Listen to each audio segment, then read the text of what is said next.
Hello, hello. Jeremy Mason, Righteous. Hope you guys are doing well. Got anything you want to say to me, Mason? Yeah, I apologize. Honestly, bro, like Patrick Mahomes is the Bills' dad's, and like it's just bad, bro. Are you a Bills fan? You're in New York, right? I'm a Patriots fan. Oh, well, geez, man, you have no room to talk. You guys were us before us. I know that's very true. I hear that all the time. I just don't like that you're us when we're not us. Yeah. I told, I used to do a sports talk show. It was late 90s, early 2000s. And back then when I was on the radio, that was when Michael Jordan was at his height. And I had a phrase back then that to me made perfect sense to me. He was the only athlete I'd ever seen in my life who could bend reality to his will. Like the reality says this should not happen, and he would make it. He'd bend it to his will so that it would. Mahomes is the only person I've seen since Michael Jordan do that. Even more so than Tom Brady. Brady was more methodical, more fundamental.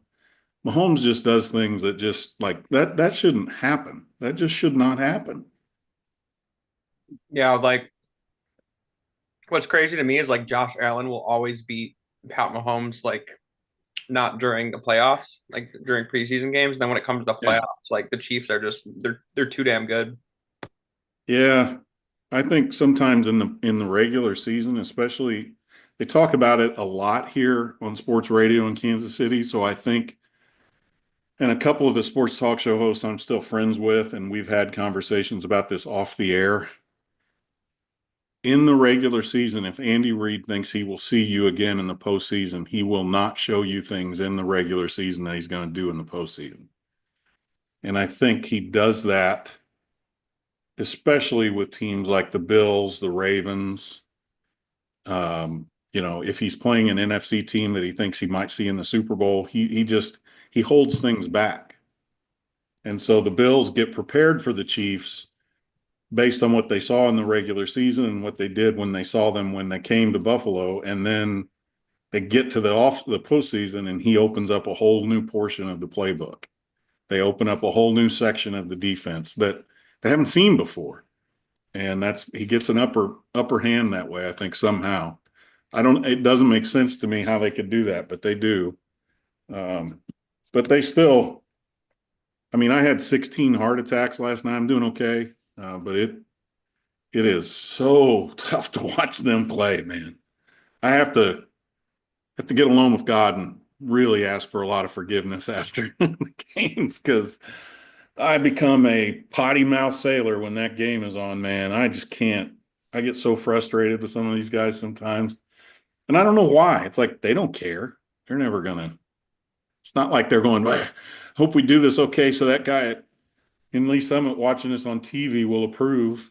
Uh, but it's a good time. It's I was a Chiefs fan from the 80s when they couldn't sell seats to go watch the games, all the way through the 90s and the heartbreak of going 13-3 and Lynn Elliott missing a field goal to going 13-3 again and losing to the Broncos, and John Elway going 13-3 in the early 2000s and losing to Peyton Manning, just getting your heart ripped out on TV over and over and over again to finally getting a little bit of joy. So every year that passes, I'm like, we're one year closer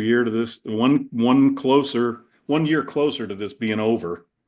Mahomes turns 30 like in September or something, and that's just like, oh no, let's get that guy some HGH and steroids. Keep him going. He'll continue to play really good.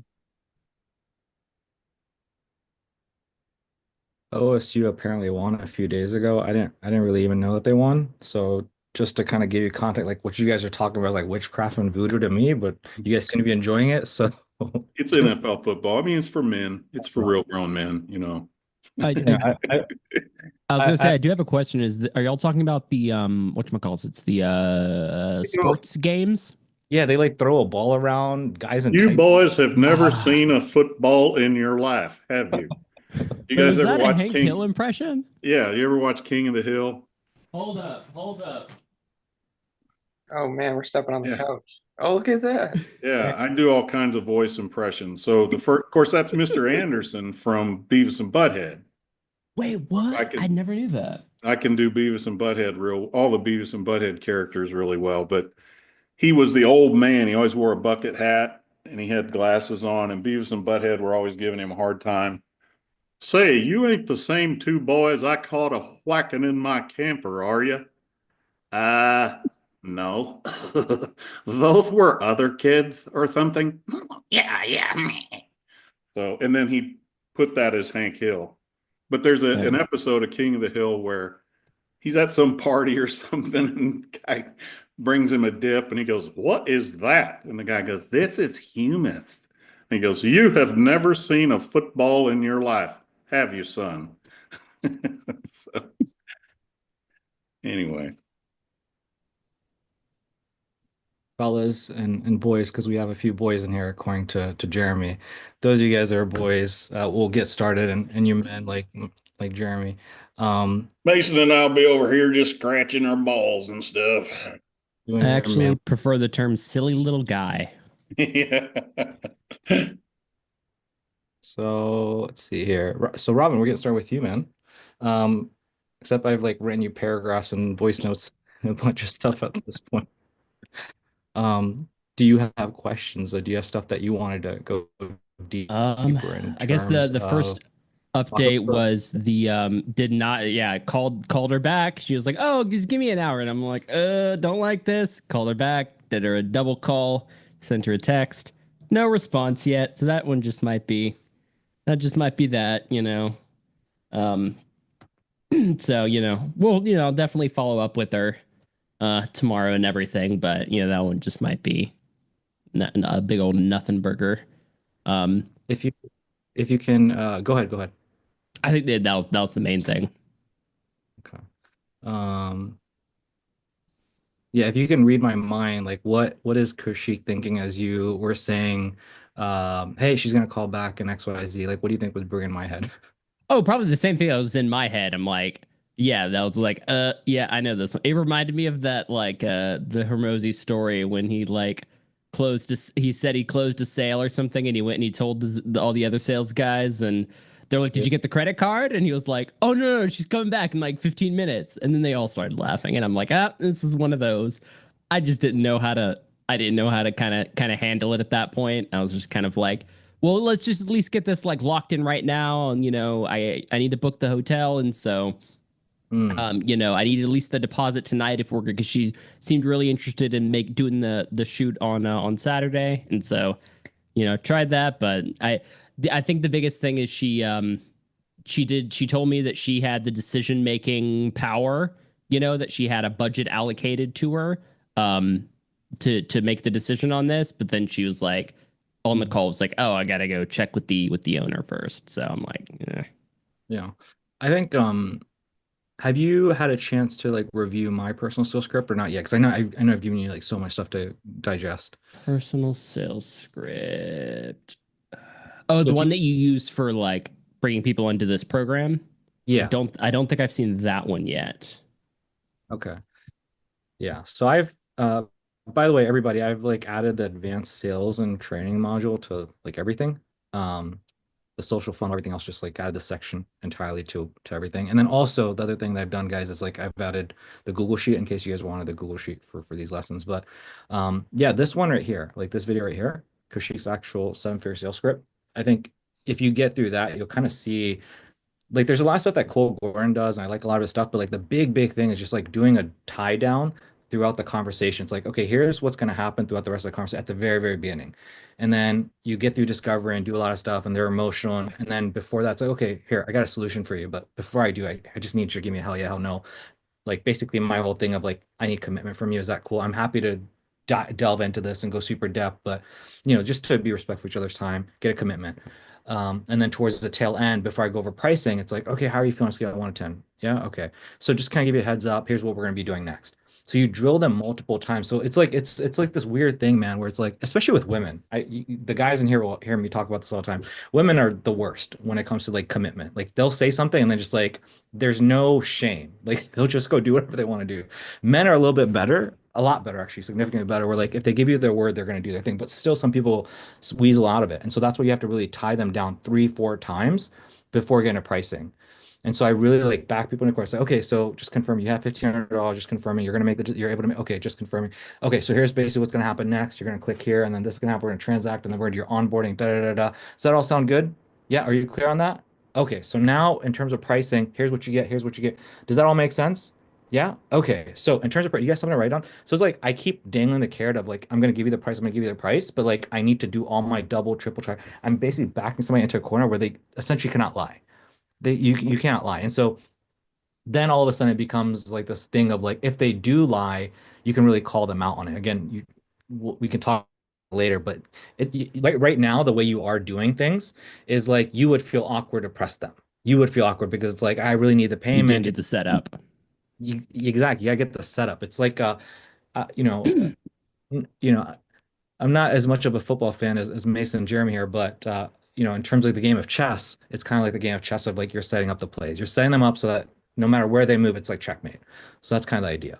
Mm. So again, I think giving this a watch will really help. So like one thing I've noticed is like again with Adam and Tony who aren't here right now, but they went through the same phase as you, man, doing a lot of volume and they were just picking up and learning stuff. And then the moment they watched this video, and that's why I'm kind of telling you, Robin, like get a lot of reps in because right now you're like again you're placing big people into these buckets. So like the moment you hear that again, you're gonna know this is that person.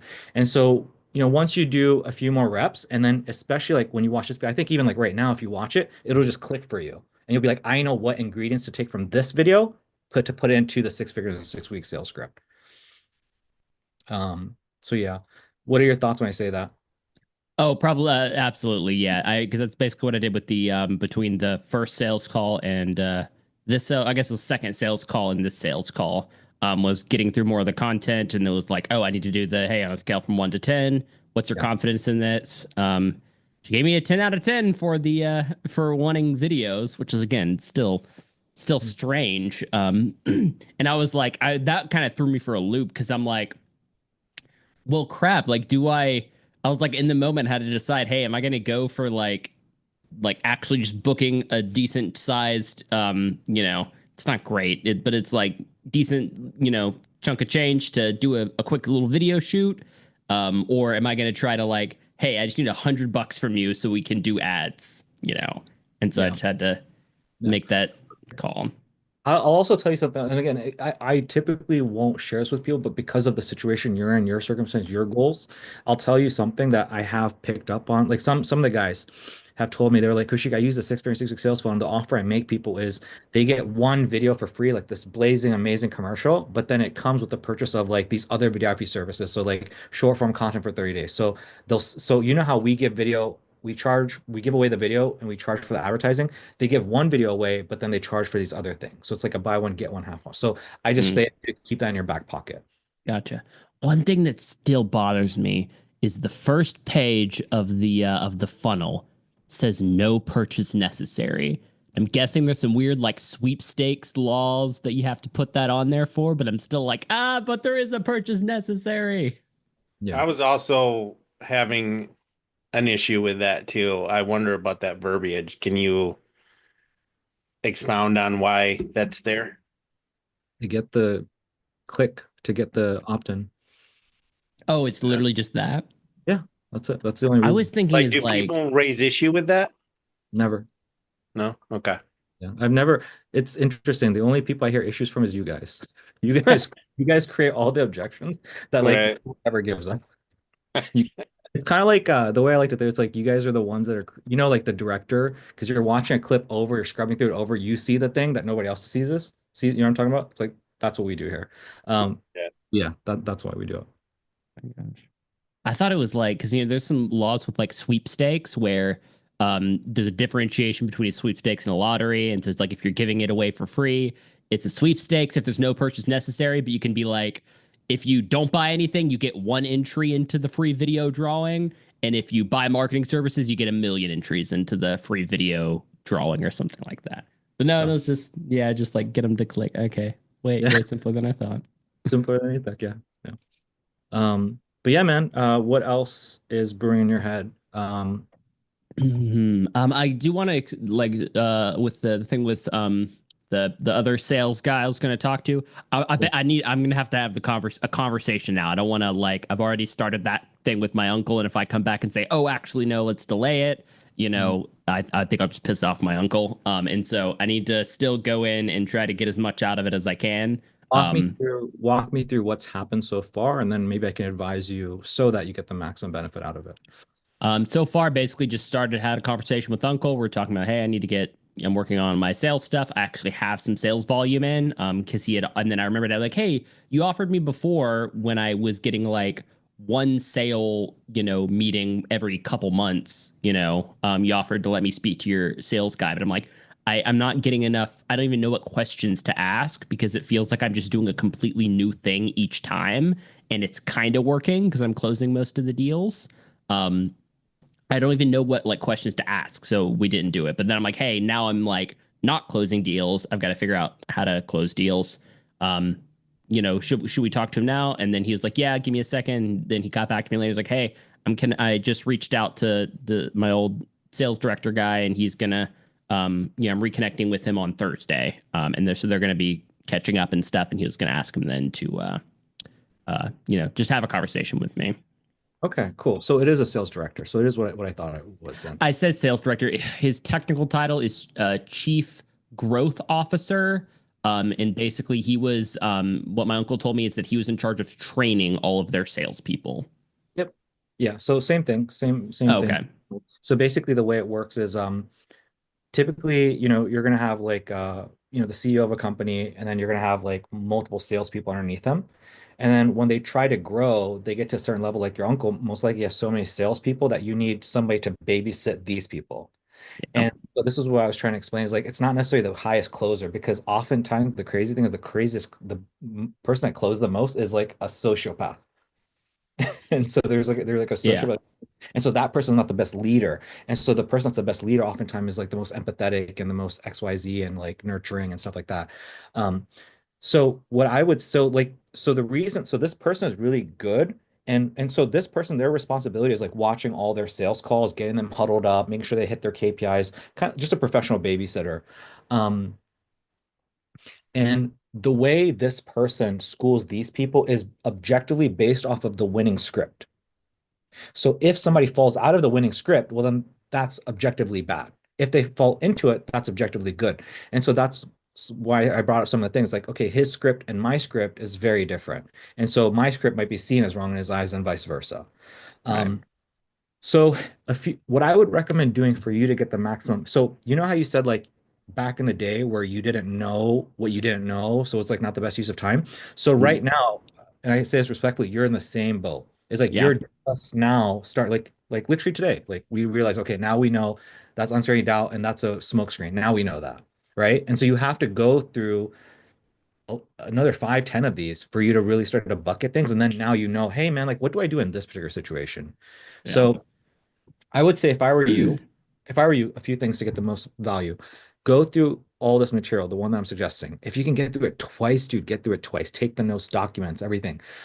Take your calls and record them. Make notes. If I were you, you can go so far as to like taking your calls and literally leaving comments so that you can remind and be like, hey, can you listen back to this one part? What would you have done different? So yeah, getting as many of your calls in, leaving comments for yourself, reviewing the training, and just trying to be very like specific with your questions. I think that would be like the best thing you can do. I think that yeah, I think that's the advice I have for you now. I think also, I feel like if you try, because I know like his job, like if you were to go in and say like, hey, what did I specifically say here or do here that you would have done differently? Like that's his job. That's all he does the whole time. And he's so in the trenches with that I feel like one thing that you could do is like go over like like the theories. Like here's what we do. Here's the 7 buy beliefs. Here's why Koshik does a double tie down here, here, here. What are your thoughts on that? Could I do the tie down differently? What would you do different? I think those are the kinds of questions that I would run by him if I were you. Okay, so start with like, here's the program I'm in. You know, he's got all this experience doing exactly what I'm doing. And so here's kind of the theory of the breakdown of like not the specific script, but like here's the points that we're trying to hit. Is there any specific way that you would like implement these differently than what he's got? Yeah, that would be a good place to start. Yeah. Okay. Yeah. Yeah. And then if you got the time with him, if you have the time, is to be specific with him of like, hey man, like I got really stuck up on this one. What would you have done different? And maybe he can help you out with that one. It's just a little bit harder because for me to know what to do here, it's like I really need the context of what happened up until there. And so, that might be a little bit more of a challenge for him. That's why I was actually wondering if maybe I shouldn't get into the specifics, but maybe talk about like, the broad of like, hey, what are like the biggest takeaways in your experience? Have him talk a little bit and like just, let him say like, hey, I don't know what I'm doing. Like, what do you think? What are the things that you always tell all of your salespeople that they always have to learn? That, you're an expert at like explaining and teaching in detail. Like, hey, I don't know what I don't know.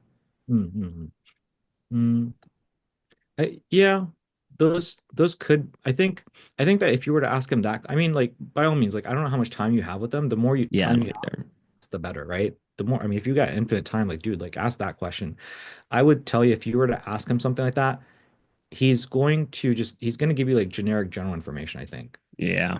Like he's gonna like push harder, like some of the stuff that we say here. I think believe in yourself. I think you're gonna get more value by like, hey man, like these are the 7 things that we've come to find are needed to buy from us, and here's why we do the double tie. I think those are the kinds of things you're gonna get most value. Yeah. Gotcha. So I need to get a better idea. I want to like do my own outline of the like outline summary of all of the videos. I think might help me to get a better idea of like the structure of everything. Yeah.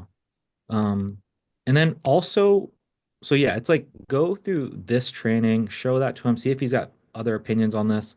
I would tell you though, like even again, I'm kind of in a place where like I'm just trying to help you get value from that conversation, but like I understand. You just need to do more reps. Yeah. And so like this stuff just works. Like I know this works. I know this works. So if he were to tell you like I would do it differently, like maybe there's some truth to that, but like I just know this stuff already like works by itself. Like yeah. Like respectfully, I just know it works. Yeah. And so a thing that could be very beneficial for you is actually like as you go do more reps, this might be the most valuable thing for you actually. When's your conversation on Thursday? So that's just my uncle talking to him on Thursday. We don't have anything scheduled okay. yet. Yeah. Maybe he'll say no and this won't even be a problem. But I mean, I'll probably say yes. Okay. So what I would do is this. What you're doing here is fantastic in terms of your Excel sheet. Like keep documenting, keep journaling.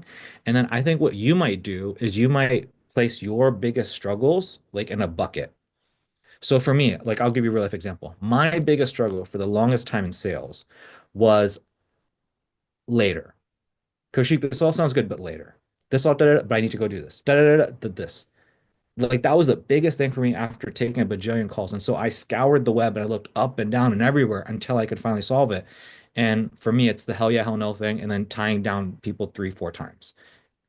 And so that was my ultimate solution. So as I say that to you, I think, and this is why, volume reps are so important, and I sound like a broken record, but by the time you have a conversation with your uncle's salesperson, maybe at that point you might start to catch on a pattern of like what you really struggle with. Gotcha. And he has some specific advice for you for the one thing that you struggle with. Gotcha. So more reps. More reps. Yeah, sounds good. Yeah. Another quick like technical question. You said something about like the body language, and I'll definitely do that for the Zoom calls. I've been doing my discovery calls over just like over a cell phone, just like calling them. Well, was I supposed to be doing these over Zoom? No, you're right. You're fine. Oh, okay, gotcha. How do y'all record the calls over that? Good question. So are you calling through Go High Level's number or your personal phone number? I'm just using I actually have been using, I've had so many issues with like VoIP numbers over the past like year that I've tried like 5 of them, and they all have a bunch of issues. I just did a deal with a place that does signs. I'm getting a van wrap done, and so I'm like, I'm just going to go buy a phone, like to be a permanent work phone, so I don't have to keep switching numbers every few months. So got a like an iPhone, and Okay. it's for the voice notes. Saw that in the value drops. Cool. So I'll share with you what I do. What I do is I come, can you see my screen? You can see that I'm up here. I'll click here. I'll start recording, and then I'll call on speaker, and then I'll just be on speaker speaking. So it's recorded. So everything can be pretty much heard. And I kind of have, I mean, you don't have to be super crazy like next to your computer. Like you can be here, and I can typically hear my calls back.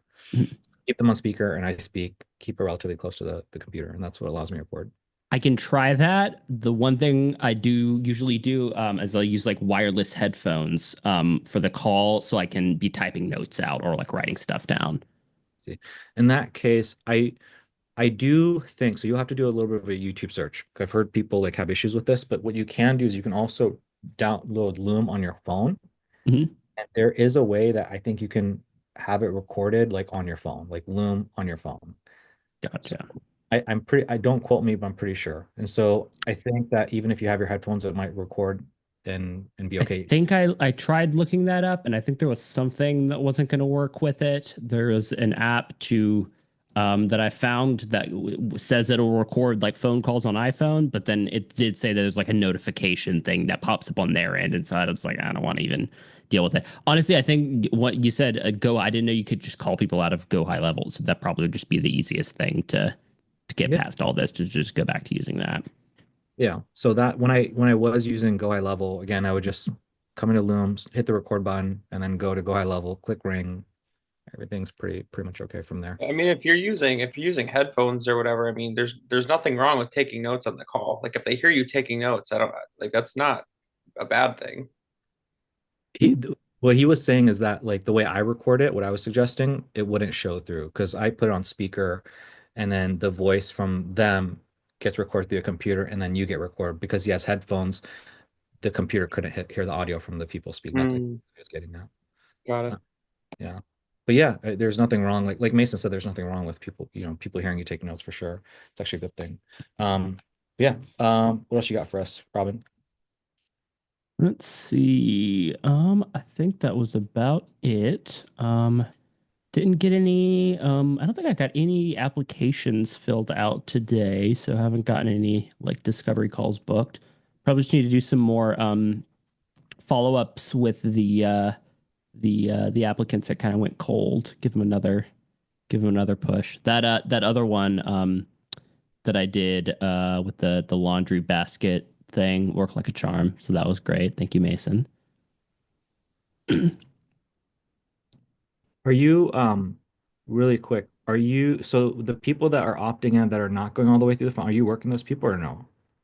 I'm some of them. If they're like, some of them are just like, I've got $0. I want to get to $2,000 a month, and I'm like, I guess I could, hop on a call with them, just to like practice the discovery calls. But I mean, I don't even think would those even be worth trying to take to a sales call? Yeah. So what I'm trying to get at is this is like, what you should be doing at the phase that you're at right now, like one of the skills you want to work on is hitting every lead hard. Because remember, we talked about the 3% lead to purchaser conversion rate. And so it's really important that you get that, and that gets instilled in you. Like somebody that opts in might not go all the way through the funnel. They might not, but they could be one of those 3 people that actually end up buying. So it's just important to hit them up. Like for example, Righteous said, I think Righteous said he had somebody that opted in or something and didn't go through the funnel, and he still hopped on and was able to book her into a sales call. Like you should be doing that. And so, but the thing is, again, if somebody's just like completely unqualified, well then yeah, it's maybe not the best use of your time and energy. But you should be working every lead, not just the ones that apply. That's the main thing I want to get across. Oh yeah. I'm doing some of them. Yeah, if it seems like it's like a good one, but like yeah, I've had some that are like clearly like I do not want to spend any money. Some people were like, I have no money and want the free video, and I'm like, okay, let's maybe skip it for you. Yeah. Yeah, that's fine. Yeah, exactly. So just the main thing is just work the lead, every lead, and just look under every rock. That's the main thing. Look under every rock. If it's not a good person, okay, yeah, just don't worry about it.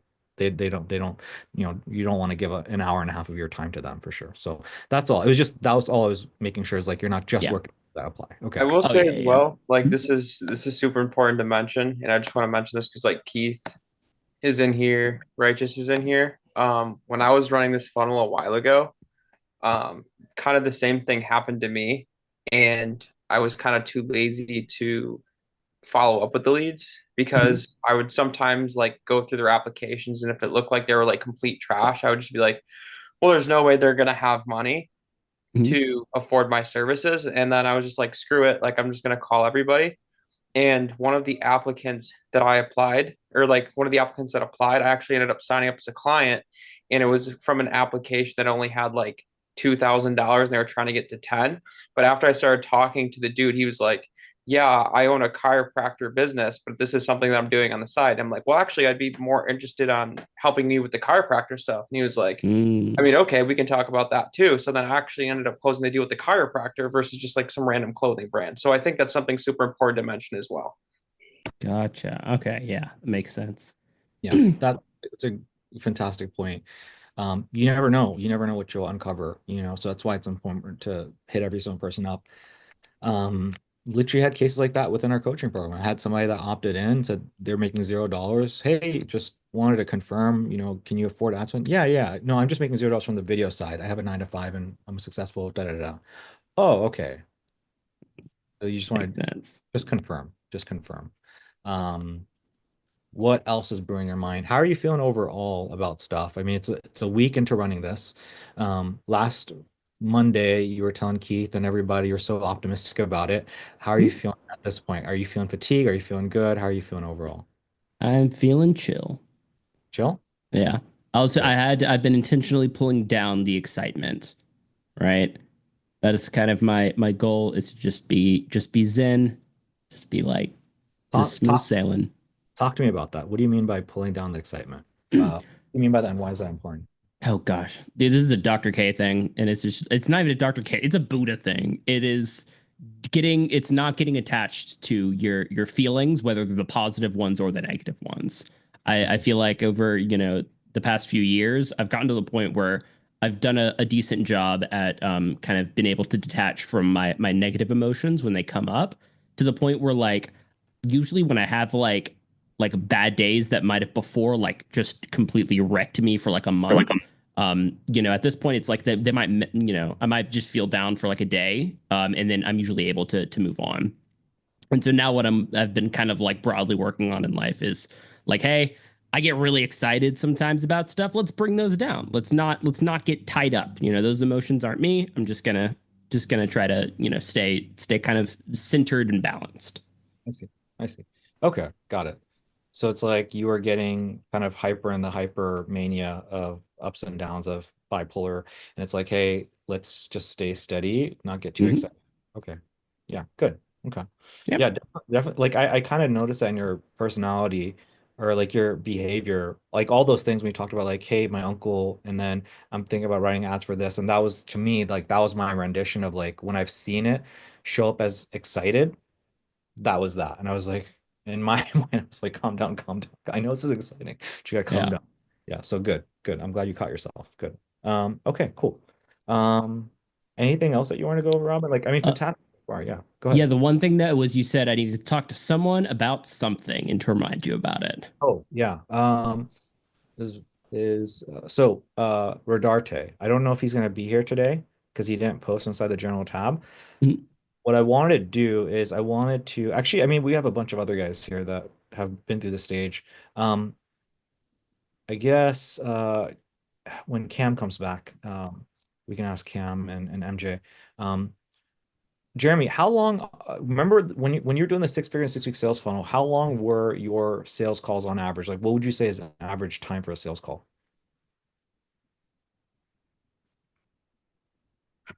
In the 6 weeks,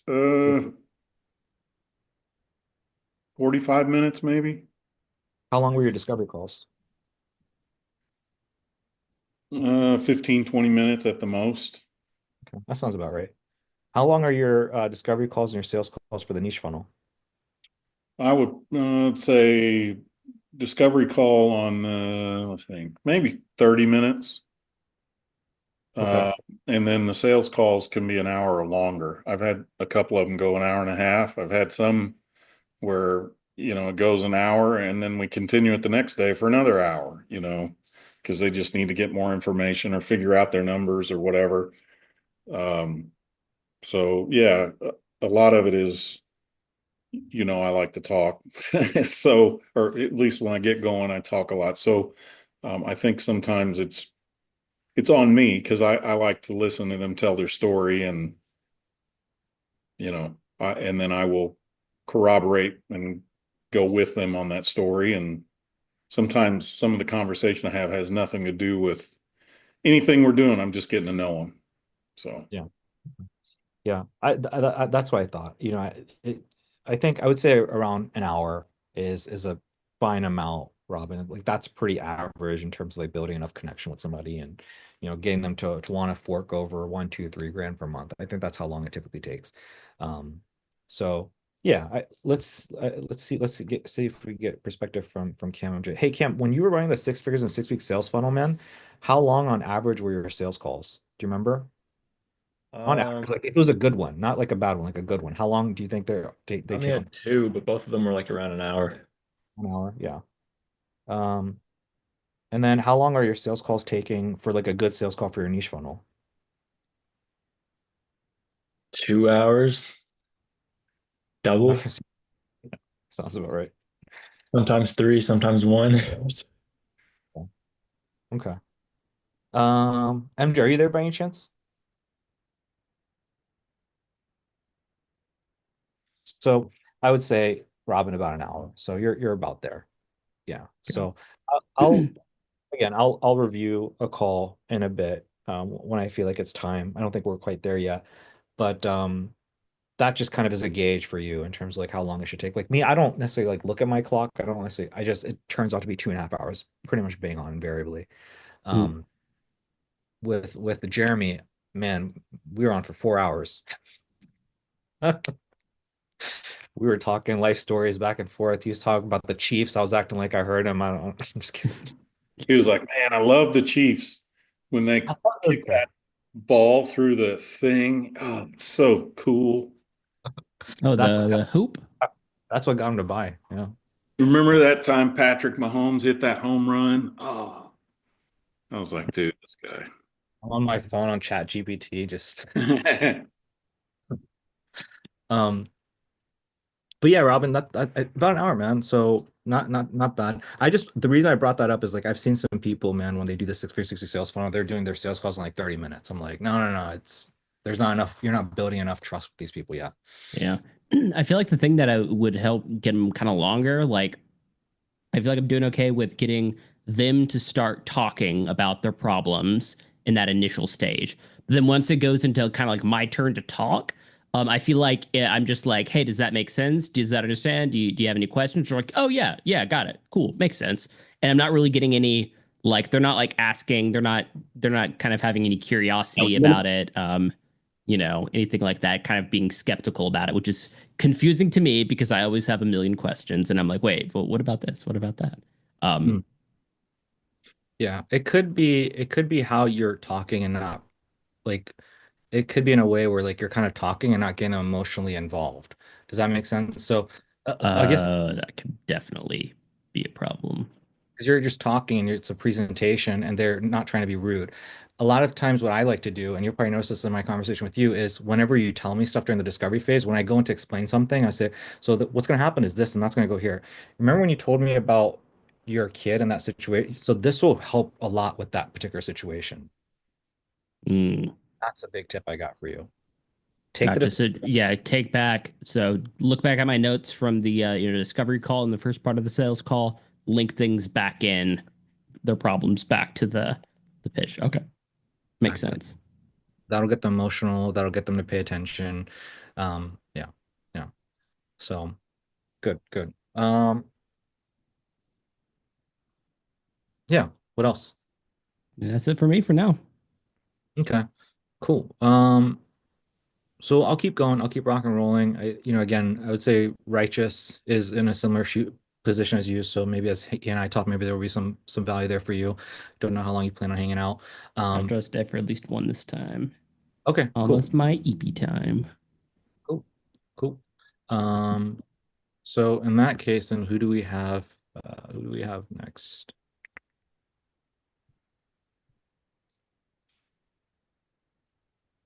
Do we have a 6:15? Mr. Jeremy, is that you? Yeah. Yeah. How are things going in terms of ad creation? I'm writing the script. I was out of town this weekend for a funeral, so I didn't get to do anything or film anything. My spokesperson was at the AFC Championship game, which we won again, yesterday. So she and I got to actually talk, though, a little bit at the funeral because it was her aunt, my sister-in-law, who passed away. So we're going to try to get some of those filmed, but I want to give you the scripts and just have you look them over. Yeah, as far as like discovery calls booked, I mean, I've got one for Friday and that's it. And that was booked last week. And I've been trying to get that guy to respond to me to confirm where he's going to actually show up. No luck so far. Again, I updated my Google spreadsheet for you or whatever that is. And the numbers kind of look the same. It's just the difference is the bookings aren't happening. So it's kind of an enigma. I feel like, well, everything else looks the same except the number of discovery calls being booked. I started the month out on fire. I think I had like 9 of them in the first week and a half. And then it's just kind of died off. So I've been doing, dropping it in and out of the different pockets, duplicating the ad sets and stuff like that. And it's just not getting any luck. When you duplicate the ad set, how long are you letting it kind of do its thing before killing it off and trying something else? Between 3 and 5 days. The longest I waited was 7 days. The shortest I waited was 4. Okay. So, and what I would love to do, and I may do this next time, is create another column over here so you can see like a week over week. Yeah. Because the January, like it said, I had 125 clicks and I had updated this for you last Friday. I updated it before the weekend. That said, I had 119 clicks. So for like all that time, all I had was 6 clicks. It's just weird. So I don't know. I just kind of feel like, I got to follow your instructions you gave me. Yeah. Yeah. Yeah, that's all it is, man. It's just creatives. That's all it is. I just hit a little dry spell, I think, based on the 4 months I've been doing this now, or 3.5, with actually running stuff. But yeah, so I started my niche at the end of October. So yeah, like when you put it all together, maybe just short of 3 months. I mean, this is the driest it's been, but did we talk about doing things like tweaking up like the first 3 seconds, some small minor tweaks? Have we talked about stuff? Did you give any of that a shot, or you haven't had it? I haven't. I will. I promise. I will. So let's try like while you work on the creative, let's try some of that. Yeah. And then I'm guessing you haven't had a chance to talk to Elfita to get that testimonial style ad yet. Yeah, I'm gonna get well today. I didn't want to ask for it yet. So I don't know if you're going to be proud of me of this or not, but anyway, I've had 2 people doing the calls for her. My wife is one of them. If she had more money, I think I could just make my living off of her because it's working, man. Her stuff is just exploding. She's making sale after sale after sale. She had 5 sales on 24 leads, and they were all 9-month tirzepatide plans. So they were like $19.95. Now, again, I don't know what her profit is, but 9 of them at basically $2,000. So she is just, I mean, head over heels happy. Yeah. but it's taking the leads, because we're advertising, I think now in every state except for 9 of them, maybe 10. So you can imagine the form submitted thing is just like, we're at 80 people in there. And so Friday, it took my wife 2.5 hours to get through those calls. My other virtual assistant quit. She said, I can't do this. It's too long, too much. So I went to Noelle or Alpita today and just said, we got to have a reset. You know, we're at the end of the month of January. February is technically my last month with you, but I can't go through any more like this. You know, so I know we talked 3 months, but I'm, in the words of Darth Vader, I'm altering the deal. Pray I don't alter it any further. I said, Alpita, you know, you have these girls making calls on both sides of the day. That's 5 hours a day, 6 days a week. That's 30 hours. That's a part-time job. You know, I'm paying Noelle. I'm not paying my wife, obviously, other than she gets this, but Noelle was getting a couple $100 a month. That doesn't work. So I just told her we can't, you know, this week's it. There's no more virtual assistants from me, because she was also having me manage them. Yeah. I said, you know, I've got other clients that I'm trying to get launched. I can't, this is turning into, you know, I'm working 10 or 15 hours a week for you. This isn't going to work. So we came to an agreement starting at the beginning of February. She is going to find her own virtual assistants.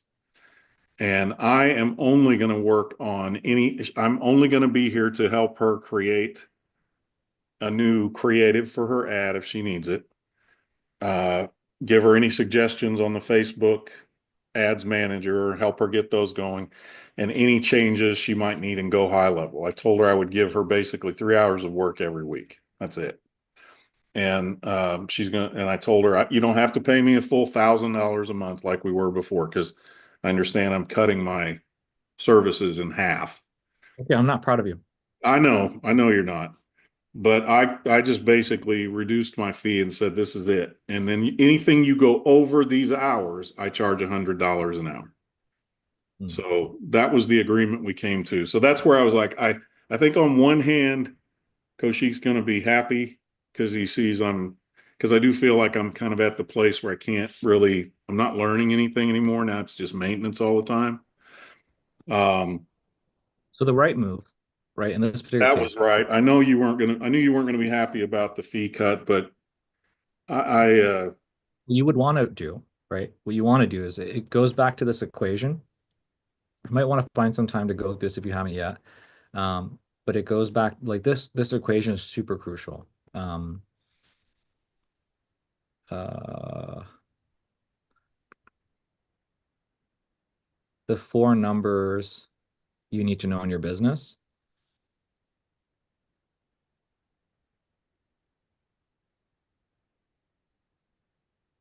This video right here from December 26th. I don't know if you had a chance to watch it. Very important video.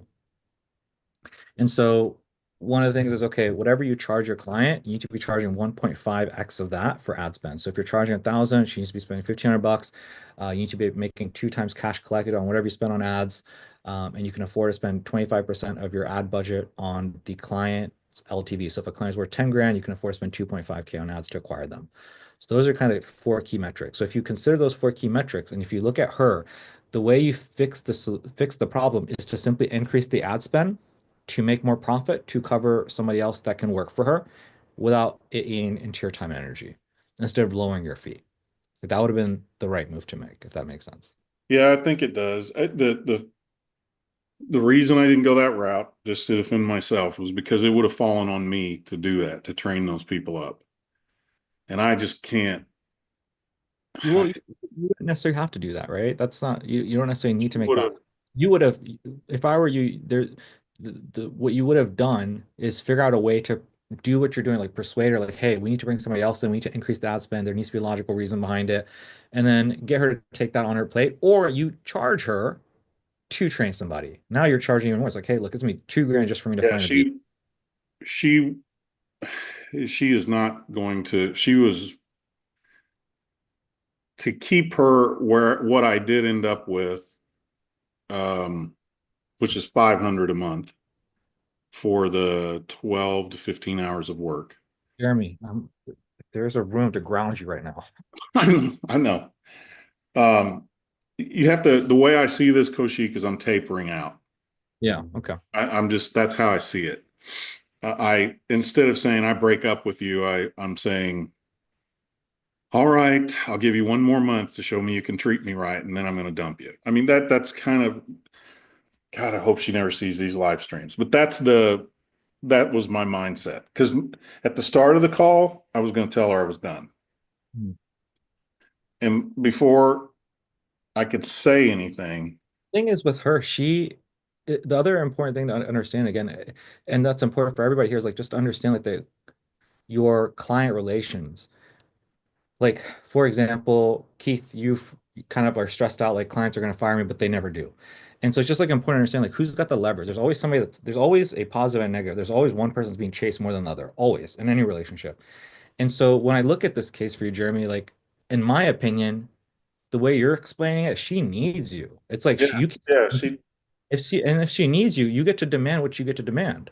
yeah, you're right. Then that's a confidence thing with me that I got to figure out. But I mean, I had it all rehearsed. I even took notes, like what I was going to say.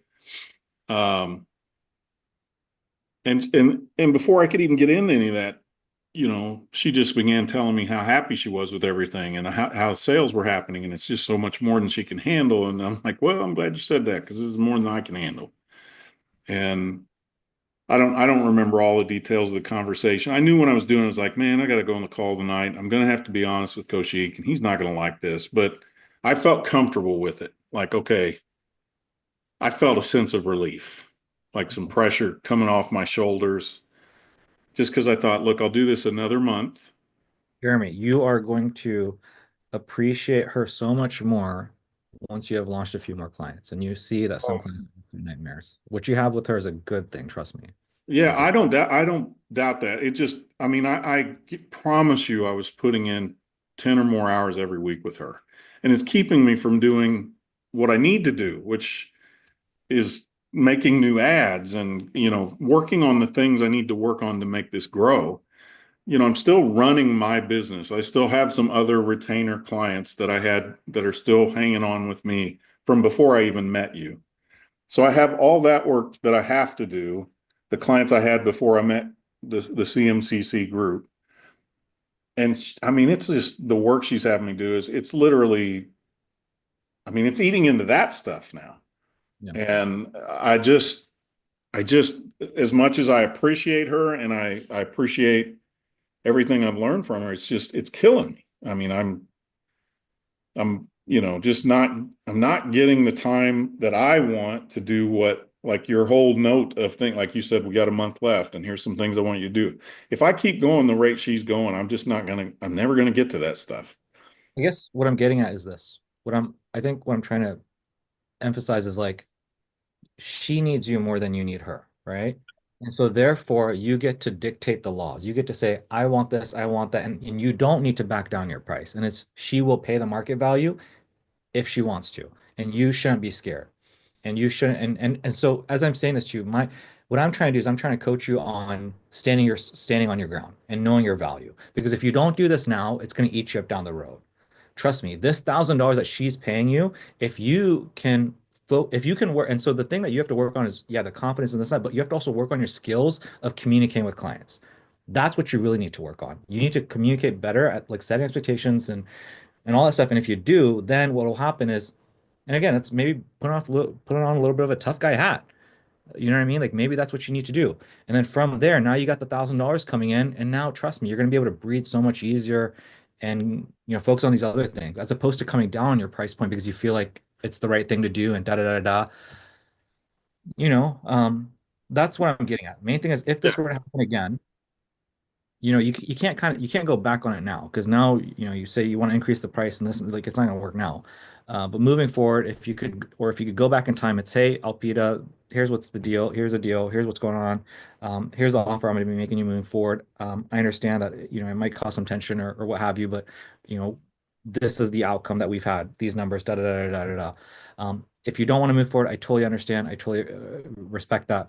but if you did, here are my stipulations. That's it. And then she Yeah, takes it. If not, she doesn't. I think you probably figured this out about me. I kind of have to experience it to learn it. Yeah. So yeah, I think the biggest thing I'm taking away from her is I didn't set the expectations right. Right, right. A lot of this is just on me. The problem I'm having is with me. Now, the other two that the ladies in Houston are all set up. I'm just waiting for them to give me the green light, which I think they're getting their ducks in a row so that they can have people to nurture and all that stuff. The guy in Virginia is he and I are getting back together here at the end of January to launch him in February. And I'm hoping to line up more clients, but sometimes I just have to learn the hard way. And with her, I think I kind of have this like blind spot where I think people are just going to do right. And it's not that she did anything wrong. She took the slack I gave her and ran with it. Yeah. I just got to figure out, I didn't know what slack I was giving. In other words, it was, even though you've taught me and you guys have trained me, I didn't realize, oh my gosh, I'm letting out all this line. And I just didn't know. And then, when she would ask me to do something, I'm like, well, dadgum, I didn't cover myself there. That's okay. me. You learn. I just changed my onboarding. I'll tell you what, I just changed my onboarding, and now in my onboard, I tell people, hey, I commit 2 hours a day to the Send Marketing Cheat Code. I have other business I have to run. So if I give you 2 hours a day, if I review one of your discovery calls, understand I'm giving you 3 days of my time. And so again, that's just a tweak that I recently made. So again, we all learn. So my main thing to you is, again, acknowledge that this is a thing that you have to work on, and just do it in the future. That's it. Yeah. The other two clients that I've got, I think I've got my blind spots covered. Okay, good. I think you'll never have them covered. You'll keep tweaking it. You'll keep tweaking. And my thought is with her is, here was my thinking. And then she's probably going to find my weak spot and pull on some more slack. But I thought, look, if I tell her, look, I'm only going to give you a couple hours a week. This is it. And anything you go over that, I'm going to bill you. That she might respect that timeline a little bit better. And getting some of my free time back, I can do what I need to do to replace her income. That's what I feel like I'm hurting on. That's what it just feels like almost half of December and almost all of January. It's like I get texts every day. Slack messages every day. Can you check this? Will you figure out why this isn't working? What's this? Will you fix this? Will you change that? And I just am like, geez, man, I never told her I wouldn't do that. It's something in Go High Level. I told her I would set everything up and Go High Level. I guess I got to work on that. So I just didn't. Yeah. I think I was just so excited to get her signed and start working and start learning that I had all kinds of blind spots around me. And I've said this before, I'm very appreciative for everything I've learned with her. And if I continue working with her, for the next year in some capacity, I'm okay with that. Because she is such a smart woman and so sharp and so good at what she does that I feel like I learned things. Now that pace is kind of slowed, but I just kind of feel like I've just been absorbed in her stuff. It's weird. Like I had this imagination that I was going to be helping people who were trying to get people just in Houston, not all over the United States. I thought I was going to be dealing with people learning how to get a sale on 1 or 2, 3 leads per day, not 15 or 20 per day. So everything about her has just taken me off my feet. It's like somebody said, here, take a drink out of this hose. And they turned on the fire hose with me and just knocked my head off. Like I said, if I showed you her Go High Level, it looks like somebody, it's just full. I can't make heads or tail of it. She can, but because she spends all day in it, but it is just every stage has got double digits in it. And the leads today, I looked at it was 69. And when I looked at it last week, it was like in the 80s. They've finally gotten some people moved out. And I begged her, can we please pause the ads for a minute? Because we're getting so far behind on your calls and your asks and everything. So she did. She also got approved by Legit Script. So now all her ads say semaglutide and tirzepatide. And that really blew the lid off things because her prices are probably the best in the country. And if not, they're really close. So it's just, like I said, I think if I was like an investing partner in her business and I was sharing in her profits and I thought about offering her something like that, like, look, because she claims she can't pay me any more than, if I'm going to cut back this is what I can pay. I thought about saying, look, if you want me to keep going, then I just want 10% of everything you make. And I probably would have made a buttload of money. And I may still present that to her, but yeah, it just, I knew when I told y'all this, you weren't going to be happy. I didn't know you had the grounding room. Zoom does have rooms. You could move me over there for a little while, a little breakout room, call it a grounding room. But I just know I gotta open up my calendar for more people. And because I feel like the majority of the people I'm going to end up working with are going to be local companies, not national. And I haven't had a chance to really dig into those yet. So, anyway, I did what I did. Sorry. But I think it will be for the best, hopefully for me, so I can get some of my time back and start really getting on these other people I have signed, get more ads created, get my friend in here. He and I we're going to launch cold calls this week. So, I just everything I've been doing has been kind of hamstrung. So, I just feel tied to my desk kind of thing. But and then, as much as I've kind of been like, oh man, why am I not getting discovery calls? It's almost been like a nice little reprieve because I've been getting caught up on everything else and keeping up with her for a change. But yeah, I don't really have anything to say. I'm just rambling as usual. But I do appreciate your feedback. And I know what you mean. I know what you mean. Please hear me when I tell you, I know what I did to myself. So, but I consider this a failing forward, as you like to say. And I was thinking about it today in the onboarding call. You showed me that little graph that kind of goes up, flattens, goes up, flattens, and you said, here's growth, here's pain, here's growth, here's pain. I feel like I'm in one of those little flat areas where there's a little bit of pain right now where I'm not getting the bookings I was getting. I feel a little bit lost. I feel like I got to, get my feet back on the ground. And to me, the part where I can get my feet back on the ground is reducing the time I'm giving her. That's all I can, it was either get rid of her or tell her I am not doing this other stuff for you anymore. That's it. And so that's what I did. And it was supposed to be, I'm getting rid of you. And then it turned into, okay, I'm doing half the work I used to do for you. And so, that's where it's at, but I gotta get back going up to the up. Yeah, no. Yeah, we just got to create these creatives and we'll take it from there. Yeah, it's a failing forward thing, that's all I'll kind of say. I mean, I understand you. I hear where you're coming from. It seems like you hear where I'm coming from, and it's just a thing to work on and your confidence and stand your ground in the future, and that's pretty much it.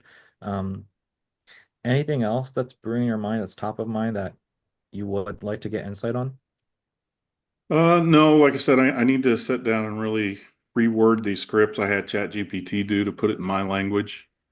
I sent you an example of one. I have several of them. Did I look at? Yeah, I did look that. Yeah, you said looks good. Let me see it in your words, something like that. And then you sent me kind of a list of goals for the next month or so. So that's the stuff I'm going to be working on.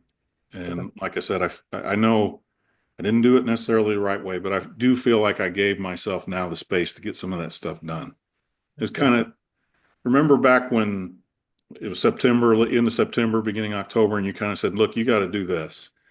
And I finally got through with all the work I was doing at that time, and I could actually turn my attention to it, and it started working. I feel like that's what I did today. I just kind of cleaned off the sheet so that I can go forward with the goals you gave me. So, that's what I'm going to do. Cool. Yeah, just keep me posted, Mason posted regarding the ads, and that's really it, man. Like that's all you gotta do. Launch those bad boys, and you should be everything should be good again. Anything else that you have for me or for Mason?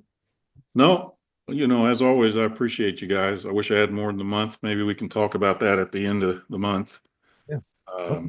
But yeah, I'm happy to hear and see all the wins people are getting and getting a little jealous. That's all. Got to fix that. Ryan posting pictures of ladies' butts in the wins column. It's good. I will tell you, I am. I know this sucks because I think it was last week you told me that Amon and you kind of had decided that the AI thing maybe wasn't as valuable as you had originally thought. But I had been building an AI bot, not to book or collect deposits, but just call somebody and kind of work like a chat bot on a website, just to say, what's a good time for so and so to give you a call, so that because I think the biggest weak link for Alpida, and I think the biggest weakness is going to be for these ladies in Houston, is being able to get that call quick, because they're a very small operation. They all have other jobs. So there's going to be times where a lead comes in and they just can't call them. So I'd like to have something in place to, as soon as the lead comes in, give it 5 or 6 minutes and have it call that lead within a certain hours. And just say, hey, thanks for calling. What's a good time for for somebody to call you, and just make it very simple. This is what Aaron's doing. Amon's doing something similar. Amon's on the call right now. It looks like he hopped in a little bit ago. But Aaron, he's basically using ChatGPT to create viral content. And he's running ads, and then he's just using AI text to set. Amon does something very similar. I think AI text works really well. It depends on what services you're doing, like whether you're doing like facials or Botox or something like semaglutide. And so what we're finding is like for semaglutide, what we're trying to do, like we can't use a bot. It's just like hurting things. Like getting a human involved works much better. But I think if you have something simple, like probably if you have something simple, a simpler service, like chat bot works, like an AI text bot works just fine. So you're, instead of an AI bot calling, instead of the automations from Go High Level, you've got a little chat bot texting for you. Yeah. So yeah, I need something like that, because I think I've got a gap. I can see that happening with those ladies. I just have a feeling that when I talk to them, I keep stressing, this whole thing, the fulcrum is you guys making contact with these leads quick. And they always just kind of give me this look like, okay, if you say so. And I'm like, that's not a good look. I need you to shake your head or say yes or something. But they kind of give me this look like, all right, whatever. And I just have that feeling like I've worked really hard to build out all this nice stuff for you. I'm still waiting on you to tell me to push the button, but it's all going to fail, and it's going to fail miserably and quickly and brilliantly if you don't do what I'm telling you to do. So I'm worried about that. So that's why I've been trying to think of some way to fill that little gap so that there's a quick touch. Other than an automated text, those just don't seem to do very well.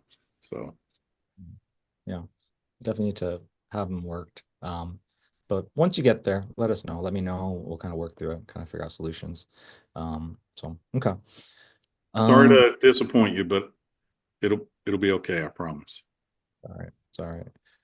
Okay. So if that's everything, I'm gonna move on to our next our 6:30. Is that okay? Or do you have other things you want to go by? Nope, all good. Okay. What the map focus should look like for the next 3 months. What you talking about, Willis? I don't know. You said it was a stupid question, so yeah. You got me. I don't know. Come on, man. I said, boo, boring question. That's what you come up with. I couldn't think of anything. I don't know, this kid is killing me, so I've just been not really doing any work. I know that it's time for the 3-month review, so I don't know. I was just thinking like I don't know. I got nothing, so I was like, that's something that I'm curious about. We're probably gonna do that in the Loom video anyways. How are you? I mean, what do you think? I mean, you've been here long enough. What do you think the game plan is for the next 3 months? Like, what do you think you need to be focusing on? What do you think For me, I think so I'm trying to figure out what the best plan is for me to do, like going forward after the 3-month video, because it's like I got this kid. I don't know how much I'm going to be working anyways. Does it make more sense to take like a month or two off and just try to crush deals and then come back to you guys when I actually have these clients and have all these things that I'm learning?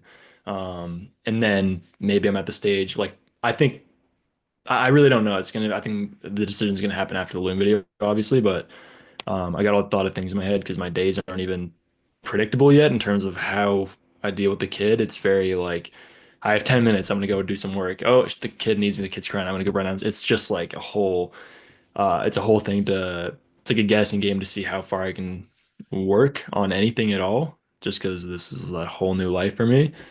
But so far it's just like this is I don't know. I'm just kind of in a weird spot. Yeah. What does the day to day look like with you and the missus and the baby? Like, you guys are living together. She takes care of baby. She's going to work. Like, walk me through like kind of like a typical day, if that's Yeah, okay. she's off work, so I'm working from home. She's just taking 3 or I'm hoping like this can hopefully take her where she can take a year off work or however long she wants. That's kind of the whole motivation between like when I met you in the first place. And now we're at the stage where we have a baby. Before when I met you, it was like we're 3 months pregnant. I don't know what to do. Now it's like we have the baby. I'm hoping I can take this thing and actually follow through with my initial goal of having an income that can support the both of us, and allow her not to work. But in terms of what I think my Wait, priorities, so yeah, go ahead. so you guys live together or you guys live Yeah, separate? yeah. No, we live together. Okay, so and she is working right now or she's not working right now? She's not working. Okay, so I guess like so yeah, like walk me through the day so I can kind of get an idea of like what you guys are doing. I don't know if Ryan's here. Um, I mean, Rodarte. Yeah, that's kind of the thing. It's like Ryan kind of gave me. Anytime I ask Ryan, somebody's like, "Dude, there's no answer. It's just like you guys gotta keep on living life, dude, and figure it out." And I'm like, "Okay, So, sweet." so Rodarte's here. I mean, he can maybe chime Oh in. yeah, yeah, cool. But so you got the Mrs. Baby wakes up. Like, walk me through a traditional day and how you guys are making it work. I mean, The Rodarte's days, making it work, so I'm sure you can chime in and share some insight as you talk. these days it's kind of just like I think she's 13 days old now, so every day is different. And every day is a surprise, but it's just like she wakes up every 3 hours. She has to feed every 3 hours. We try to do it in shifts at nighttime, so hopefully, we sleep for 3 hours, then one of us wakes up to feed. So then the other person can sleep for 6 hours until the next session. But then she has to wake up to pump because like her breasts hurt. And then I'm like, well, if I'm up and you're up, what's the point of me being up? I should just go to bed. But then I can't go to bed because I'm like, oh God, I feel so bad that you're awake. I want to be here and make you sleep. But then she's like, I can't sleep because my boobs hurt. And I'm like, well, let me help you out alone. She's like, go to sleep. And then I can't go to sleep because I'm just like wired anyways. My eyes are so burned. It feels like I'm sleeping like this. Like it's just like my eyes are so sore. Snoring with his eyes open is It crazy. feels like that, man. I woke up today and I was like, holy shit. Oh, Rodarte's dying over here. I can't even see his face. He's just dying. Oof. Yeah, man. It's fun though. I love it. But in terms of work, it's Okay, so it's let's do this. Rodarte, impart your wisdom upon us. Like, how are you had a new kiddo? Sometimes I'm like, how is this guy getting his work done? You never talk about like, hey, I'm having this issue, that issue. So like, share with us, I guess, like what you do, and if there's maybe there's some wisdom in there for Cam. Just understand that you're already dead, right? Like like the day you were born, you're gonna die, right? So just keep that in mind. So I mean, I don't know, man. I guess I'm lucky because we have a lot of support, like as far as like my mother-in-law and then my mom throughout the week. My wife works nights, and so it took a while to get a groove going, which I think you're probably in the middle of like trying to figure out, what's heads and what's tails. But you're gonna get there, and I don't know, man. I don't tell you. Just Like it's gonna suck. yeah. like during the morning, for example, like do you do something where like the wife is taking care and eating and pumping and doing that, and like no matter what, you're sleeping so that you can wake up and stay focused. It's like it kind of like disrupts her sleep, but like you need to get your sleep in so that you can do what you need to do during the day. Like that's kind of what I'm getting at. Like as Yeah. that's kind of Okay, what my strategy would so be for you guys. at the beginning, we made the mistake of what you guys are doing, like both being up, like the baby, our first baby, we have two, right? We have a 2-year-old and now a 7-month old.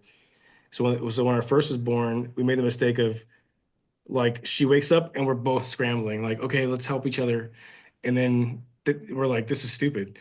So then we took shifts like you guys are doing now. So now fast forward to after two kids, our week, let's say, starts on a Wednesday because my wife gets home Wednesday morning after working three shifts at the hospital. So that's her Friday, Wednesday morning. So that being said, my mom is here. So that's why I say I'm lucky. My mom is here on a Wednesday. She watches the baby while my wife sleeps. My mom leaves at 4 p.m. When my mom leaves, I take over and watch the baby until like my wife wakes up and then she'll pump and then she goes kind of back. I have her go back to sleep because we've tried to keep her up or like she's tried to be up and then like when she doesn't get sleep, it just affects the rest of the week. Like she'll stay up and then she's tired on Thursday and then she's tired on Friday. And it's just like we're getting 20% of her throughout the week rather than just like sacrifice a night, catch up on sleep, and that way we get more of you throughout the week.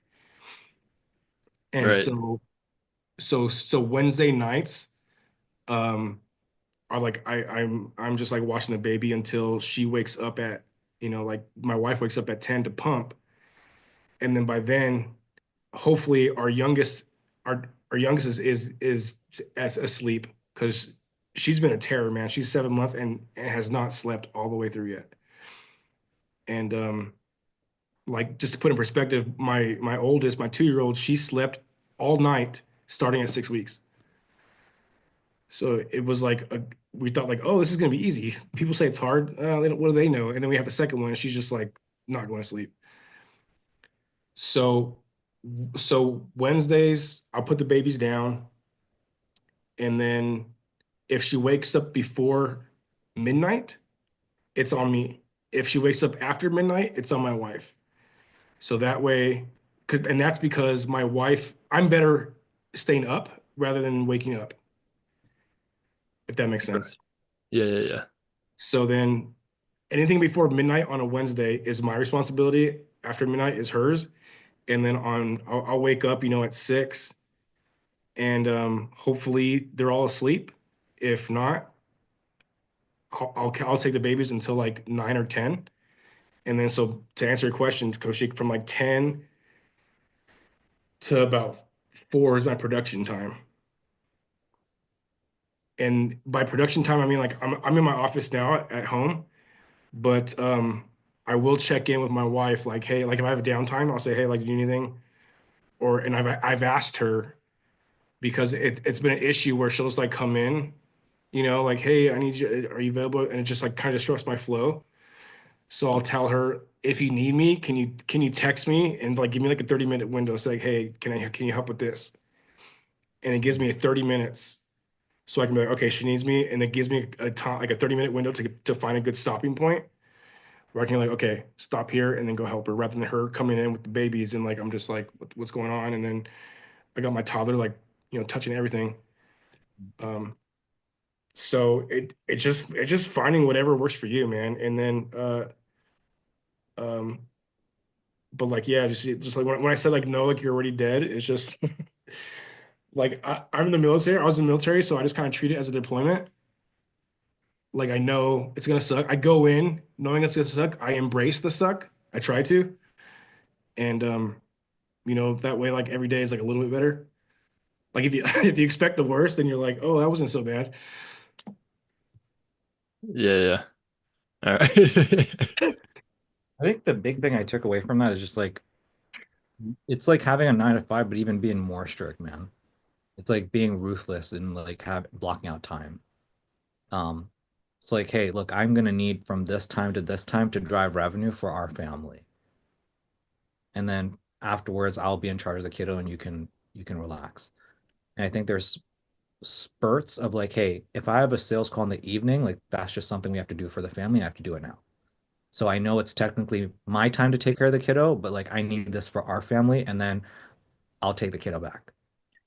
And that's exactly what we've done. So like when we have time, like, hey, it's my time, your time. When I booked when I booked a demo, we have a calendar on the fridge. I'll just put like demo this time, and she knows, hey, it's just like it's the exception, not the rule, kind of thing, all right? So hey, I need to take this call, and then sometimes it's a no show, and it's just like, okay, well that was nothing. Or sometimes it goes for an hour, and she just kind of knows like the longer the call is, the more optimistic she is in terms of like, hey, it's going well, I guess. Yeah. But yeah, it's just communication and discipline. Right. Yeah, we kind of talked this morning actually about that, where it's like this is gonna be. I really haven't been at work, and I was like, I've been trying to work, and then the kid cries, and it's like we had a conversation where we've never been like planning people. We should. It's almost like on the fly, where when I have free time, I'll be there and care for you, but when I have to work, I have to work. And Right. also, I think it's naive to like bring home a newborn and think you're gonna get back to work. I tried that on this one myself. I was like, okay, I'll just, we go to the hospital. She comes home. I kind of know from the first time. I think I can get to work in like 2 days. But I think that's naive, and I think like you probably should just allow yourself a couple weeks, 2 weeks, maybe even three, to just kind of get your bearings and establish a routine for the both of you. Yeah, she's like 13 days old, so maybe I should give it a little more breathing room. I think this like I I'm very passionate about this. I'm not going to go on a huge rant about this, but like I talk all the time about like people marrying too early, having kids too early, getting the car too early, doing XYZ too early before they can take care of themselves. Um, that's like the number one thing I've seen in people. Like they just before they can make the money, they just deplete it. They deplete it. They deplete it. What can take 5 years or 7 years to like be successful takes 30 years. Over and over. Like I have all these conversations with all these people all the time. Um, I will tell in my opinion, it's speed. In my opinion, it's the fastest you can get into that routine. So when you say a thing of like, oh, I'm gonna let my foot off the gas pedal and go do this and take care of this and then come back, I think that's a terrible idea, personally. Personally, I think that's a terrible because I see so many people try to do that and then they just like never get back in shape. They never get back. They fall off. And so it's like while you're here now, man, and while you're in the routine, like now is the time to have the discipline. I know you've kind of been like a night owl and this and that. Like now is the time to focus. Now is the time to fix it once and for all, and stick to that relentless. And in a year's time, you'll like look up and wow, shit's like very different. Right. Yeah. Can I say something to that point? Okay, so here's an example of what I'm talking about. So, like last night was brutal for me because my wife goes to work Sunday nights. That's the start of her week shift. So Sunday nights it's just me and the girls, and until Monday morning today when my mother-in-law comes to kind of watch the girls as I work, my wife goes to sleep. But last night was brutal. Like both of them were just waking up, and I got probably an hour and a half sleep split, like not even an hour and a half straight. Um, so when that's happened in the past, what I've tried to do, like for Monday, is just like like barrel through it. Like okay, just like bite my lip and just get through the day. But today, I just like lay down, closed my eyes, and like took like a 3 hour nap from like 8 to 11, and I'm much more productive after that than like trying to just get through the day. Where when I was like like half comatose. And I think like in that same like logic or whatever, like that frame is what I'm talking about is when again you bring home a baby. It's just like allow yourself to I guess just be more forgiving of yourself, number one, but um I guess plan for the best, like plan to be productive. But for me, it was just like I plan to just not let my foot off the gas when the baby came home, and it was just like impossible not to like you know it was just I had to like something had to give for me to go further later. Yeah. And that was just my personal experience. Right. Yeah, yeah, that's good advice. So, would you guys recommend maybe setting like a 8 a.m. to 11:30, take lunch 12 to 5, and then there's like I don't know.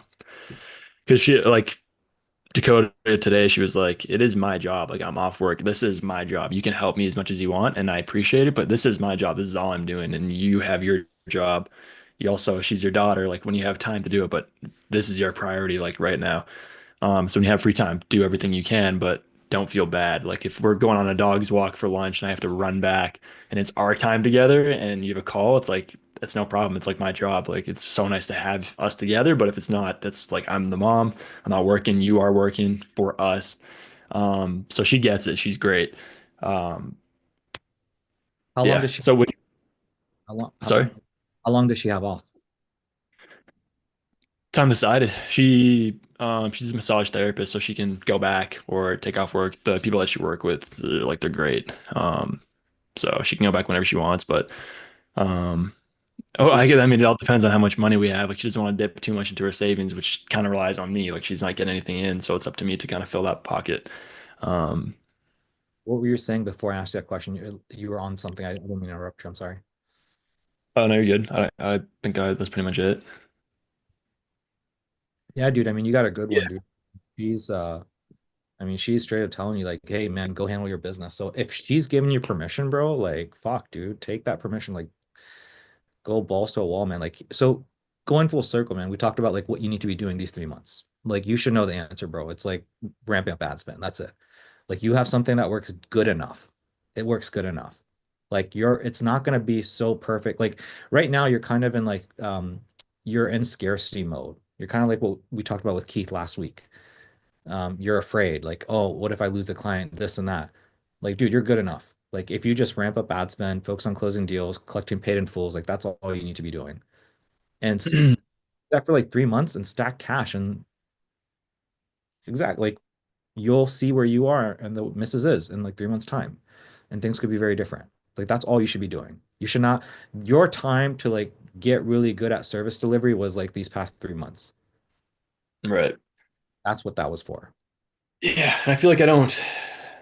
Yeah, I think the only thing I can do to add on to service delivery is just gaining and losing clients and just learning from each one and just trickling down the 30 list. That's what most Uh, people do. But so what most people do is literally like just they get to what you got to and they never put in the 3 months to like just get better. Like the time that me, you, and Mason spent with all that shit, the last 3 months, they don't spend that. So like you've done more than you think you have. And now you deserve to ramp up ad spend and keep people on for 2, 3 months. And like that's okay, that's normal. And if I were you, I would do that for like a solid 3 months, man. Here's what I would do. I would do that for like a solid 3 months, save up your cash, your war chest, and then from there, maybe we can take a step back and then get better at service delivery, add on additional offers. So you remember how you talked about like duct cleaning and then something else like HVAC cleaning or something like that to add on. Then we can like look at that maybe in like another 3 months. I don't think you have the time to do that right now. I think right now you need to make money. is it not as simple as just running a dryer and cleaning ad rather than a duct cleaning ad? And it's just a So different. yeah, so here's what I'll say is like what I mean is this. So I made a mistake in like not being clear. What I mean is there's priorities, okay? So priority number one is obviously Mrs. and the kid, right? That's priority number one. Priority number two is setting appointments, closing appointments. So making sure your ads are always good, your ads are always turned on, you're ramping up ad spend. The number one thing you should be focused on is like if you need to create more creatives for yourself. That's it. And then down on the totem toe here, like way down here, is going to be like launching new ads and trying new things out. Like if you have the time and mental space for it, like, yeah, for sure, do this, but prioritize these two things. That's what I'm getting at. Yeah. Okay. And when you say, sorry, so the two top things I should be prioritizing is ramp up my ad spend, close deals at the very most. Like if I have to create something else, it should be my own creatives. Yeah. Where does creatives for my client land? That Because was I the that was DC. that was Easter John's K. DC. Now it's Because like these past, sorry, go ahead. like now it's like whatever ads you have, you have. Again, what I'm trying to do is I'm imagining you have 100% of your time energy. If you got more time, dude, like fuck, dude, create more creatives for your existing clients. Like if you have the time for it, go for it. Yeah. Okay. Because What? the ones that I have is literally just like I don't think I have a single. I have a couple, but most of the ads are just screen recorded off ads library, and then I just take those and then like run them.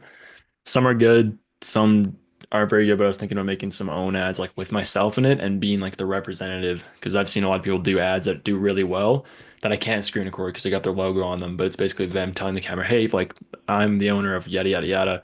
if you deal with these problems, give us a call. And there's like some before and afters on the right side. That's the whole ad. And some people are running those things for like 4 months in a row. And I'm like, all right, I can't do that, but I'd like to make that one day and see if it works. So that's what I was kind of thinking of making tomorrow. But yeah, If you, I guess that's not my priority right now. I mean, if you want to, you can. It's just, I mean, I would assume there's a certain amount of money that you need to make within 3 months for her to be able to stay home. So it's like proving to yourself, proving to her that you can do that. Right, which is just crushing deals regardless of how the service delivery goes. Take what I have for service delivery and just run this cycle, but just close deals and run that cycle with those deals and learn from those people that drop off and stay. Yeah, because like when you first hopped in, you were like, hey, like my initial conversation with you, man, was like, hey, I need to get this close so I can say it to certain people in my life.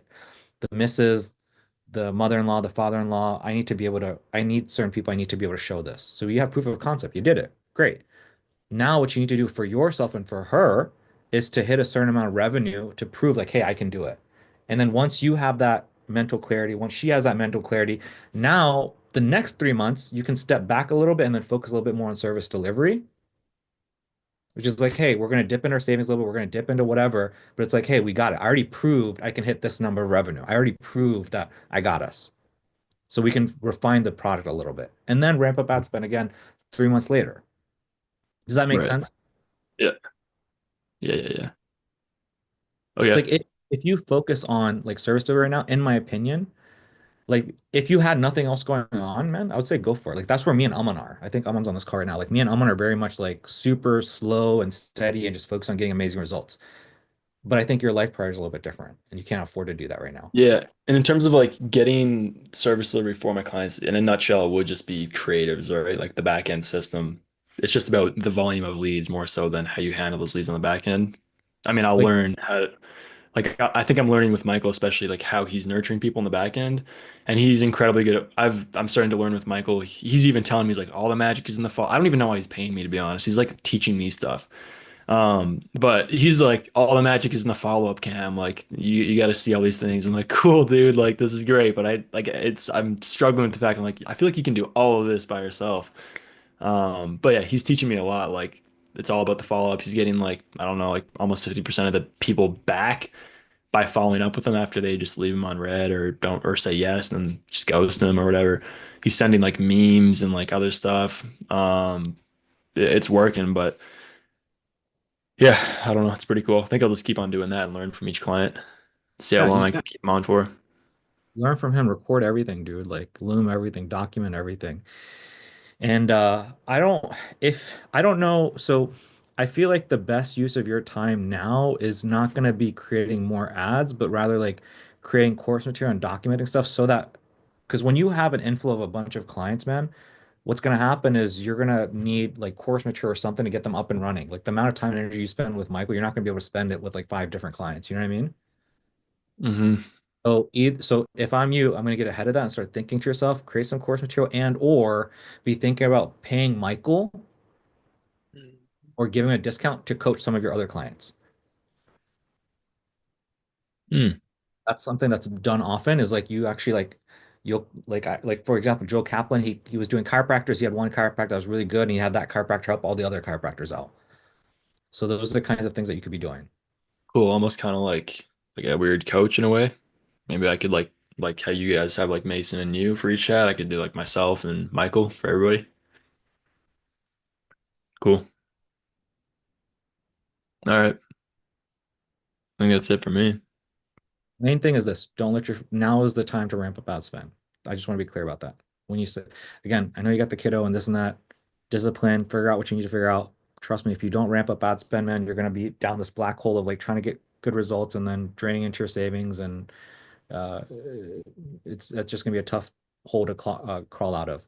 And you also saw that a little bit when you were closing those deals left and right, and then you turn the ads off and you lost the momentum. Remember that?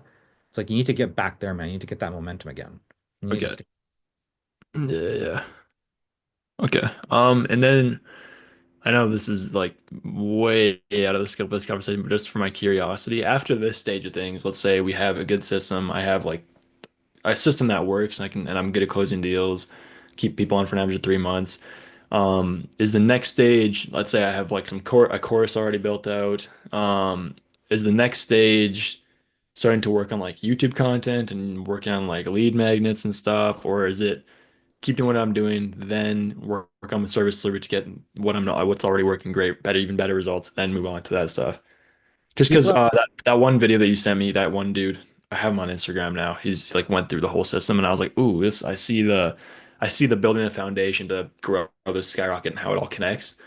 Um, that's the only reason why I ask, because that enticed me. Not saying that I'm ready at all, but just for my curiosity, I just wanted to ask that. Yeah, I would say that I have a very different philosophy than some of those guys, where my philosophy is just get really fucking good that people never leave you. Because if you just get really fucking good that people never leave you, that you're just making cash, like you're not really worried about closing deals left and right. Right, right, right. Yeah, yeah, yeah. We spoke about some of that stuff like a month or so back, where I was like, if you can have some kind of a product that all these duct cleaning business owners sell on your behalf. Again, that's next level. We don't have to worry about that right now. Now you got like passive income just coming like those are the kinds of things I would be thinking about. Either Right. like stuff. How do you get so good that clients just stay month after month? How do you sell them go high level? Ryan did this fucking really genius thing, by the way, where I don't know if he's on this call. Is he here? Yeah, he's here. I'm shouting out Ryan right now. Uh, but he had this girl who she wanted a website to like sell her programs. And so he just sold her Go High Level to build the websites there. So dude, he's gonna get paid every so month for like ever. So Cool. like that's the kind of shit you want to do. Like when you say that, you mean like an affiliate link or like an affiliate type thing? Yeah. Do you have to So sign up for that, or is it just like a link that put just in a your link. info? Oh, Yeah. okay, cool. So it's like let's say again, you think of something that somebody's gonna need forever, and they sign up using your affiliate link or whatever, and you just get paid month after month after month after month after month. Like those are the kinds of things we can be thinking about down the road, not right now. But yeah, dude, you don't need fucking organic content. You don't need any of that stuff. Like that, don't worry about any of that stuff right now. Okay, and in terms of like your philosophy of like just get really good at getting people results, so they don't want to leave you, because then you can just have six forever or whatever, whatever. Um, the best way to do that right now is just by going through clients, correct? One of the ways, and just throwing in different, maybe sprinkling in some of your new ideas that you've never tried with anybody before. And that's kind of how, right? See how they go, and then if it works, stick to it. If it doesn't, drop it and try something else, maybe. I think for you, what it's going to be is like again, you have your duct cleaning business owner, and then it's just that you need to be able to rotate between things for a year. Like that's what it is. Like there's only certain people that are going to want duct cleaning. There's only certain people that are going to want this. There's only certain people, and then you have to figure out that to get people results year round. That's going to be the thing You, that in your experience, let's because I was thinking about doing duct cleaning and then branching off the dry rain cleaning for Michael, just because it seems like we're having a bit of a dry spurt. We're gonna try different creatives first before we actually make that call. But when that does happen, we do make the decision to move from duct cleaning to dry rain cleaning and switch up the offer. Would you recommend, if let's say we have $100 to work with, for an example, would you recommend doing like $25 duct cleaning, like keep the duct cleaning, just that little presence on the internet or for market share, and then do the rest dry rain cleaning, just so you can keep both on a little bit, make this one the priority, and then maybe switch them in like 3 months and just keep doing the 3 month thing. you never And turn off working. You never turn off what is working. If it's profitable, you never turn it off. okay, so keep it on, but almost like if he has the flow, do $100 dot cleaning. Oh, it's starting to dry out. Then do $100 dry run cleaning and let them both run, even if duct cleaning isn't really bringing in too much. As long as it's still profitable. Okay, and if it's not profitable, drop it down a little bit. Don't even spend money on it if it's not profitable. Okay, So it's like, let's say right here, you're making a 10x return on ad spend, and then eventually down the road, you're at like a 4x. Okay, you're at a 4x. So now maybe you give, you know, 50% of the budget here, and then you give 50% of the budget here, and then you're at like negative 1x. Okay, well then no, we can't. We have to go back here and we're getting at 3x. So you always just want to stay profitable. Whatever is working, you always just keep that on until it stops working. right. And then in your example, I think what you told me kind of before, it's like you kind of stop this and move on to a different offer because everyone that's wanted duck cleaning has already gotten it. They're not interested. But then do you wait like 6 months or 3 months for people to kind of maybe start to want duck cleaning? People who, because it's like a 2 to 3 month thing. So maybe it was like they got it done last year, but now it's ready to get a duck cleaning. Is that how that strategy works? Or is it just keep on cycling through, just trying to grasp at straws to keep a client? And then once you got no more things, it's out? Or do you refresh things because it's been a while? That would be an ideal case. Ideal case, you can just rotate between, right? But you never know. You don't know how big somebody is in a particular, you don't know how big a market is for a particular thing, right? You might be able to run this for like 2 months and then this you stay at like 6 months and this for like 1 month. You don't know. So it's just like start building this out, I think is going to be like your strategy is like just start building this out so that the moment this stops working. So it's like you got this offer, you got this ad for, you got this ad, you got this ad, and then eventually when it stops running, stops working, it's like, okay, now we're going to move over to this. And then however long this is, great. And then we move over to this. Like that's realistically what it most likely is going to be for you. Okay. Once you have time for service delivery too, Cam, like I don't know how much you know about Google Ads, but that's also something that you could look into. That's kind of like more year round because basically it's just the people, obviously on Facebook, it's just scrolling people. And then on, Google and Google Ads, it's people that are actually looking for keywords as well. So that's something to maybe look into in the long run as well, like when it's the right time. Right. The other- Yeah. Let's say you stack, I don't know, 10, 15 grand over the next 3 months. Can you take some of that 15 grand and just like pay like a Google expert for something? You can, right? That's why I'm saying like really focus on stacking your cash these 3 months. Okay. So main priority, stack cash, use what I've learned with Michael and just copy and paste it and learn as I go. Crush deals. Yeah. Paid in fulls, man. Paid in fulls. All right. Cool. Questions, comments, concerns, thoughts? I don't think so. Okay. Got a piece not to think about, but yeah, I feel pretty good. Good. Okay. Get some sleep with your eyes closed. Mm-hmm. Yes, sir.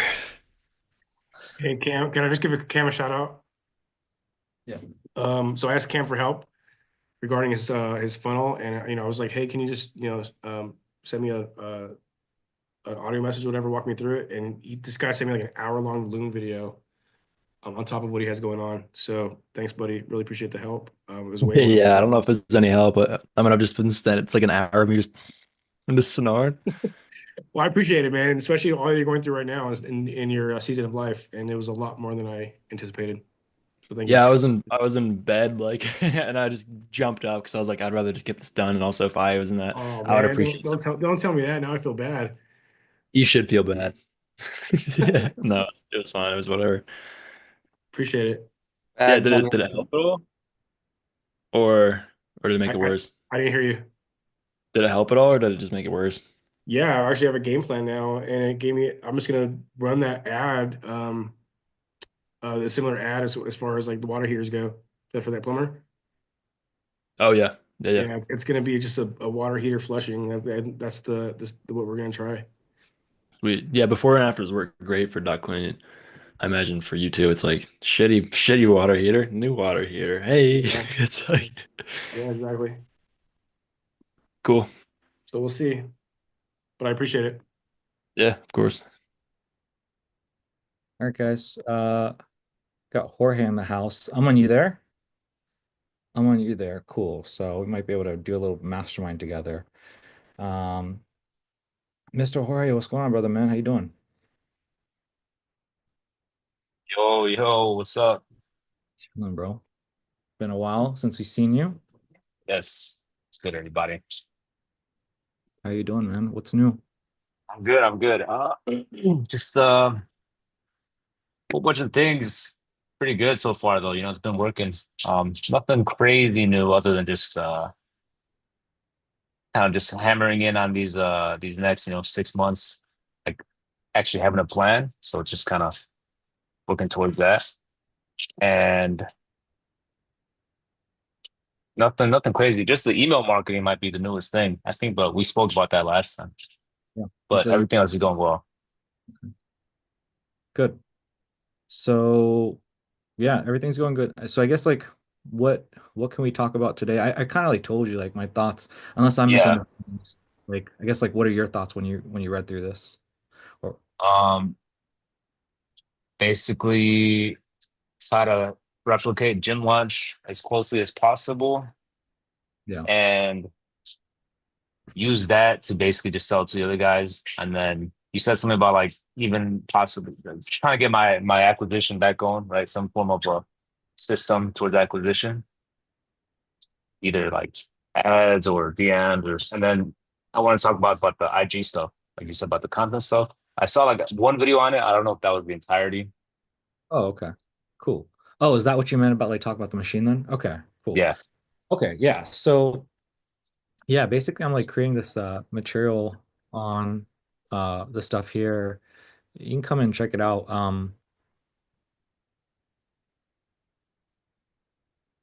I would say yeah, just checking it out, bro, would like help you because there's a lot. Like I probably for like a few hours worth of content in here. But Oh wow.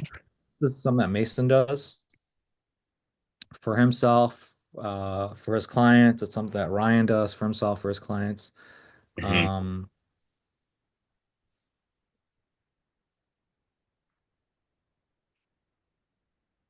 but like just the way you've like branded yourself on Instagram, I feel like this could work really well for you. So again, just give the video a watch, go through everything. But Mhm. basically, this is it in a nutshell. Is like you're just Yeah, running. this is what I saw. Okay. Oh, did you see the whole thing? Yeah. Okay, then you already know the drill then. That's it. Okay. Like run follower ads, run DM ads, get conversations going with jiu-jitsu business owners. From there, we push that to discovery call, push that to sales call, done. And again, it's just a route because we did the other funnel for you. And I don't know exactly what happened there. In terms of that other funnel, like the traditional ad to book call, like your numbers look fine to me, but I mean, Mhm. do a deep dive on that again if we need to. Um, What do you mean what happened there? I just stopped it because I couldn't afford the ads anymore. Well, I remember when you were running it, like I was looking at your numbers, I was like, man, his cost for book call is fantastic. Cost for everything was Hmm. fantastic. Okay. You weren't closing. So it was like, is an issue that you're not getting the right traffic? Is the issue that you're not working people hard enough? Like, what was the issue? I think I remember at a time I was like, oh, you're just not working the people hard enough, or like you're disqualifying people Yeah. for the sales call. So it's like if that already works, like you just got to get better at that. You don't even have to build a social funnel. What I was saying is if we can't get that working, then you go to social. So Mm. you have like three things. You have like organic DMing people. Hmm. You have the OG funnel that we built last time, and then you have the follower funnel. It doesn't matter what you do, you just got to do something to consistently get sales calls. So, you know what I mean? So it's like I know I saw this working, like the numbers look good, but you know, the cost per acquisition was too high. How's the DM stuff going? Like, I know you did that for a little bit. Like, did you really pursue it or not really just kind of like test the waters a little bit? No, so I stopped pursuing it just because it was taking a lot of time. Um, but from what I was testing out, it seemed like it was working well, right? And by well, I mean like I call people schedule calls, right? But they're like, actually, they flaked on me, or they're like, yeah, I'm not interested. But I was like, not so much interested in actually like getting them. I was more just trying to figure out like Does it the work? wording, and then like, yeah, How many DMs did you send? I think I sent less than like 50. And from that 50, how many turn into discovery calls? Like agree to a discovery call. That let me double check.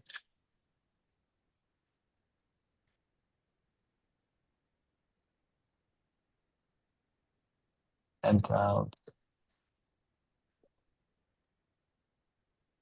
sent out 45, Okay.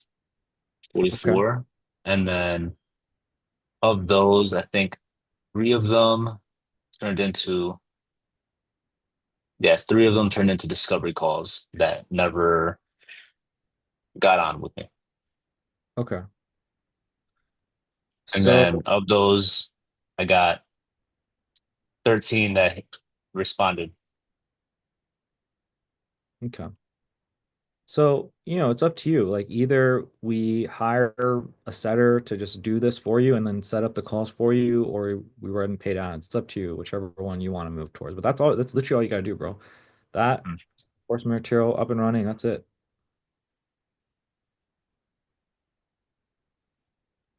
So either refine the cold DM or run back the ads. Exactly. Honestly, I feel like I would like to run back the ads again, right? So I mean, yeah, I'd like to run back the ads again. Because hopping on the calls now, I feel like I would kill it now. What I mean, we can pull up your numbers from before. Or do we have your numbers? Are these your numbers? Yeah.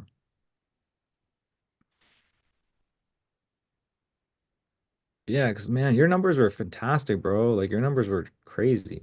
Like you booked 74 discovery calls. 60 you said are real discovery calls, which is like insane. 22 you had a conversation with. 15 you booked a sales call with. Live. Wait, are these your numbers? I look at the right numbers? Yeah. So you got 3 closes? Over that period, yeah. Bro, what Yeah, the hell the are you doing, bro? Like, Taekwondo school, you the you got sauce. What are you even doing, bro? mm, If you close, bro, oh my God. If you close somebody for 1,600 bucks and they're paying like, I don't know what the results you're getting people right now, they should easily be paying like 2 grand a month, I would assume. Like they're paying gym launch like 4 grand plus 4 grand ad spend. If you get somebody to pay you like 2 grand a month, or oh my God, bro. Like you already got something that works. Like I would just turn this on. okay, for sure. Yeah. Turn this on, charge people 2 grand a month. You're chilling. Your shit's so good, you can offer free trials if you need to, bro. Why is the discovery call rate though like low? Because Yeah. in that time I was disqualifying people too early on because they were not like, oh, I can't afford like paying for ads, stuff like that. But with the system that you have now, shouldn't that like not even be an issue? Exactly. Yeah, now it shouldn't be an issue because now it's like, bro, you pay for itself. Now you push everybody through. If you got to get them financed, Yeah, you get bro, these numbers look fucking great. Like, Okay, you cool. got like some of the best numbers out of dude, everybody. Jorge is the type of dude Oh. that's like he has like $1 million, but like he doesn't know how to flex it yet. No, Like, if I had $1 million, trust me, you know I'd be flex. there will be signs with There'll Jorge. be signs, yeah, trust me. Driving in his car, showing up the watch real quick. Uh-huh. He shows up to the mastermind, just drops $1,000. Yo, I gotta go. I'm busy. Yo, Mason, I know you got lung problems. Do you want to smoke this cigar with me? There we go, bro. I got you. $200 cigar. Jorge, bro, this dude, man, you a silly rabbit, bro. You got something. Like, just turn this on. Guys. This dude's like at the finish line. He's like, yo, I'm lost. Like, yo, Like, no, this race isn't even worth finishing, bro. Like, like the finish line is right there. He's like, yo, I'm lost. Where are you guys at? Hey, okay. Gotcha. I'm turning on right now as we speak. But no, for sure. I'll get that. I'll get that going again then. Yeah, this is it. Cool. That's it, man. Easiest, Cool. That helps me feel better then for sure. easiest question all day. With that though, I did have like another like. Remember how you said like it doesn't even matter about your offer to refine that, right? So after talking with Adam, he's like, dude, like if you get this email thing going, like I see the value in that. Like I need that, right? So he's like, and I know at least like I don't know how many people he said like who need what you would be doing. So he's Mhm. like, just polish that up in addition to what you're already doing with the ads, and you got something. Yeah. Like, so I would give this video a watch if I were you when you got some time, bro. This video, I keep telling people to watch the 4 numbers that you need to hit in your agency. Did you give it this one a watch? Not yet, not yet. So watch this one. It's basically is I literally took Gym Launch's numbers and I plugged it in. I kind of like I sat there and I was like, why does Gym Launch shit work? Why does it work so well? Why is Soho so happy? And I reverse engineered the numbers and I figured out like what they're charging, why they're charging. So just give this a watch. And the main thing to understand is just like so long, like your shit works so you're doing Gym Launch, your shit works so well that they're just gonna stay with you. It's not a like what he's talking about is like, oh, add email, this, that, this, that. That's not gonna make your shit more valuable. It's not like the moment. So here's the way I like to see it, man. It's like if uh if this is profitable and actually that's not the best example. It's like anything above this is profitable.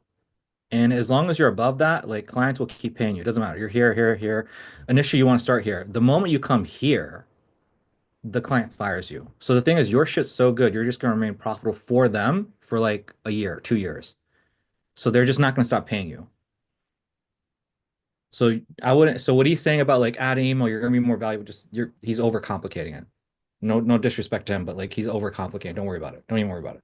You don't need to like break it down and be like, oh, I got this email thing and let me charge you for that. Just it's part of your service. The email thing Okay. is just thing part that's part of your service. You don't need to differentiate it. Gotcha. Okay, for sure. Because that is something I'm kind of building out, like the flows where I'm like, dude, if you just run this, any school, what I'm doing right now, if any school just ran that, they'd easily make it $10,000 in Here's like what you're gonna do. less than a month. Here's what we do. Like this, so that's going to be your fast cash injection play, bro. So you sign up a client, and here's the crazy part. Like, if you say, like, bro, the fact that you fucking said that, like, my panties are wet. Straight up. Because now you can go into a client and you can be like, yo, I'm gonna charge you 10 bands for this thing. They'd be like, oh, that shit's expensive. And then you'd be like, all right, I'll tell you what, why don't you hop in for $1,000, test trial this? We'll make you the money within the first 30 days, and then you can pay that to us. They say, yeah. We run the email play as soon as you hop in, make them the cash. Now you got your payment. Does that make sense? That's what we're gonna do with it. So they don't need to know that. That's your secret sauce. That's all. That's what we know. And then the moment we do that, I make them a shit ton of money, turn on ads, bro, you're chilling. Does that make sense, bro? Yeah, yeah. So that would be like the secret little secret sauce for there. That's going to be what we do the moment you sign somebody up before you even launch ads. We're going to do that the first fucking 7 days. Blow them away. Yes, sir. Cool, cool, cool. Yeah, because overall we sent like 3 emails, bro, and like 3 emails already. We got 5 people signed up for like 2K. I know, it's crazy. You told me that. You told me that the other. I was like, so did you get those emails from Gym Launch or you like made that up yourself? Yeah. I mean, I'd make it up myself, right? I use ChatGPT and then I also use like um saw a couple videos. Like I just binge watch YouTube videos and I just put my own spin on it. What is the campaign? Like what are you doing? If you can So do just it's a year up front, paid a year up front full, right? They get a 15% discount on their yearly membership. And then on the renewal for monthly, they get a discount as well. And then it's a free private with Adam.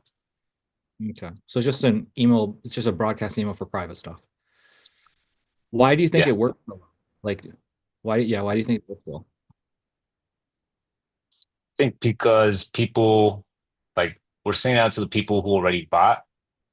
Like this within that pool of current members and then old former members, there's You're always you're people who will buy it up front, right? you're literally doing what Gym Launch does. Like that's what they do. They do like a more intimate thing with existing purchasers. So that makes sense why that works so well. And then of course like the private with Adams, like just value in itself. Yeah. 'Cause it's like fucking Adam, bro. It's like, okay, interesting. Okay. Hmm.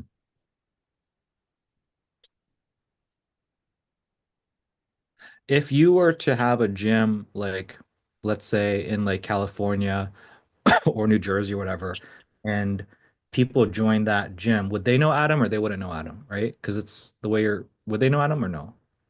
Depends on most there's a chance. I mean, the school owner or the people? The people that go into the clinic, not the gym owner, not the professor. Uh some would know, right? People who've been training for a while would know. Okay. The reason I'm bringing this up is now that you've told me kind of like what the play is, it makes sense why it works so well for Adam. We can try that for other gyms as well. It depends on how much they respect the the the professor, obviously, An right? instructor. That's how it would affect results. Yeah. Thing that is on my mind is because Adam is such a goat, you could have again, don't spend too much time and energy thinking about this. Maybe just sleep on it a little bit. But like maybe there's some kind of product you create with Adam, like some kind of a course, something there, and then you blast out as an email to everybody whenever you get a new client. S- So let's say you work with a client in New Jersey. You try the email offer, see if you can make some fast cash. Maybe you do, maybe you don't. Then after that, you blast out an email offer to get like a package of like something with Adam, some kind of course or some live thing.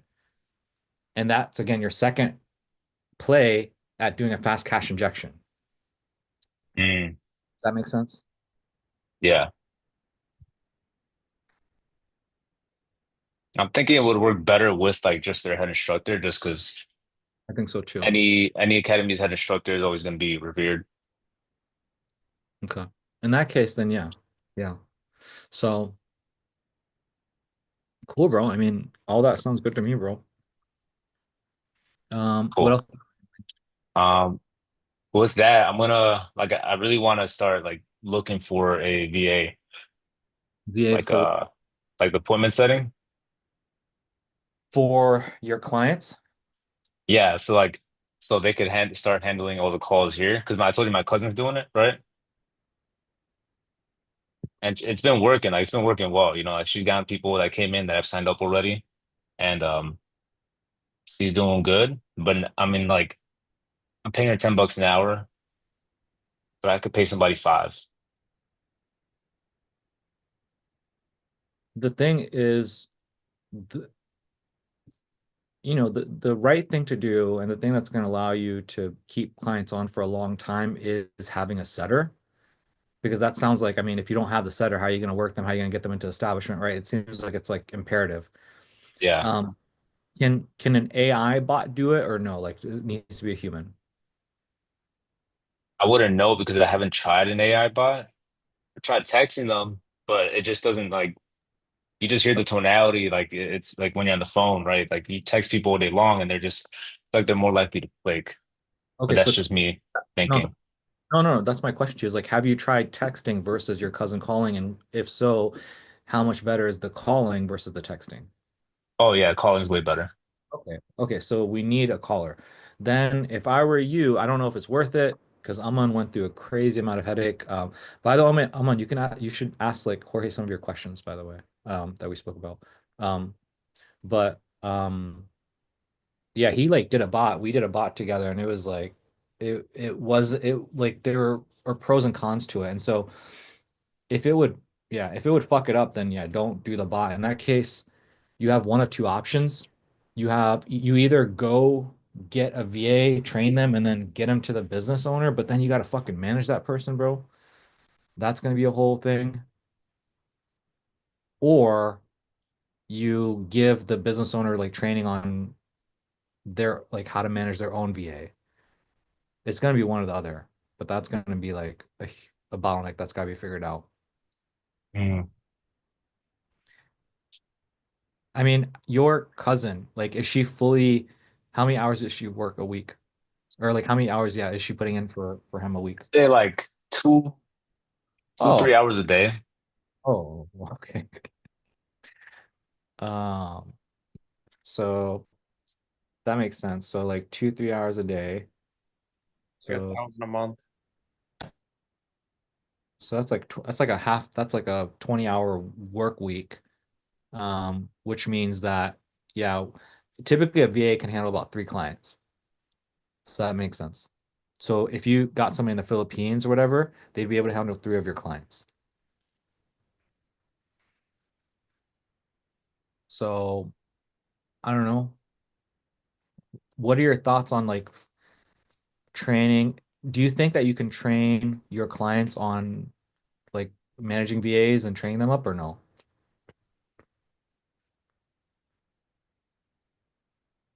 I think it would just be more like more of a chore for them. They'd be like, bro, I got all this stuff that I gotta be doing. I want to be training a appointment setter, right? And then they're not gonna be the ones with the best like equipped to do it, right? Because they don't know exactly how to do it, right?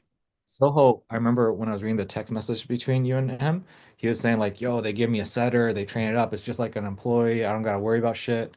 So Yeah. I see it now. So if I were you, turn on your ads, charge these people 10K, right? 10K, bro. We charge them 10K. Let's do it. All right. And then get yourself a setter that handles 3 clients. Just start there. Get us like 6 clients, 2 VAs. Maybe you're chilling with that. You make it, you just set it just like, just do the, 60K real quick. It doesn't have to be more complicated than that. Okay, Yep. for sure, for sure. And okay, now this is where like You're at the end zone, bro. Don't be lost. Jorge's getting lost again. You there? It's right there, bro. Just walk forward. I'll just play. What's up? no, you're good. I was gonna say like with the 10,000, right? So if you charging 10, and then that's because of like all the the way you worded it, you said something about the trial, like just try for like 1,000 and then like pay the rest on the like Watch. at the end. If you watch this video, you'll understand why the 10K is like a no-brainer. Like it'll just make sense. It's a numbers game. I didn't come up with the 10K from place of feeling. I gave you the 10K because I know that your return on ad spend, your results are just so good that 10K will be not a problem. I just know that. So if you watch this video, you'll see for yourself. Oh, but that's for 3 months, or is that for like month, one month? No, that's for a 3 month thing. No, it's for a 3 month thing. Oh, okay, okay. 3 month. So if you can get yourself, let's just say 6 clients, okay? Um, so 10K divided by 3, that's basically $3,333. So $3,333 times 6, you're looking at 20,000 per month. If you get 6 clients that you have on your roster at any given time, okay, you got 6 clients. If you lose a client, you go out and get another one. You just trying to keep 6. You're not trying to fucking go crazy. You should have 20,000-ish coming in, minus ad spend, minus the cost of VA, minus some of that stuff. I mean, we'll say like that's like 5K. You're chilling at 15K take home. That's not bad. Yeah, 15K take home, you're chilling. You just got to manage your VAs, talk to your clients. You could probably bring on a CSM for like another 3K a month if you wanted. Mhm. And that's it. Like don't, again, if you want to scale further, we can talk about that, but like that's all you would need to do. Hey, some slight, some slight. Okay. All right, cool, bro. Yeah, I watched that video and then I'll get started. Oh, and so your thing of like you're asking about 10K, like how I would break it down, because again, your results are going to speak for themselves. You can offer people like on your sales call, your job should just like before you were disqualifying people. Right now, your job is to push as many people as possible to the sales call. Okay. Your job is to get as many. And then from there, if somebody gives you some shit like, oh, 10K is a lot or whatever, you can go and say, okay, I'll tell you what. And then you go in with like a 1K trial. And then Mhm. because your email stuff works so well, you're going to blow them away. You're going to make the money that they're going to pay you. You're good to go. Does that make sense? That's what Yeah. Okay.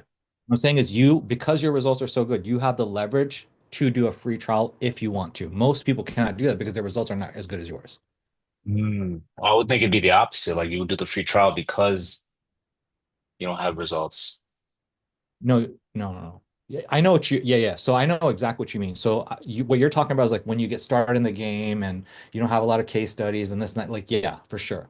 What I'm saying, but the thing is like those people, let's say, for example, somebody does a free trial, they get somebody to say yeah, and they get shit results. They get not the best results. They might not make any money even though they work for free. Does that make sense?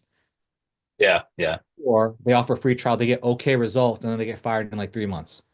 Versus what Mhm. I'm saying with you is your results are so good that you can be cocky and offer like a $1,000 to get started And because of your email stuff, because of your stuff, you're going to make that 10K for them within 30 days, which you can extract from them.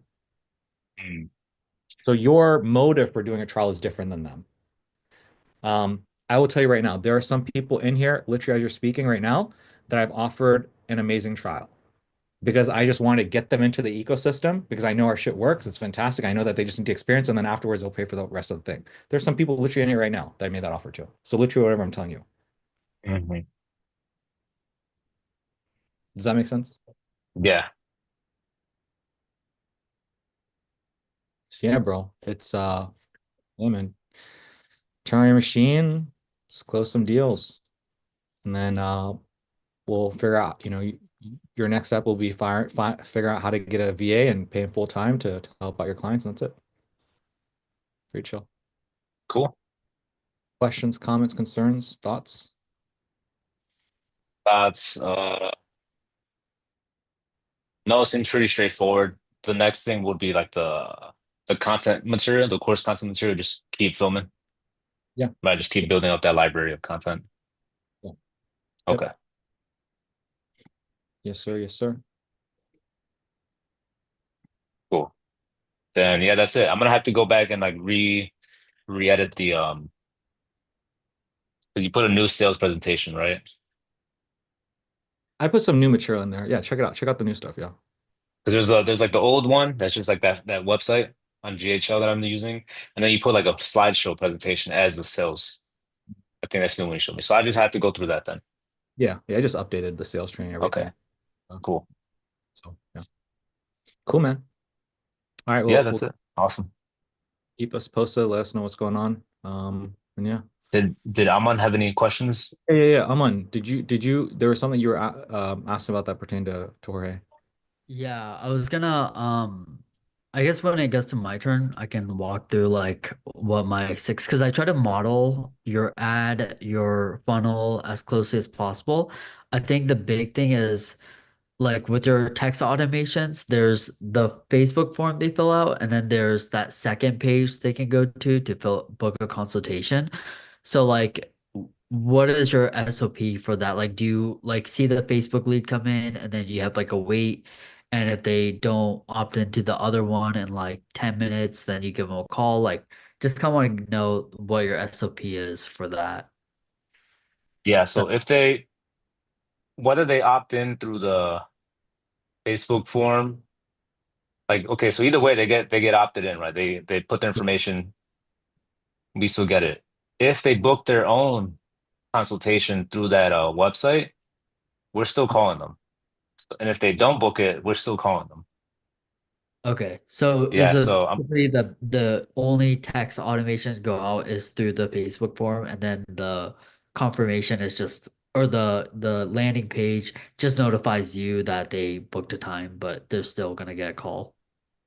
yeah, so we have our automations for if they didn't book a call on their own, right? If they already booked a call on their own, then they just get treated as if they just booked a call or as if like somebody just booked a call, right? So then they get those automations like, hey, congratulations, like you booked, here's your time, blah blah blah.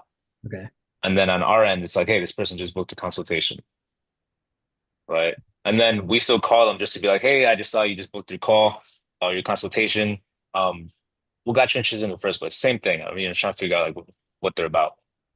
Okay, so it's like basically the same call. It's pretty much, yeah, same thing. But like when they opt in to the ad, do they get a text right away? And then Yeah. do they get another text when they okay, so they get a text right away, and then if they book on that calendar, they just get a confirmation text or like a reminder text. Yeah. But then regardless, you just give them a call. So either way, they get a call no matter what. Yeah. Okay. Um, and okay, so I mean, I think that was my main thing. If you like, I'll probably like show Kashik like what I have. So if you want to chime in, then just to kind Yeah. of give me pointers. But I try to write out like, or I basically try to model after your script, and even in that like one landing page you had, I think what would be helpful is that like texting automation because I saw you had a lot of different texts. So it's just Mhm. kind of like model that as closely as possible if you feel comfortable sharing it. But other than that, That was like the main thing, I think. Gotcha. Guys, Righteous, Keith, MJ, Ryan, would it be okay if we just do this really quick right now? I think it'll just take a few minutes. And then we can kind of go back in order. Would you guys be okay with that? Well, Yeah, my that's only cool. issue is I'm I cool. kind of have a hard out at like 8:30. Okay. So Okay, yeah, yeah. So I in hate that to case, be that guy. I don't have a lot to talk about though. I mean, my ads are up. I already got a lead.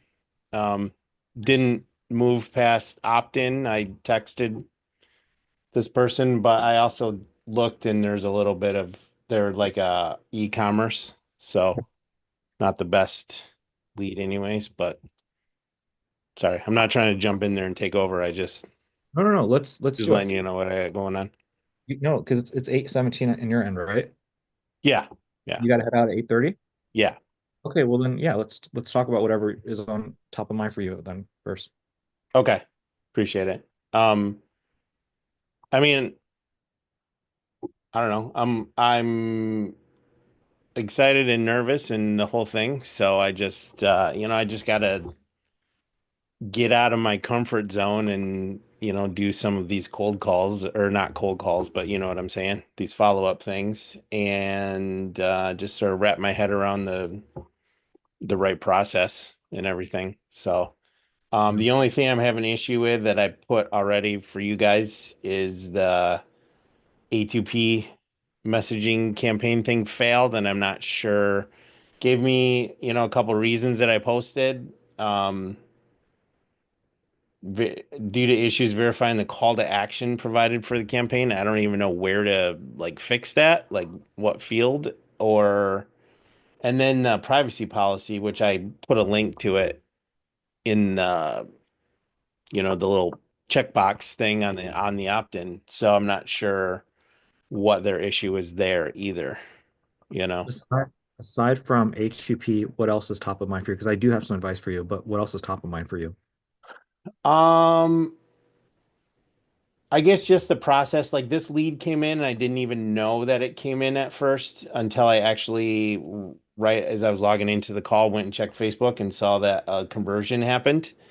And that's because the automations that I set up was based on text messaging.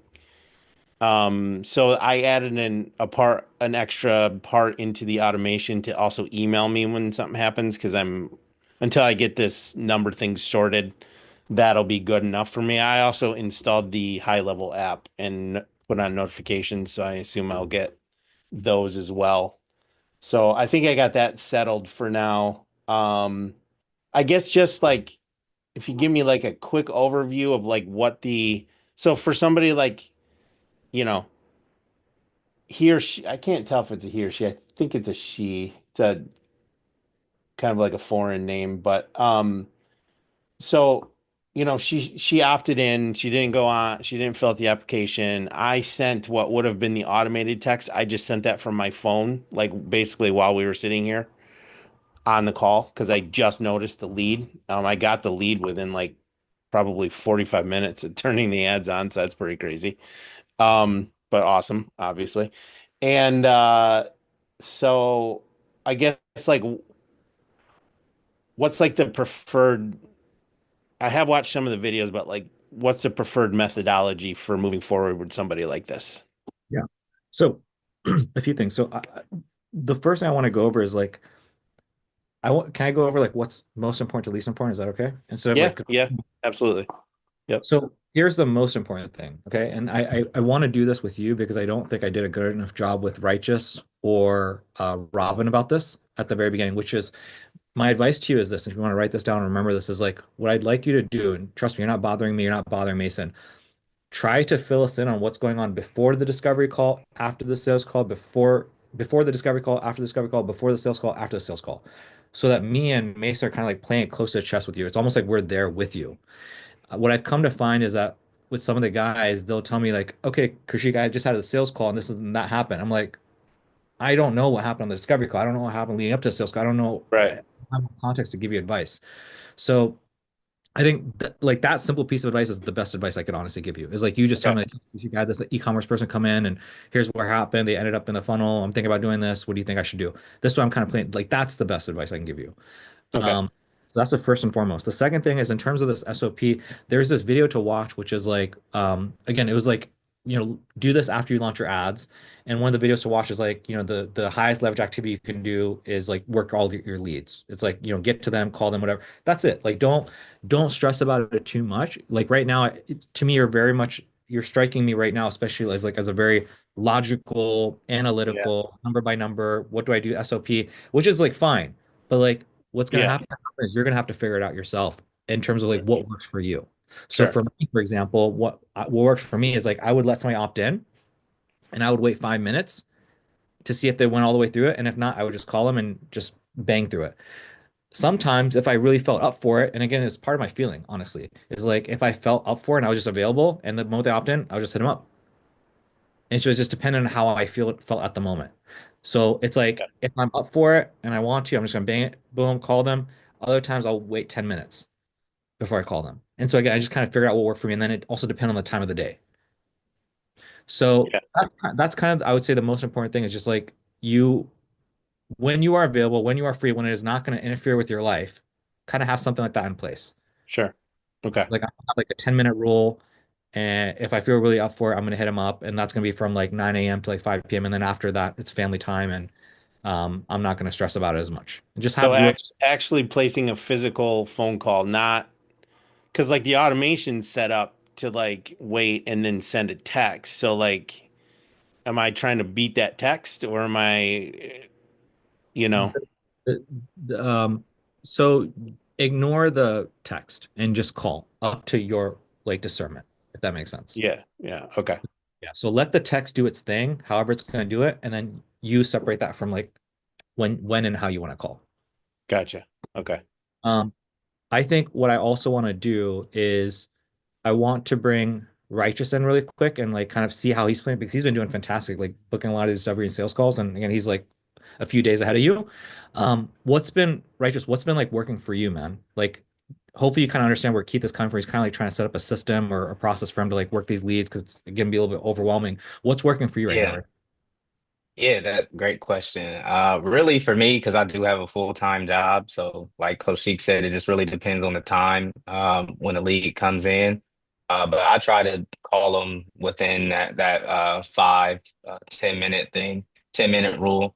If I'm free. If I'm at work, then I can't do anything until I get off. But that's when I'm just dialing. I'm calling them. I'm going through everything. And today I had somebody opt in, and I literally called her. I was doing the highest ROI activity just to, kind of see how it worked. And I literally booked the sales call, and she was literally telling me she was getting ready to fill out the application. So, I mean, it just really depends on how you want to do it when you're free. And like Coach Sheik said, don't worry about the automated text. Just let that do its thing. But whenever you got time, call them. What I mean, if you feel like you can, get them to the next stage, absolutely call them, Okay. 5 10 minutes. So And there's a script for that too, right? yeah, it's what he was talking Yep. about, which is the highest leverage activity. What was the video title again, Righteous? The one that you referenced? Highest ROI activity. That was the video. Yeah. Highest. Okay. Cool. So Thank you. Yeah. So give that video a watch. And that's like that's the most like just when you can get it and don't stress about it. Don't let it overwhelm you. If you're available, those are your rules. 9 to 5. I'm going to follow up within this time frame. If I'm available, if I'm not, family time, I'm not going to worry about it. Let the automation do its thing. That's it. And then again, Okay. when you call them, like Rachel said, somebody might be in a place where they're filling out the application. You just do it right there and then, right? You just take place of the application. You're Mhm. called. Don't stress about it too much. And you'll figure out your groove, man. I promise you'll figure out your groove. Okay. Okay. Yeah, I'm just, like I said, I'm kind of a rules process kind of person. And so like I'm just like I want to plug into like the most efficient process, but you are correct. Like I gotta find stuff that works for me too, because I've got my own things going on too, So I get it. Work with me on the Yes. work with me on How the to book the maximum number of sales. I didn't mean to cut you off, Mason, but the you're video good. was how to book the maximum number of sales calls. That's the video that I was referring to. But he Okay. was talking about highest ROI activity in there. But you check that video out and you be good. Okay. Yeah, and I haven't gotten to all of that stuff yet. So And I yeah, will just be make sure you watching. make sure again you follow the direction when it says like, hey, watch this video after you ads have launched, watch this video after before you Yeah. book. Make sure don't go above it, don't go below it. Because I remember yesterday you were saying, hey, because I was trying to, you're gonna overwhelm yourself. Don't do Right. that. Just watch only what you need to watch. And I did watch that video. You're like in this video, you got to watch this, and I didn't get to the this part yet, you know? Okay, okay. So, Okay, so that's why maybe like yeah. you're feeling the way you're feeling right now. When you get through that, man, I think your anxiety will calm down everything. Yeah. Cause like I don't have, I mean, I get, like I've told you, I get referrals, I get leads, varying levels of warmth, and I don't have an issue talking to people. That's not a problem. It's just this is so outside of what I'm used to that it's just going to take, a little bit to Yeah. get my It- head it- around. Yeah. I promise, like where righteously right now, Robin is about a weekend and you'll be like, oh, this is nothing. Takes Yeah, about I look forward to that time, hopefully a couple weeks from now where it's just like, yeah, just another call. it'll be a week. I promise. No more than a week. Like this time next week. Yeah, nice. So, So yeah, that's it, man. Like I think that's the most important stuff. Don't worry about the go high level number. It'll come when it comes. Just use your phone number. Don't stress about it. Mason said he's going to work with me on that tomorrow. So, Yeah, I was gonna say my track record is pretty good in terms of getting people up and ready for A2P. So like if you have time available tomorrow for a Yeah, call, for sure. okay, I'll just hit you up tomorrow and we'll figure something out because we can probably get you up and running within like a day or two. Awesome. Yeah, I appreciate that. So, because I'd like to do most of that stuff through that number. I don't really necessarily want to. I know you said something about, iPhone, they have a tendency to respond, but I don't have an iPhone. I actually am, Yeah. on a In that case, don't worry about it. Android, but In that case, like it's specifically only for iPhone. So if you don't have an iPhone, there's no difference between messing with your Android or Go I Love. You might as well use Go I Love if that's what you because I'd want. rather Another, do that. another thing to mention is like the area code that you've purchased most likely is being ran into the area that you're running your ads into right now. So like when people see that area code number, they're more likely going to be picking up anyway. Yep, for sure. So, What else is top of mind for you, Keith? no, nothing really. I mean, I just have some videos to watch and a process to work. So, Have fun with it, man. Whatever you do, just Yeah. trust me. Have fun with it. Don't let it stress you out. I think Robin's got the right attitude. Righteous seems pretty chill. He seems like he's Yeah. been having it. Have fun with it. Like I'm very excited by all of the stuff I hear in this group, like people doing it and getting those calls and stuff like that. So I know it's just gonna be a matter of time and putting in the work. So Yeah. You'll be all right, man. Everything will be fine. You'll be cool. Yeah. Cool.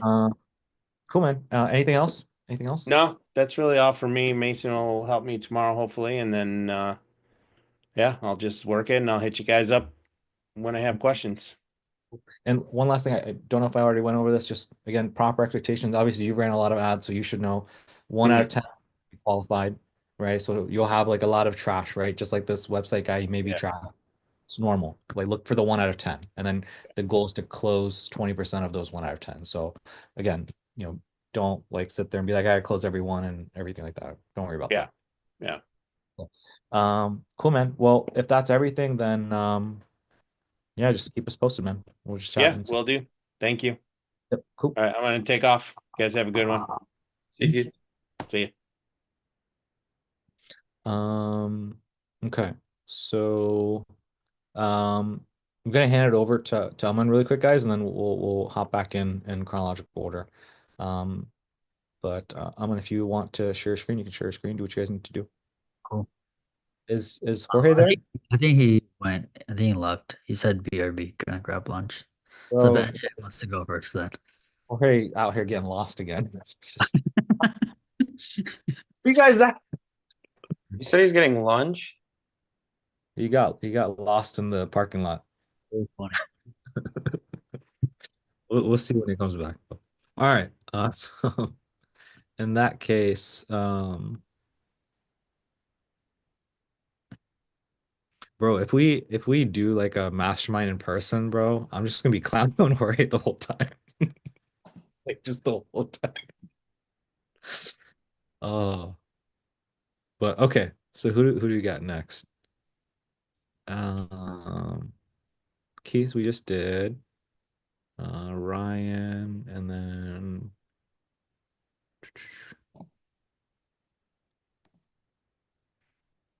Okay, yeah. Mr. Ryan, what you got for us, man? So talk about how to make a videos that work for everyone when doing a free trial similar to Kushik's ad. So that's a here you go. Okay. Discuss ad strategy in more detail regarding the clients I currently have. I'm going to pause my ad so I can focus on nailing these guys down. Okay, fair.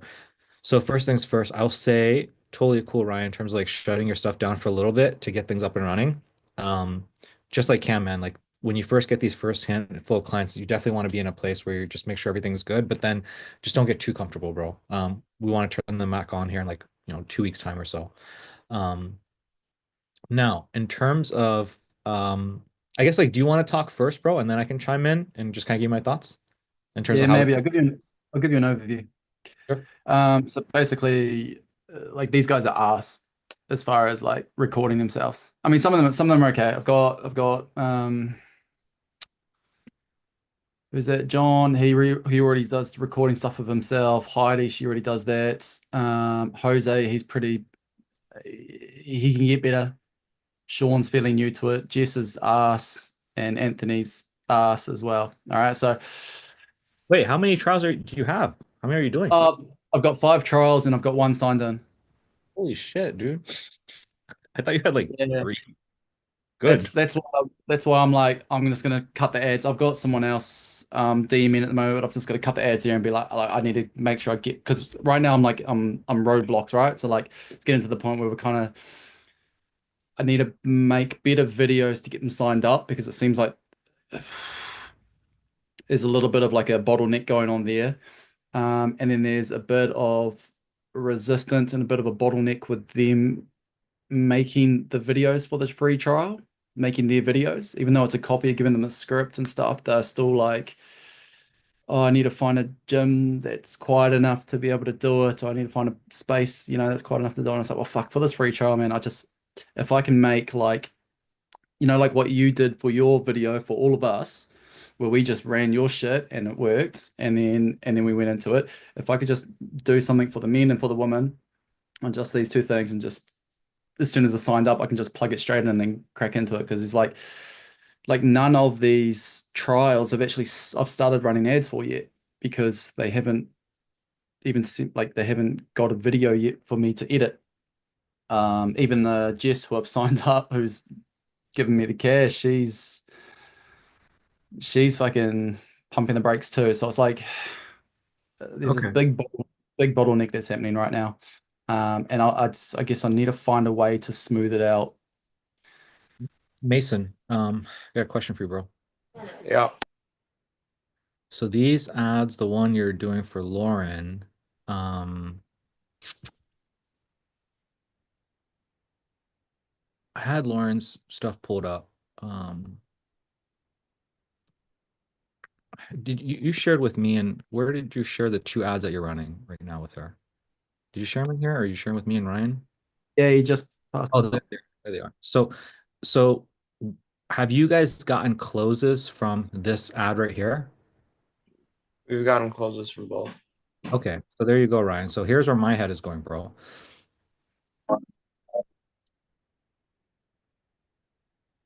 So my thoughts are something like this is where you can get, like, every personal trainer has recorded themselves, bro, like doing shit. So if somebody has recorded something already, like I'm gonna give you a better thing, but like if you just need to start somewhere, it would be like this, like just getting people to send you a bunch of shit and then you put the edit together yourself for now. Another thing that you could do is probably create some kind of a template where you send them like a project file and then they just like plug shit in and then hit export and then give it to you. So you're doing even less.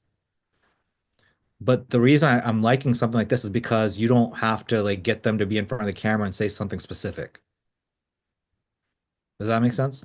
That's kind of where my Yeah, head. I think that would help. I think that would speed up the process.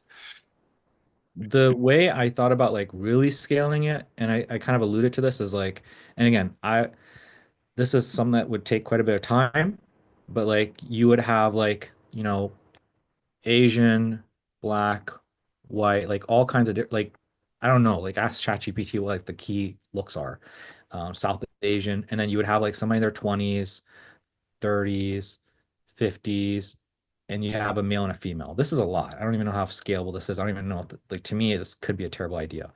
But it's like if you record all these, then the moment you have somebody that is black, that is in their 30s, that is a female, okay, you just launch the ad for them. And so they don't have to film anything, they don't have to edit anything. You already have it like a talking head model. I was going to ask if you knew of an AI tool that would do this. Because I don't know of one. I was researching AI last night and I was kind of learning about all the different AI tools there are, but I haven't come across something like this yet. Message Jeremy. Jeremy literally did this. So I don't know how good it is, but you can start there. What you can do to start them off is run a carousel ad that you've already made. And then all you have to do is make templates of those and then take a screenshot of their account and then run a carousel follower ad. Well, he's doing You'd have to show me how to do that. Or like well, I suppose maybe what that looks like, that carousel ad kind of looks like, so that I have a visual understanding of it. Because Mason, do you have any? You guys aren't running carousel ads right now, are you? For DM ads? No, so that's different. So what I'm saying is it's not a DM ad, it's a follower ad, but you use a carousel. Do you know if carousel ads work for indirect DM ads or no? I think they do, just not. I think video is always going to be better, but I know that they work, and it So- doesn't require a face or anything. So do you know what he's talking about in terms of carousel ad, or you don't know, Ryan? no, I don't. That's what I'm asking. Like I kind of need to see it to understand what we're talking about. Also, that video you pulled up before, I can't find it in our chat. It's not Which one that I've video? seen before. Just that first one you pulled up. These? Yeah, those two. Oh, because they're Okay. right to you. They're not in our chat to both of us. Message me and Mason, and then we'll get these over to you. All right. So carousels. This guy is a master of carousels. I love his carousels. So this would be a carousel. So how do you get ahead of 99% of people? And then it's basically like, it's a lot like a video ad, which is you can do a hook, story, authority, solution, call to action. You can do the same thing. So that was like the hook. And then you get into the problem, you get into the solution, and then you get into, the call to action. I got this ebook.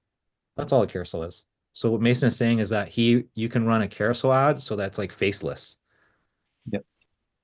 What I would do is, you try to tweak it at least a little bit to get it personal if you want. You don't have to. I mean, actually, I shouldn't even say should or shouldn't. Like, we should just test it and see what the fuck happens, actually. But this is so his solution is even more specific than mine. So this one is the most specific is going to be having a system to recreate all these different kinds of ads with all these different kinds of ethnicities. I don't think obviously you should start there. Then you can do this, and then from there there's this level. So there's 3 tiers in terms of like the amount of work and energy you can do right now to set something up.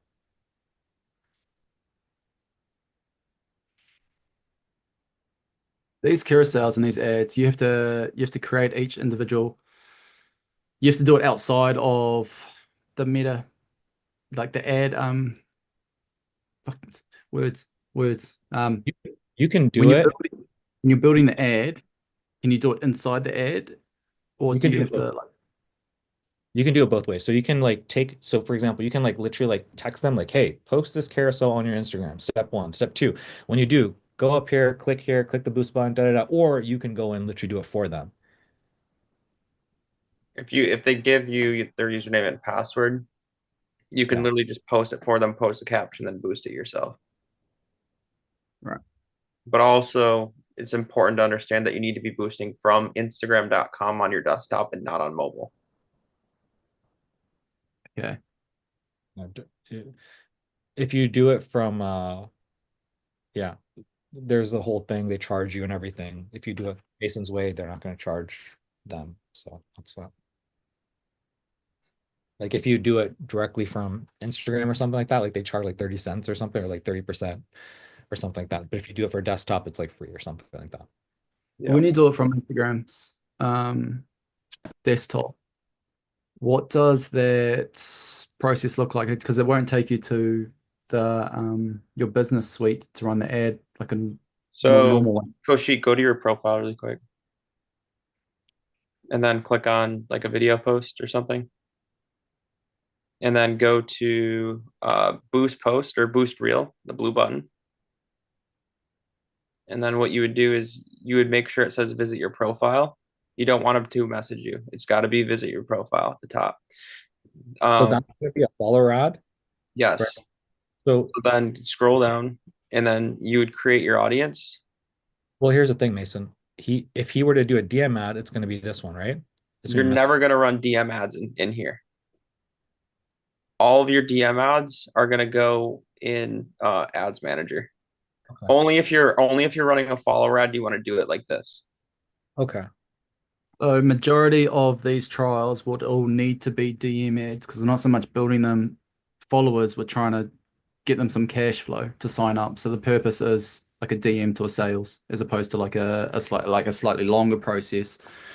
I think once they signed up, we focused a little bit more on the followers for that longer process because it is longer and I have longer with them. But I've only got, maybe 2-3 weeks with these individuals before they're like, this isn't working. I'm going to fuck off. So I think getting them a few DMs and a couple of cash sales is going to be more. That's my thought. 100%. I agree. Which would mean that running carousels from Instagram is not the right move for the trials at the very least, but it is good to know for when they're signed up. But you can run carousels through the Facebook Manager, can't you? So message us about this. Message me and Mason about this, the carousels. We need to double check for you whether indirect DM ads work. So we know for sure they work for followers, but we don't know whether they do or don't work for DM ads. So we need to confirm that first. So just message us about that. If they do work, if they do work, then you can do what Mason is sharing with you, which is like come into somebody's Instagram, literally just say, hey, I want you to go on your Instagram. I want you to post this. I want you to put this in the caption. And then from there, you can go into Ads Manager and set up the DM ad for them. Yeah. But again, message us and we'll double check for you whether this works. Carousel ads work for Instagram DM ads.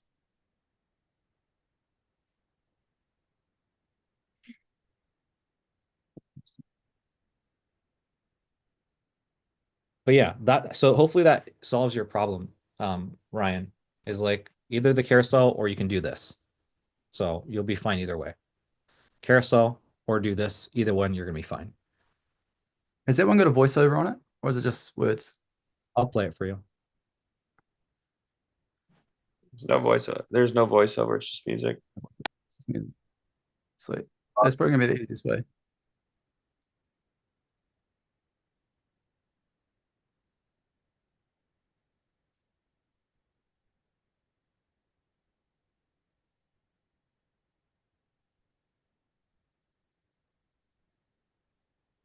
The simplest and fastest way to lose weight if you're a busy mom. Did you see this one already? Yeah, that's the one I'm trying to get them to video. Gotcha. Yeah, the one that they don't want to. Gotcha. Yeah, it's just terrible. And then I'm trying to get the guys to do a variant of it with dad bods. Yeah. But again, they're taking so long to just get through the connecting up our fucking Facebook accounts that it's just dragging on. So now you feel my pain. This is what I dealt with years ago when people film and create content. But yeah, man, hopefully that solves the problem for you there. What else is brewing your mind? What else? So we dealt with this one, or do you want us to go more in depth on this one?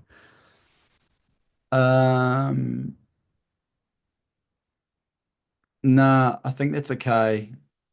I'm contemplating though having a template for both men and women, but making it not so niche. But I'm wondering, is that too, like if I was to say have an ad just for women and an ad just for men, so that when these guys haven't got a niche, or even if they do have a niche, we just need to get them cash flow, we're just getting them super generic clients for that cash flow rather than hitting specifically mums or specifically dads with dad bods. Do you or Mason think that that's just too kind of like it's too broad and it's not really targeting anyone specifically to hit their pain points? And you think actually it is better just to hit that niche on either side because they are more likely to convert? Are you talking about for the trial or after the trial? Trial, for the trial. So I'll let Mason kind of share with you what he thinks you should do. I personally would just keep it really basic. I would do Lauren's thing for the women. I would do the I would do the guys version of that for the guys. I wouldn't think anything else of it. Just get them up and running. They're all both gonna be okay. I would set proper expectations like, hey, here's what we're going after for this trial. We will niche down afterwards. We'll have a conversation about that. But for now, this is what you need to worry about. Here's what these conversations are going to look like. These guys are layups. I would sell them on layups. These guys are really easy. That's why we're leading with this first before we get more fancy with you down the road. Focus on weight loss. Yeah. Focus on weight loss. So even if someone like generally a lot of the personal trainers, they'll come in, they'll have a rough idea of who they want to help, or they're just someone that helps everybody. If there's someone that helps everybody, like the coast is clear, it doesn't fucking matter what you do. And then if someone comes and you're like, well, I'm a guy that helps skinny guys gain weight, be like, yeah, no problem. We'll focus on that after the trial for the time being. Let's get as much volume as you can, get you on calls just to see how you do, so that when we throw people that are trying to get, gain weight in your face, because it might be a little bit more expensive for right now. Let's see how you do with these people so I can coach you up. So when we do get those ideal clients, then blah, blah, blah. Yeah, cool. So okay, no, that's like that answers that. Okay, as for the second one, there's 2 clients I have.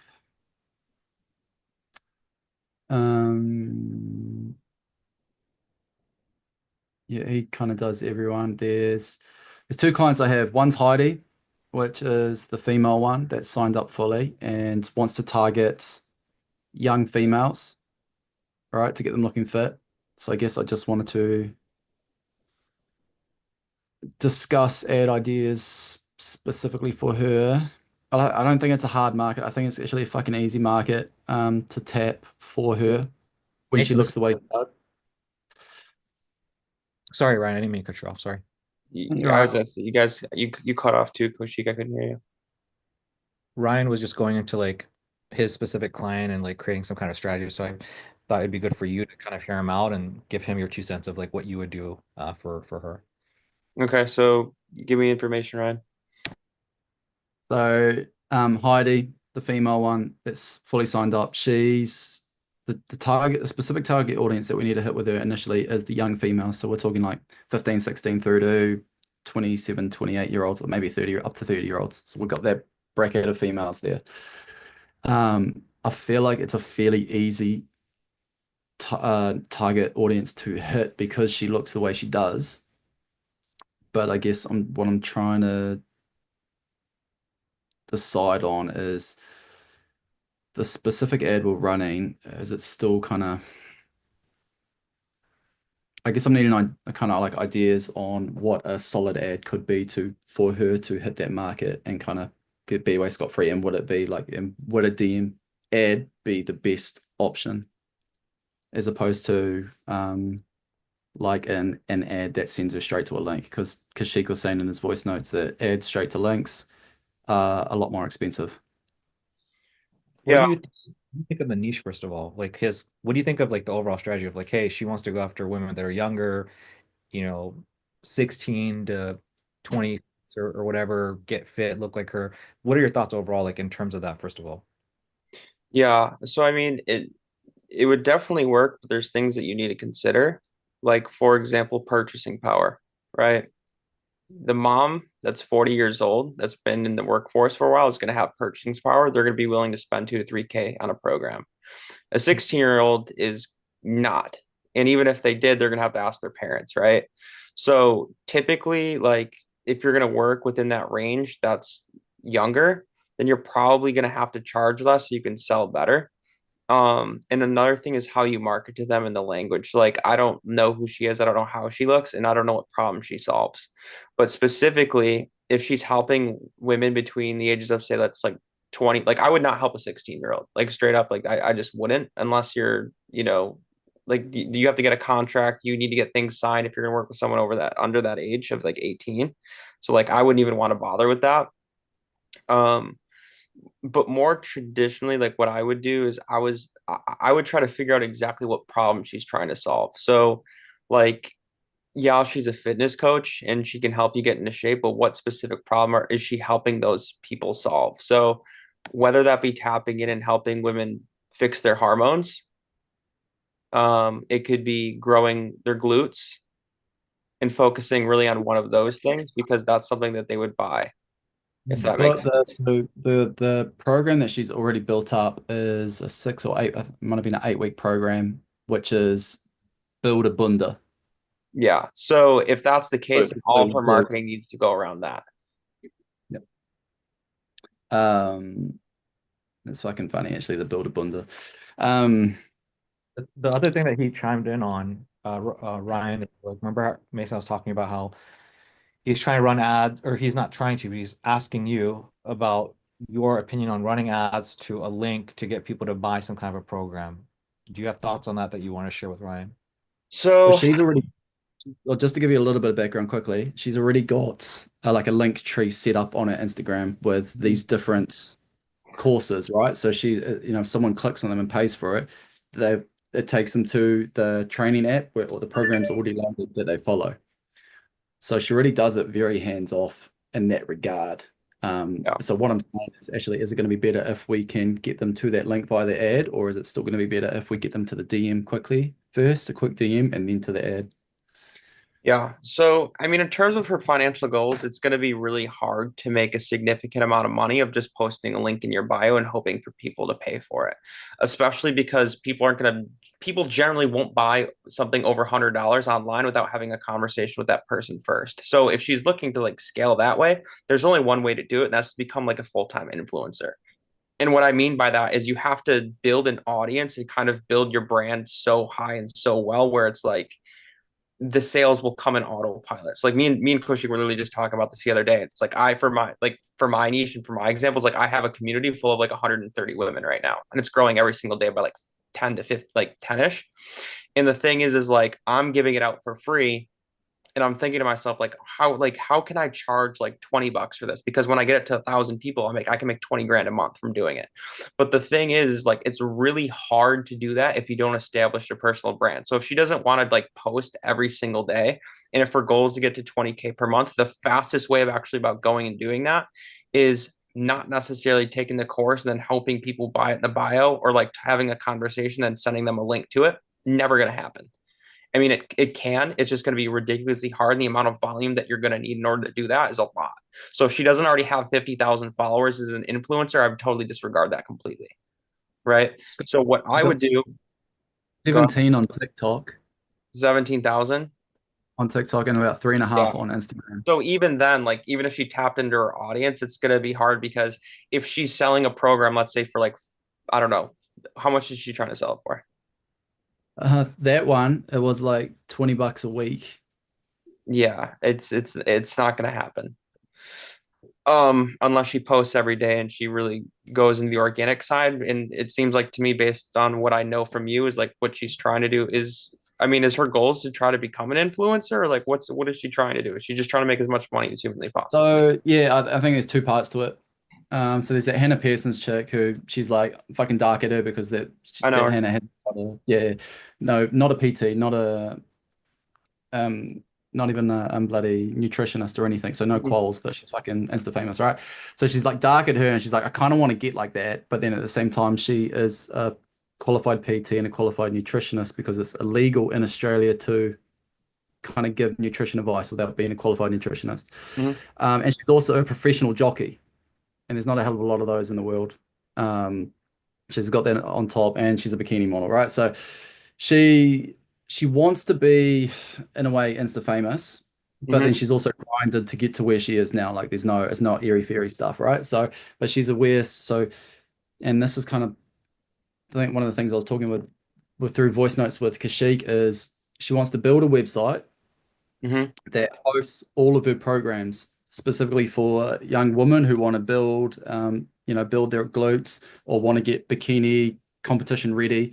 And then the other side is like for jockeys to get strong but stay underweight, and kind of like how to control their nutrition leading up to these races so that they have enough energy but are also super light for the horses to put them in the best possible chance. So she wants to have that website built up. She's got all the programs and everything set for it, which is why I've like gone, let's do it and fucking go high level, because then as long as she's got that up for years to come, even if she doesn't work with me, she's getting some sort of revenue from that. I'm getting paid. But one of the first things she said to me is she's like, I need a following. I need to build my following so that it can send people to there organically. So she's aware that that needs to happen. So one of the things I mentioned to her is, like, we got to run some DM ads to get you cash flow, even though she's like, well, cash flow is not really a problem for me. She says it's not a cash flow is not a problem. What do you mean by that? Like, how much is she making? I don't know. But she's What like, does she cash do flow is full not. time? Does she do this full time or? She's an in-person PT full time. She's also got all of her stuff, and then she's also a professional jockey. Got it. Okay. So, dude, I know exactly what I would do. I know exactly what I would do if I was in your position. The first thing I would do is I would convince her that she needs to give out one of her booty programs for free. Then I would recreate a DM ad similarly to the way that I did, where it was kind of like my mom taught me everything about fitness, right? She can start and tell like a bullshit ass story and be like, I used to be so insecure about the way that I looked, and especially being a 20-year-old woman, you know, that really ate into me and I had all these bad habits. And then I got my certification. I did this and I did that. And now it's like you can kind of show, like, I'm sure she has a video of her like showing her body when she was like 16. I mean, she's got to have something on Snapchat, whatever, right? And then what I would do is I would show her what she looks like now as a like I went from this to a professional bikini model.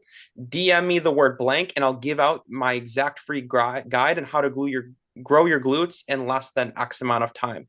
Then what I would do is I would automate the course, throw it and go high level, give it to people for free, and then have an appointment setter or teach her how to set, and then have her take those calls to sell her high ticket program. And then if she can't sell the high ticket program, use that back end offer to be like, hey, I also have all of these courses. Like, I don't know how many she has, if she has like 4 or 5, whatever they are, but then bundle them all up and I'll give you this, they'll give you this, I'll give you this, and I'll give you this, and I'll give you it all for like $100. That's what I would do. That would crush. And then what I would do simultaneously of doing that is I would run it. I would teach her how to post organically to create the story of a gap. So similar to kind of the ad that you're running for the DM ads, you're going to use that same exact ad. You're just going to do different variations of it. And then you're going to run follower ads with it. And then you're going to target women between the ages of like 21 and 31. That's what I would do. And make as many different variations as you can. And then I would shoot for your KPI you should be looking for is your cost per follower should be about $1 or less. And if you spend about $50 and it's not that, you need to kill it and then run another ad. But she needs to be launching those all the time. And spending a little bit of like, I would start by spending like, I don't know how much money she has or how much she's looking to spend on ads. So I would probably spend like, I mean, again, yeah, it's interesting because you said lead or like money is not the problem for her. But if she's trying to build a following on Instagram, like if she posts like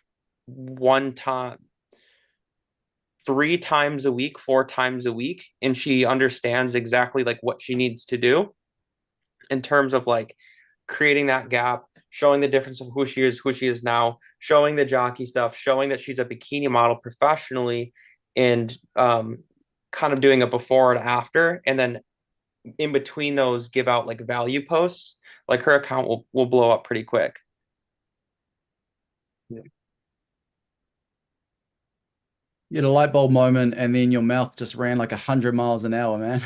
Yeah. So like I had a personal client. I've written half of that. I had a personal client of mine. She had 1,000 followers when she started with me, and then she has 17,000 now without running $1 in an ad. Fuck. Within like 3 months. One of her posts went viral. I think it was like, I don't know, 10 million views. If you can get, yeah, I mean, everything I said to you, Ryan, like Mason's kind of echoing it, right? Which is like link in bio by itself right now isn't going to work. Like if you have link in bio that goes to this program, the only way to make that work is to get her viral, like Mason is saying. Yeah. So it's like again, I don't like my job is to help you keep getting paid. Like that's my number one job. And what I will tell you is that if you don't make her money, she will fire you sooner or later. I think, unless she's like filthy rich. If she's fucking look, so let's say she's filthy fucking rich. If she's filthy fucking rich, here's what you do. Like Mason said, All you do, all of your time and energy, Ryan, goes into writing scripts and content for her to help her go viral. All you're doing is you're doing research, doing trends, figuring out trends that she can create videos on. You're trying to get her to influencer pages to get posted on there, and you're like paying like $50 to get posted on somewhere, and she's just trying to get a shit ton of followers. Okay, that's one.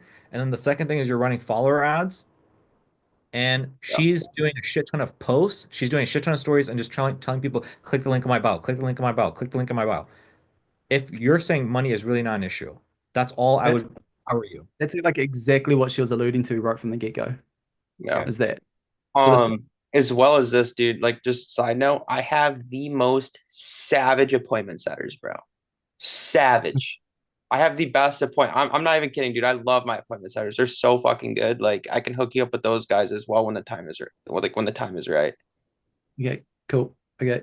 So the thing is, so again, strategy one, again, I'm taking your word for it. Money is not an issue. Okay, great. Money is not an issue. You spend 90% of your time and energy on helping her create content that you're going to help post, write captions for.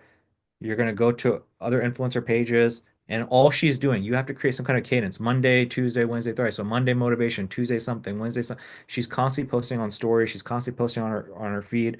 And I saw this on YouTube the other day. This guy who's talking about like he doesn't give a fuck how much traffic he's getting, how many leads he's getting. He doesn't care. All he cares about is the number of call to actions he makes. And he says, if I'm doing 17 call to actions a week, I'm happy. If I don't, I fucked up.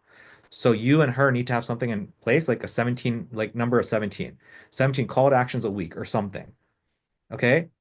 And that's it. Like you don't need a setter inside the DMs. You don't need anything. Like if you're saying money is not an issue, if money is not an issue, you don't need somebody inside the DMs working or trying to push her to sales calls or anything like that. Okay. Now, if on the hand money does matter, then you should be doing Instagram DM ads. I would not say anything about jockey. Again, you can listen to Mason kind of get his thoughts.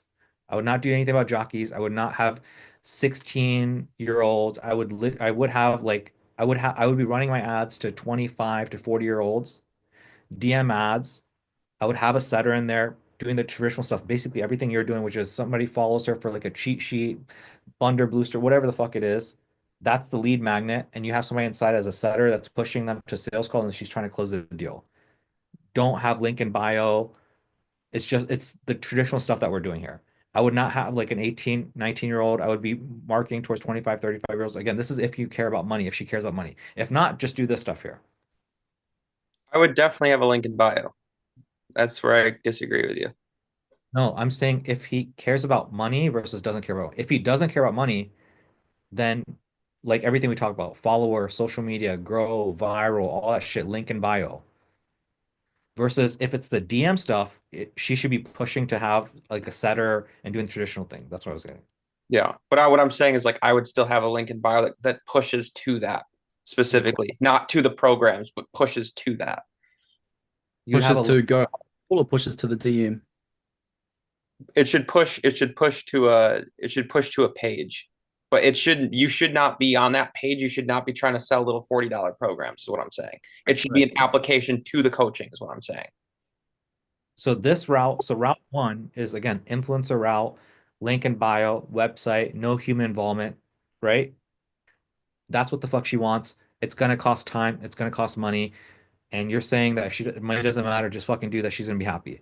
And if you have the Midas touch like Mason, right, and you'd want to work really closely with Mason, run your content by him, Mason should hopefully be able to help you create some viral content where she just fucking blows up. If so, great, you're chilling. In this case, again, if you have a link in the bio, again, it's not selling a course. It's not selling a program because a human needs to be involved. You need to have a setter. You need to do things very traditionally. So pick which one of those routes you want to go. I think it's gonna be the first one. But if it comes to a stage, so you're talking, if it comes to a stage which is like, actually, I need some cash flow now to carry on maintaining these ads. Mason was saying, run that, give away that Glute program for free, but make sure it's linked to the Go High level so that we can upsell them later on these other courses or like the bigger courses, right? Okay. If it's about Would- the money, I wouldn't sell the courses. If she's trying to make money, you're using the course as the lead magnet to get people on the $2,000, $3,000 program. Yeah, Here's so how you that's what I'm want saying. here's That's what I'm asking. Here's no course. Like, don't worry about like what he said about the course. It'll confuse you. Basically, here's the thing. Are you selling here's how I want to think you think about it. Are you selling the course or are you selling coaching? It's one of those two. Pick one, right? Here, the follower of viral shit, you're selling courses because she's so viral. People are gonna click the link in the bio. They don't need human involvement. They're fucking fans of her. They're gonna buy that $20 per month, no problem. If however you cannot work with if however, like again, you're doing this for 3 months, she doesn't get viral, she doesn't get famous, and she's like telling you, hey, Ryan, I gotta make some money, then you go this route. And now you're not selling the course. What you're selling is coaching. What he's Yeah. the course is like a downsell. It's something that's like a lead magnet. So this that you would sell, you're giving away for free here, basically. That was the idea that I was giving you. So Yeah, you okay. basically sell course or sell coaching program. Pick one of the two. Yeah, okay. So that makes sense. So Mason went into depth pretty heavily with the course, selling the course one. Right.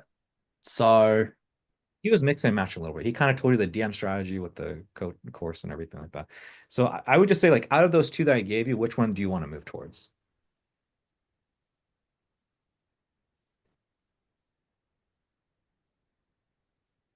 courses.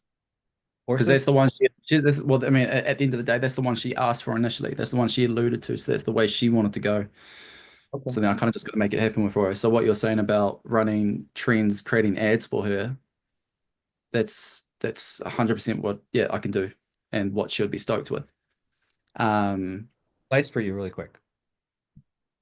Confirm it. Yeah. Okay. Confirm it. Be like, give her like a timeline and try to kind of scare her a little bit.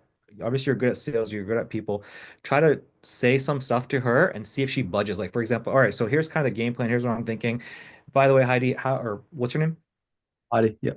Heidi, however much you want to spend, you want to go crazy, we can. If not, we can scale down and like kind of give her like a structure. Like for the first 90 days, the goals try to post 3 per day, 3 posts Monday, Wednesday, Friday, and then stories and this and that. And then in terms of ads, we're gonna try to do this. Now, here's the thing with this strategy, the link in bio, we have to first focus on getting you viral first. The money will follow after that. So in this particular case, you got to be open and willing to pour about 5 grand in before we see a huge return. Now, if this is not something you're okay with, I will give you a different strategy for sure.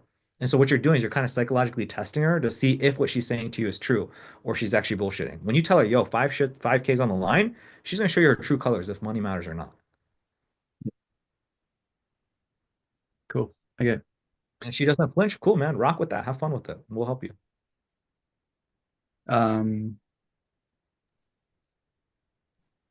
Another thing as well, just to like mention, is if you're running the follower ads, you can still close deals off those. It's just not as proficient as DM ads, in my experience. He's not going to do it, Mason. He's not going to do it. He's not going to. Okay. If they do follower ads, they're not going to do it. If they do that first route, there's no setter. They don't give a fuck about that. Okay. Well then, yeah. She's trying to be Insta famous. But so I've kind of absorbed everything you said, but I've basically just had like a mind blank type situation. All right. So I understand everything you said and I understand about going to a testing her. But I've had a mind blank about, okay, so what can we just run back real fast? What are the ads we're trying to do? And I'm creating content for her. We're going to make a structural plan Monday, Wednesday, Friday. And we're going to do the before and afters. And no, what the fuck? See, now I've like merged yours and merged Mason's shit together in my head. And now I'm confused. If we eliminate that coaching one and we just talk about the follow ads and Insta famous. Yeah, let's write it out. Yeah, write it out, please. So if we kind of like have a list of some things that we're going to do, so for the ad level, it's the Heaven Island thing. Again, Mason can chime in.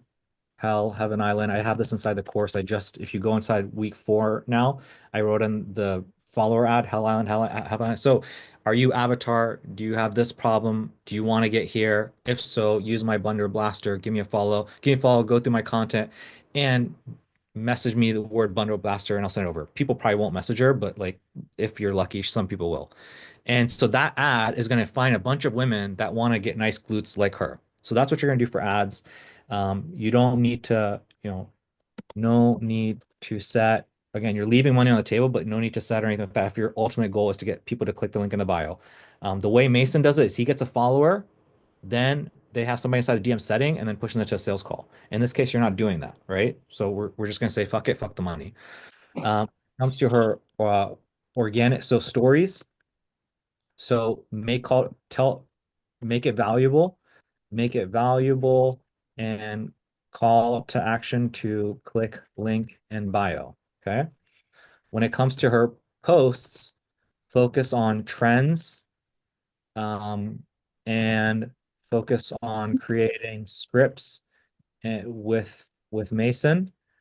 And the goal is to go viral. That's it. Every piece of content is to go viral. So like that dumbass shit where like girls are dancing to a fucking song, like she's gonna be doing that shit. Right? Ideally you can make it more fitness relevant, but she's gonna have to be open to doing those kinds of things to build up her following. At this stage, you have to do trends, you have to do stuff like that. So do some trends and then do some stuff that's like her related, like teaching some stuff. Like if she creates some stuff that's like valuable, that's actually teachable, like that might go viral. Like Mason, again, he had this one girl that like it was like 10 million views and it was like value driven.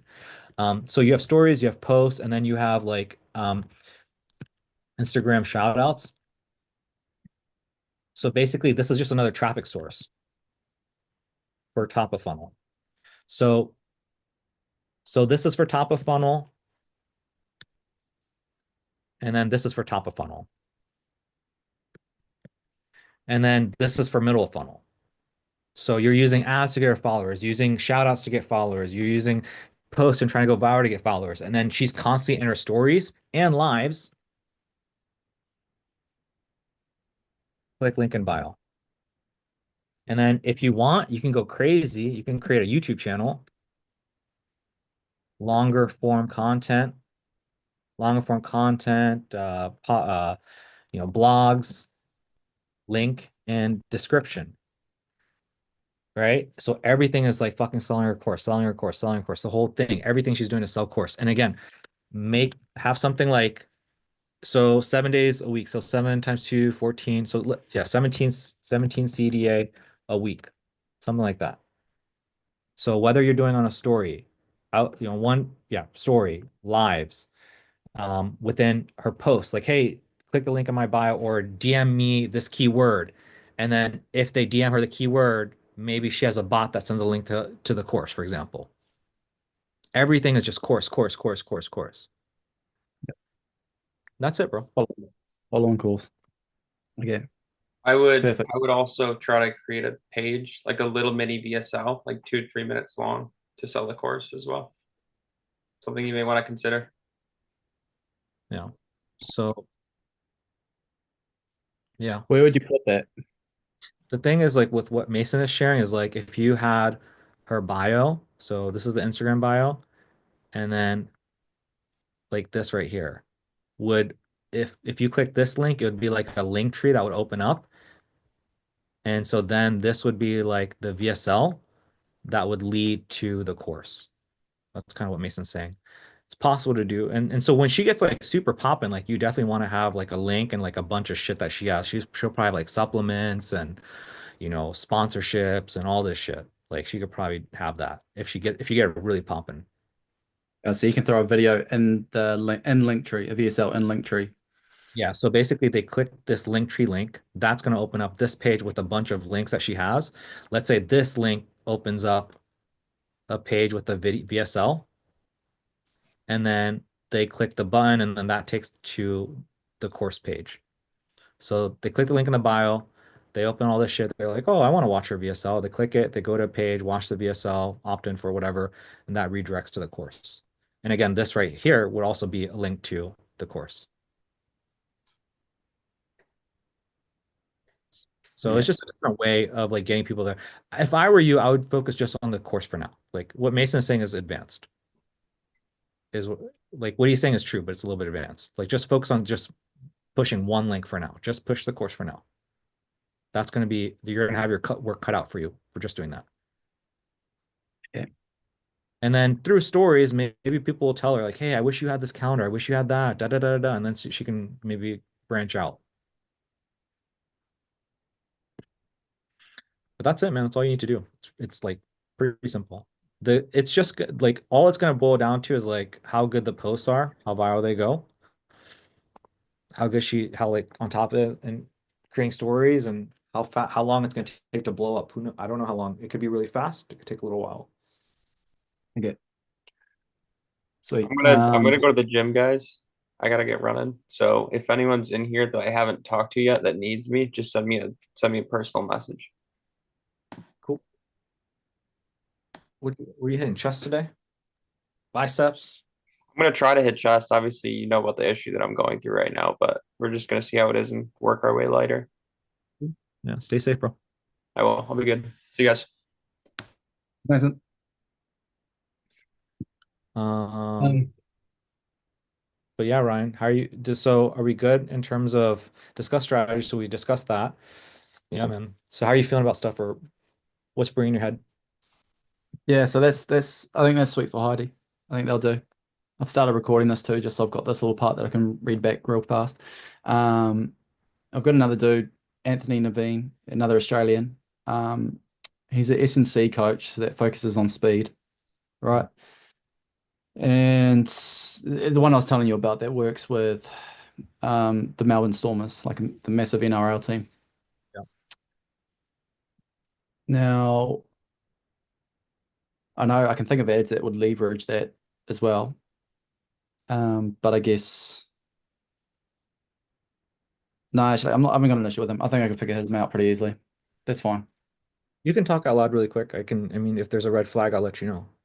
I was more just wondering, like, okay, what's our best approach here? Because he's in the free trial, but he was humming and hawing about whether to do a free trial or just go crack straight into his niche. He was humming and hawing. And so I'm just trying to figure out, like, is it actually the best approach? Because his niche is different to, say, like getting rid of dad boards. His niche is like younger athletes right up to maybe like 30, 32 who are in development squads or like amateur athletes trying to go elite type situation, and they're working on their speed and conditioning. So that's his target market. And then he's got youth programs that he's made as well that he wants to try and sell, like for like younger ones who are like getting into like college sports at a high level. What you should So do. Go ahead. Yeah. I was gonna ask, what the best approach is, you reckon, to either one, do we do the ads? Do we do the free trial, or do we crack straight into it? Do you think, should I push for one or the other, or try and can push it the other way? And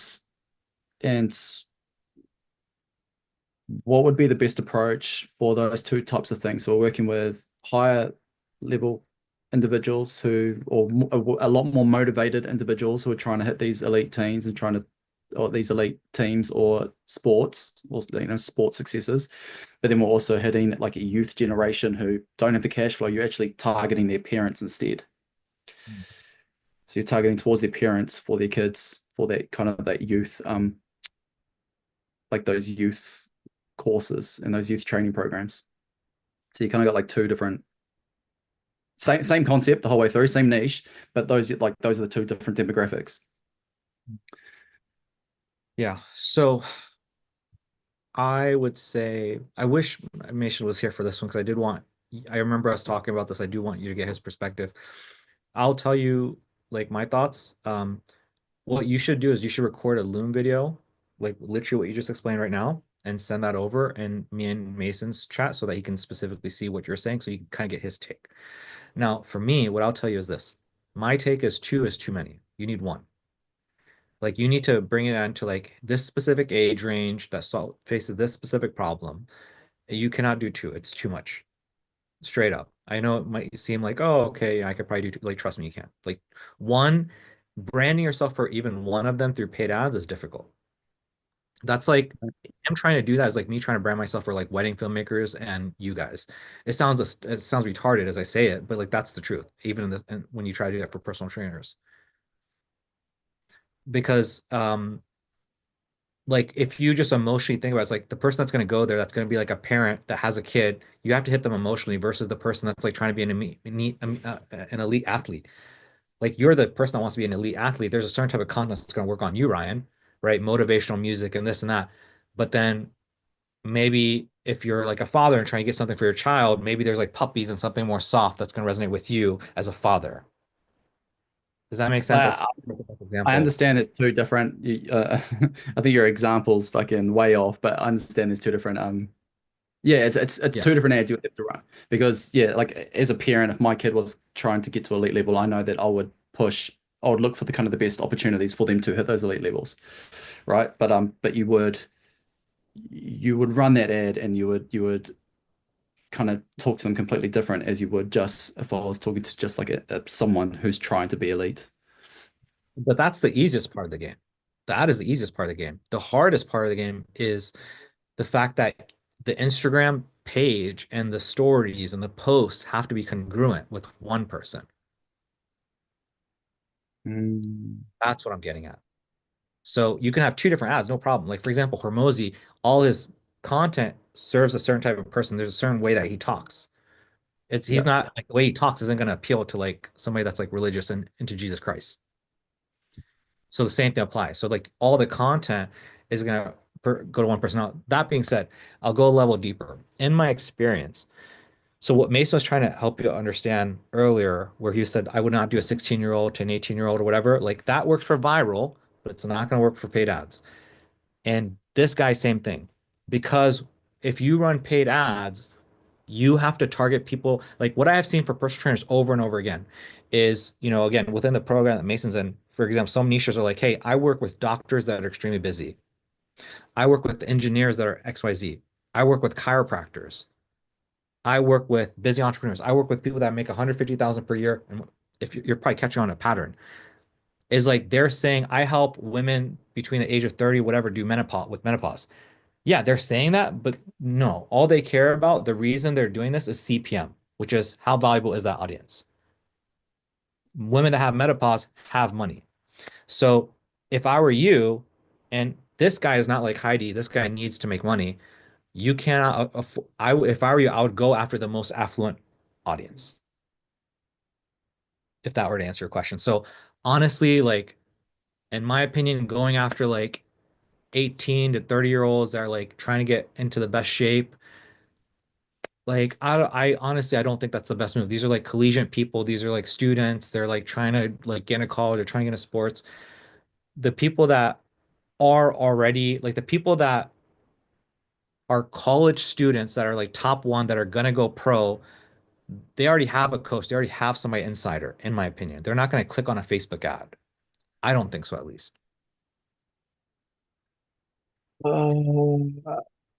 At least I don't think, and while you might say there is, the audience pool is just not big enough. There's not enough people in that market. So here's what I can see that you're thinking. I can see the wheels turning.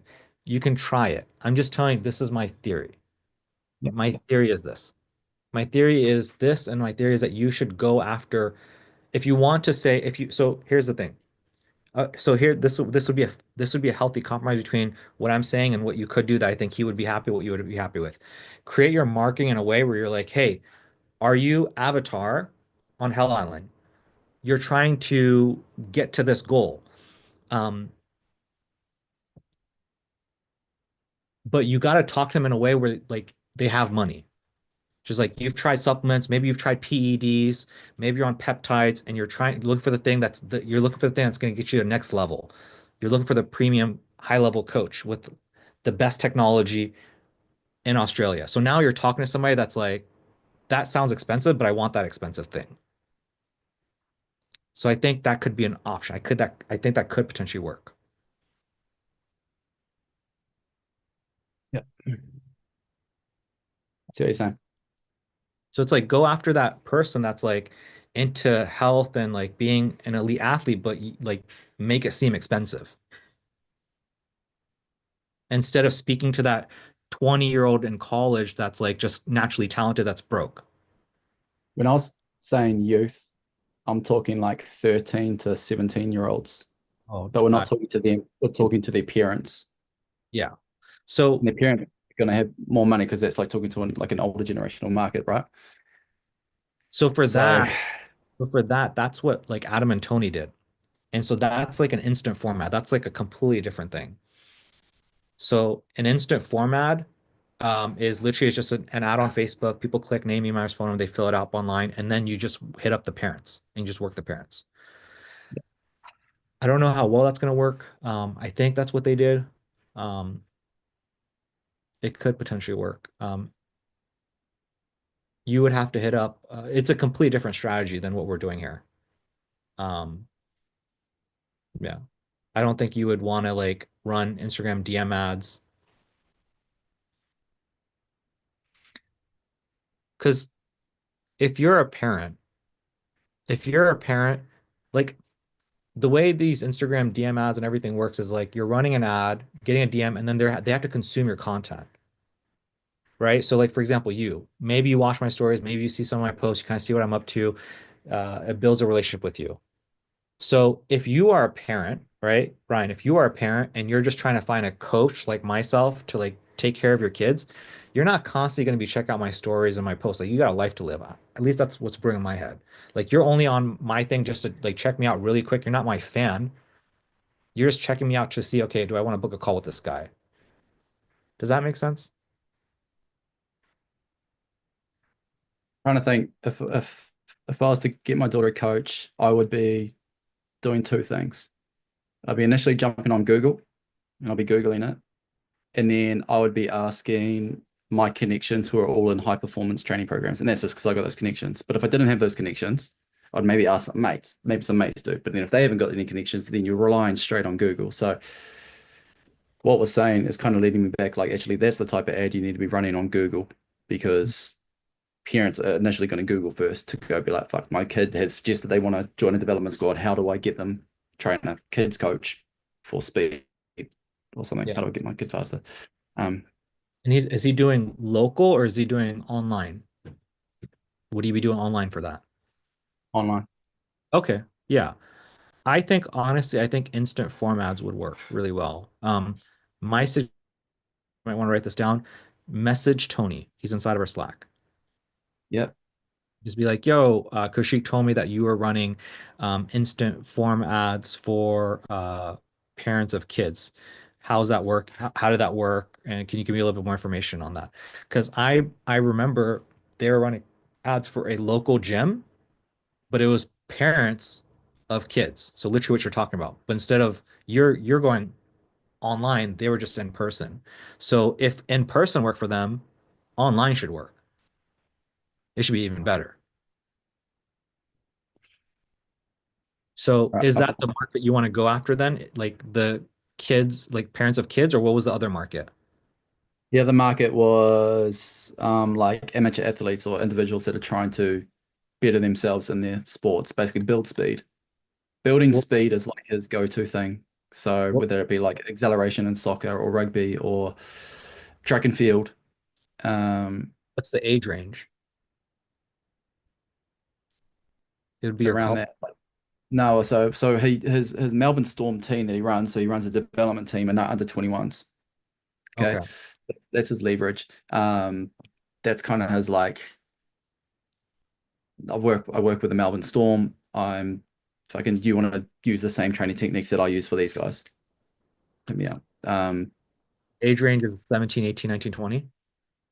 Yeah. 21s. I think it would carry on up to around 25, 26, because then that's when I guess when the body once you get to that age, you kind of stop trying to go do speed and you start focusing more on like endurance sports when you get to that age. So it would be ideally, yeah, around that 17 to maybe like 25, 26. So yeah, for that, it would be the strategy we're doing for you, which is, you know, running follower ads, running DM ads, getting conversations started. And it's possible that it works, Ryan. I'm just telling you, don't be surprised if it doesn't work because they might not have the money to work with them. So it's like option one is you do instant form ads to parents. Step one is you just get information from Tony first. So get information from Tony, confirm if it might or may not work, ask me and Mason, run it by us, and then run instant form ads for the parents of those kids. That's option one. Option two is you run DM ads for him to get people to DM him for a PDF cheat sheet on velocity speed or some shit. And then from there, he pushes that to the discovery call. Same shit you're doing. I don't think money's an issue for that crowd because you think about it. For most other PTs, when they're hitting like mothers and stuff, those mothers or whoever, whatever their avatar is for the rest of the world, they like training isn't their thing. You know, it's not their hobby. It's not their go-to thing. It's not the thing that they're investing on. They might be investing on fucking paint, or they might invest in books, or they might invest in cars or some shit. And that's who you're trying to sell to with everyone else. With these guys, their sports or what they're trying to achieve is generally the thing that they're investing their time and mental strain and like all their money into, whether it's like specific shoes to make them go faster, it's the right foods to make them go faster. So they're guaranteed to invest enough money to make them go faster. If you see what I'm saying, it is their hobby, it is their thing at that kind of age bracket for that particular niche. Like it's a very driven niche. You know, like I'm not trying to go faster just for shits and gigs. I'm trying to go faster because I'm trying to make this team. And for me to make this team, I need to get a coach. I'm going to have to pay for that coach. Does that make sense? I know what you mean. Yeah, it makes perfect sense. That would be here, right? So this is the instant form for the parents. So, but here, what I'm saying is this. Ultimately, what I'm saying is go with one of these two to make this guy money. Yeah. Like make this one work or make this one work. Don't try to, I think if you try to juggle them both, it's going to be very complex for you. So, what's up with you? What's up with you? Jorge, can you mute yourself for a second? Yeah. Jorge. I'll see you. Jorge, out here always getting lost, man. So all In right. his own house. So basically you got, so yeah, one more time, just to make sure you're clear. I think you are. I'm just looking at your face. I think you get it, but just one more time. Instant form parents, confirm with Tony first before you run it, before you do anything, and then run it by me and Mason. Be like, hey, here's what Tony said. I think I want to try, so I don't want to try this. The one that you're saying right now with the sports guys, yeah, it's possible. So, you know, I understand what you're coming from. Like when I was that age, like that was very important to me too. You know, fucking, I don't know how many thousands of dollars I've blown on whey protein, but I get it. And so you would be running your DM ads, right? And saying, hey, look, my name is so-and-so, Melbourne, da da da. If you're here and you want to get here, DM me the keyword and I'll give you my PDF on explosive movements, whatever the fuck it is, right? And so, yeah, we can try that and we can see if that works to get him conversations. And the true testament would be like, let's say he hops on 10 sales calls. Okay. Let's say he hops on 10 sales calls. They have high intent. They're like super amped up. They really love what the fuck he does. But if over and over and over again, they just can't afford him and that ends up being an issue, then what I'm talking about like has come into fruition is like, hey, this age bracket is just finances is just an issue.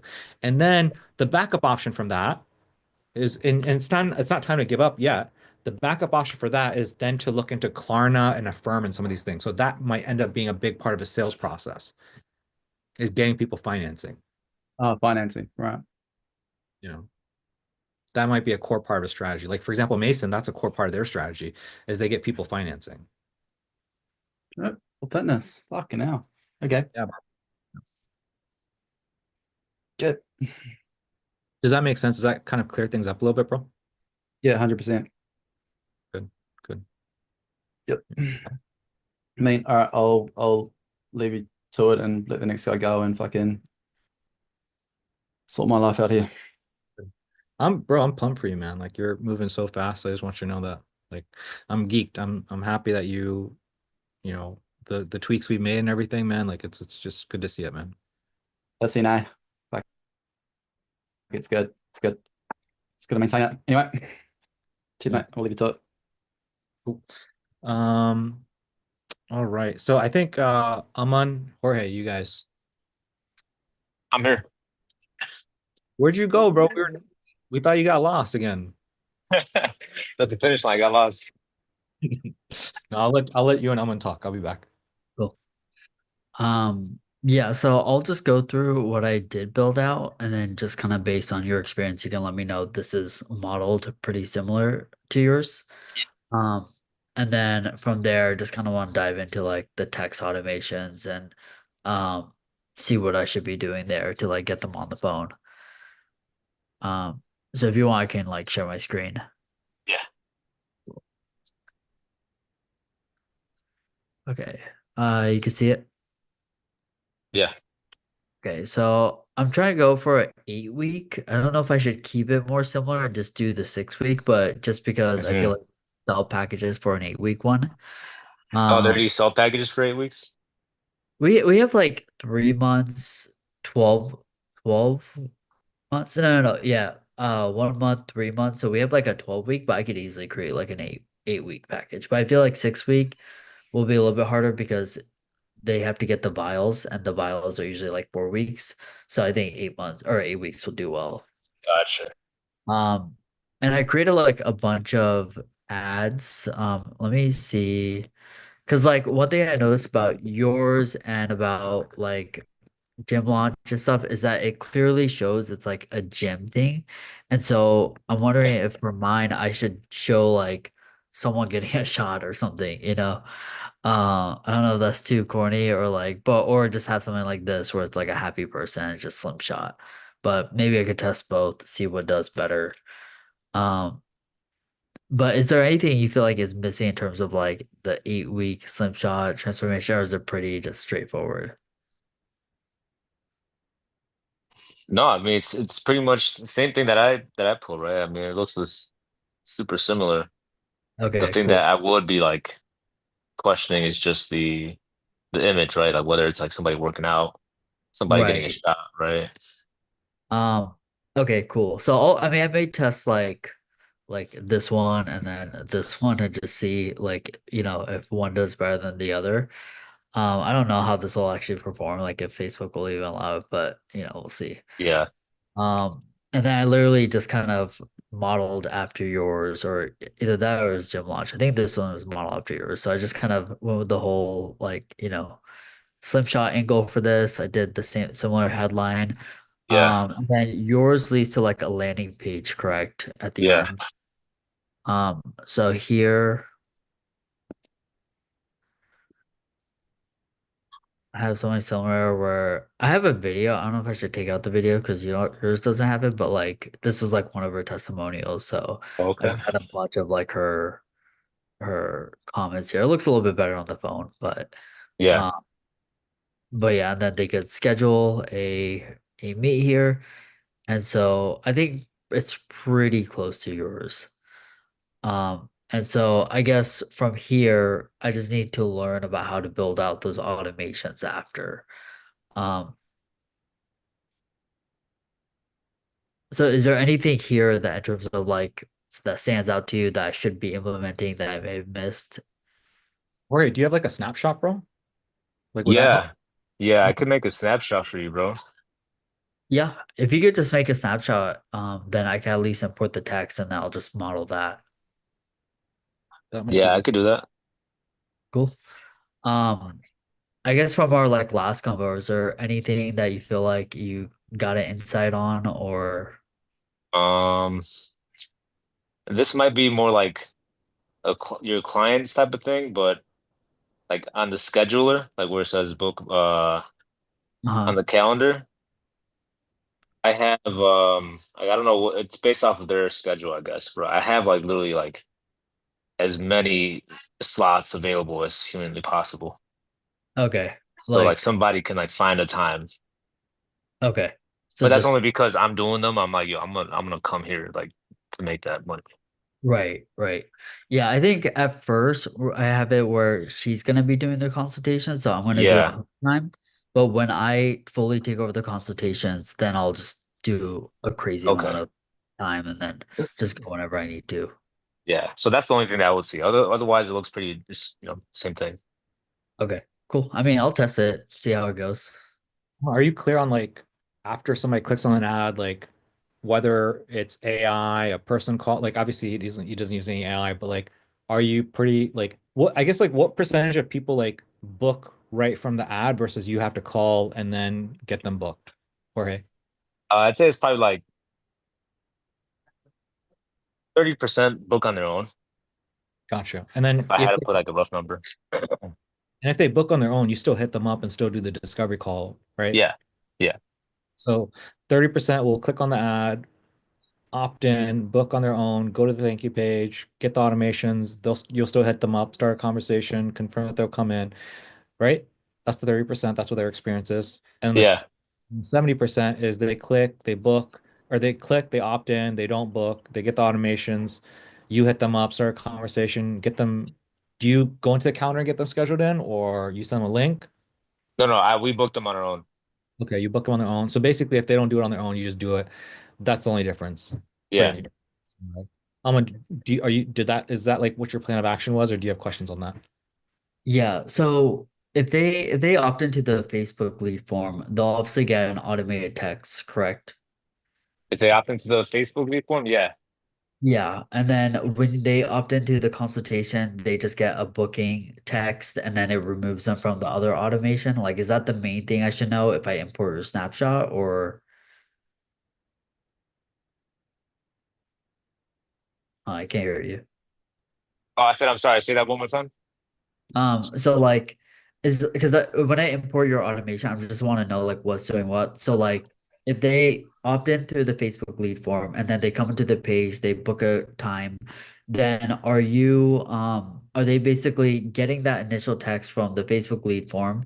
And then if they book on the consultation page on the calendar, then it'll remove them from the original automation and then you're just gonna call them, or does that like everything does that still run and just kind of treats them as if they're any other lead? Yeah, so I have two automations. I have one for like setting the appointment, like if they haven't booked yet, and I have one that's like what happens when somebody books them or they book on their own. Okay. And then if when they get booked, they get taken out of the one that is like the lead nurture one, where there's like a sequence of like 7 days. They're getting Right. hit up every day in a row with something, just trying to get them to communicate with us. And then Okay. in the automations I have in every step, I have a send internal notification to yourself so that you can because I need to be able to see like, hey, this person responded, yeah, I'm available to jump on a call to the question, are you available to jump on a call right now? Okay, so you get notified for that. Yeah. Okay. That way I can just call them like that second. Right. Is How there any fast? Go ahead, Owen. No, I was just gonna say, like, is that the main two automations, or is there anything else I should know in terms of like how you get them on the phone? No, it's just that. It's just they click on the Facebook ad, boom, they get opted in, then they're like, hey, this is the automatic message, congrats, you're in. Somebody's gonna hit you up right now. Just confirm that this is your number. Like this is a good number to reach you. And then they hit Y to confirm. And then if they don't hit Y to confirm, then they get another message saying something. I forgot the exact message, but But you still call them regardless. I'm gonna call them either way, yeah, because I wanna talk to them. I wanna see like what are they doing? Yeah. Kushi, were you gonna ask? I was gonna ask how fast are you personally getting to the leads, Jorge, versus like I know Jim Launch is saying like within 5 minutes, like how like realistically, how fast are you getting to them? I'd say realistically, I mean, within like 30 seconds, I get the notification. I call them on the spot if I can, right? So that's like most of the time. But I guess like on average, because it's also like my cousin's doing it, right? And I'm like, hey, just hit up all the people that we have today. So it could be anywhere from like 30 seconds to as long as like, 2 hours. So there's How like how long is that first call initially? Like 15 minutes long, 10 minutes long, 5 minutes long? 5 minutes. So I try to get it under 5 minutes. Nice. And I think then 5 minutes is like the sweet spot to get everything and get all the information and get them like actually wanting to come in. okay, cool. And then that's the script you gave me. You gave me the Discover Call script, right? Yeah. So I'm on one thing that might be beneficial. Of course, we have a different script. We have to figure this out, but it might be good to like listen in on like maybe 2 or 3 of Jorge's calls, if that's cool. If I'm guessing Jorge, your cousin have like at least like 2 or 3 recorded. Yeah. Would be really helpful. Just to just see the energy of it, just to see like, okay, this is what the person experienced. They see the ad, they click on it, and then within a minute, Jorge's here. Here's the energy he's using. I can see why that would work and get somebody in, for example, just to kind of like, I think that could help. What percentage of people would you say, Jorge, come in that you're like doing the 7-day nurture? Like they didn't go through and book it on, you call them, they didn't pick up. So these are like the tire kickers. Like what percentage of those tire kickers would you say you're able to like get in? Or like they like, hey man, like these people usually aren't gonna buy. Good question.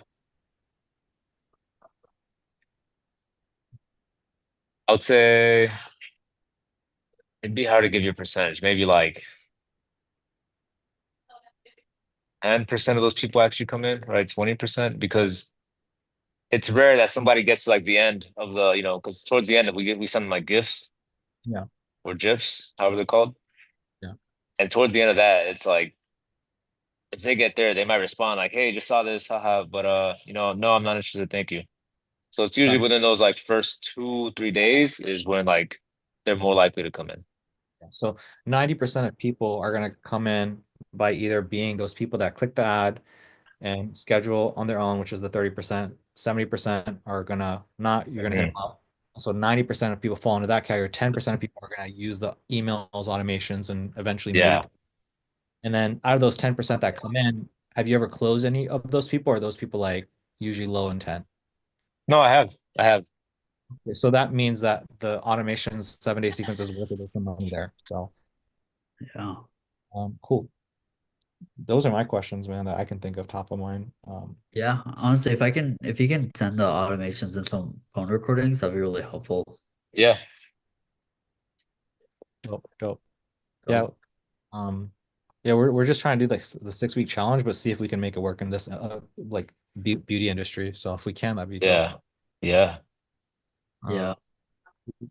Thank you for sharing that, Jorge. Anything else, Aman, that you want to chop it up about, bro? Yeah, well today I went to my client in Sanford. We actually did a mock consultation. So I just told her to treat me like a patient, and I just recorded all of it. I wore my mic just so I can get like a full rundown. One, so I can learn more about the program from like their perspective, and then two, just to see how my client's doing her consultations. And it was definitely eye-opening. I feel like there's just so much like, oh, why aren't we implementing so many things? So I feel like one, having it all recorded will maybe allow me to like make some content where I like break down why it's not, why it's not the best consultation, like what to do. So like this is what she's doing here, this is what needs to be said, something like that. And then two, just like now I know where we can focus on in terms of improving that consultation process. So, but it's really helpful for me, like just getting information wise. So when you say like, so are you saying that there were some things that they did that automatically were like, oh, red flag, red flag? Is that what you're saying? Is that what I heard? Yeah. Oh, Yeah. okay. Oh, wow. Damn. Nothing like bad. Like it's pretty average to what most people would be doing. So there was anything where there was like some things like at the end, I created her a 1 month, a 3 month, a 12 month, and she just presented the 1 month to me, and she just like went through that, and she didn't even tell me about the 12-week option.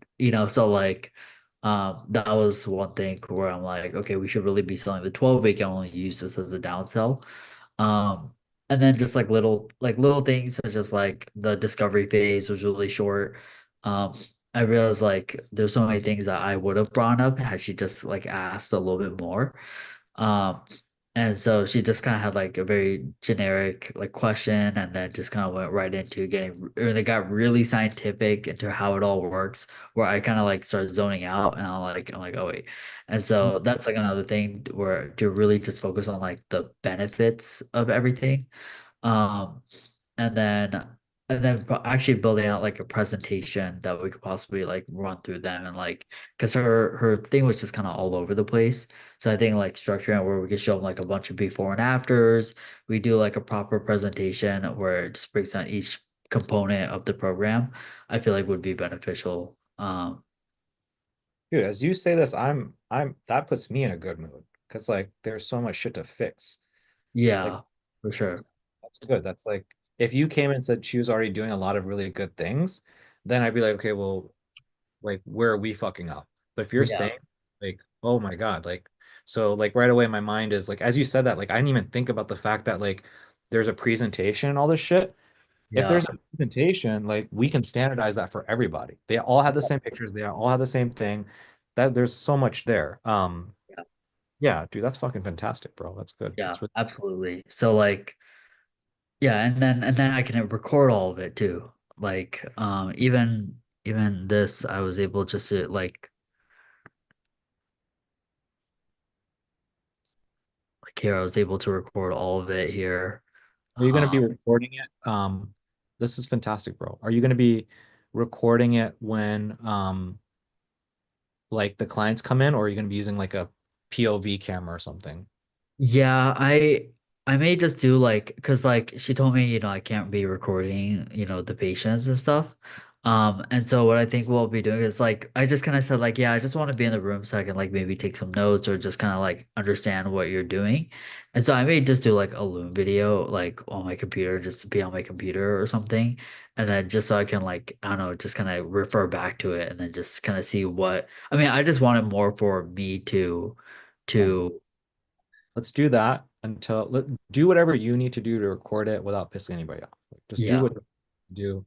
Don't piss anyone off. I like what you got here. And then we'll figure it out down the road if we can get permission to record one for the course Yeah, or if we need to like mock create it. But by then you'll have already known. Like you'll know for sure like exactly. what we Yeah. do. So what the stage looks like is you know, I'm gonna just kind of be shadowing her consultations for the first few. I just really want to see where people push back, where people, what I kind of know questions they're asking. What one was that was that? one that was in the video. She's the one that's doing the She's the one consultation. that's doing. Yeah. Oh, I see. And is she like their top tier, the mid tier, the low tier? Is she new? Do you know? No, no, she's the owner. She does full time at the family physician, which is like part of the building that they're in. And then she just does like goes on the weight loss side, which she has to do like consultations and stuff. Okay, yeah. Sorry, you were saying?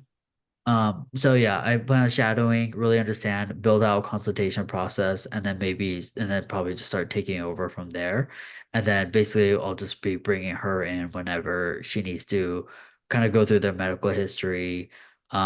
Even like knowing where to place that medical history part so that it doesn't like intrude in the emotional process. Um, and so yeah, that's kind of You're where so you're shadowing first and then you're gonna be doing it? Is that what you said? Yeah, I'll just shadow like the first few, just get a good feel of the questions so I can build it out a process. And then I'll just dive in and kind of do it myself. Yeah. Um If she, maybe I don't know how you would feel about it, but maybe like because to me it sounds like you're looking at her and a bunch of stuff she's doing is wrong. Is like I don't know if you would feel confident or she would be happy or it would be cool for you to like she's doing it, but then you're interjecting from time to time right. to like help her out. Yeah, I'm thinking that's how I'll probably end up transitioning into it. So maybe like at first it's her doing it, and then like maybe like a few in, I'll start like figure out a way I can sit with them or something. Maybe I'll be the one that brings them in, and then maybe just gets them started, but she'll be in the room, and we just kind of all kind of and Okay. then just kind of mainly take it over from there. I really want to get to a place where I can make her like 20K, 30K.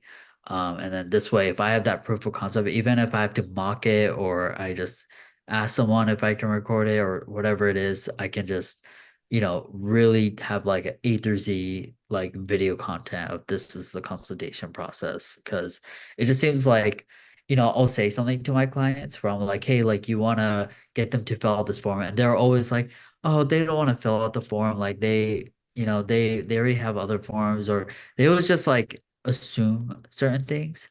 And so I feel like if I can at least try it, then I could.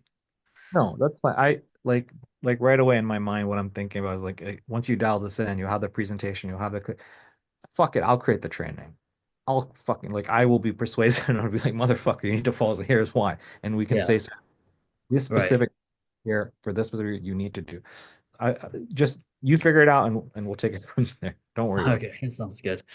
Yeah, and then as far as right now, I'm about to launch the 97 in the morning. I have like a basic script right now, just based on what I've done before. I like tried to do all that like where I added the like, hey, did you see us on Best of Central Florida? Like we had a whole thing on there, and I like have a reason to justify it so that later I can like make sure they're in the 24-hour. But as I was like trying to write it in, I was like, but then I have to change this, and like I just got so like overwhelmed where I'm like, I'm gonna procrastinate. Or I'm gonna like stop myself from launching. So I'm gonna just launch it and then just assume I'll have a first few like pushback until I can like refine, like reflect on each call and then um get to a point where it's gonna be a lot easier. So um so that's how I'm saying. So I'm gonna do the 97 first. I think the biggest thing I want to see here was I'm gonna share my screen again. Um I just want to see how you go about in terms of budgeting it. So like I was gonna test maybe like one of her other testimonials that did well, but I also want to maybe start testing these ads as well.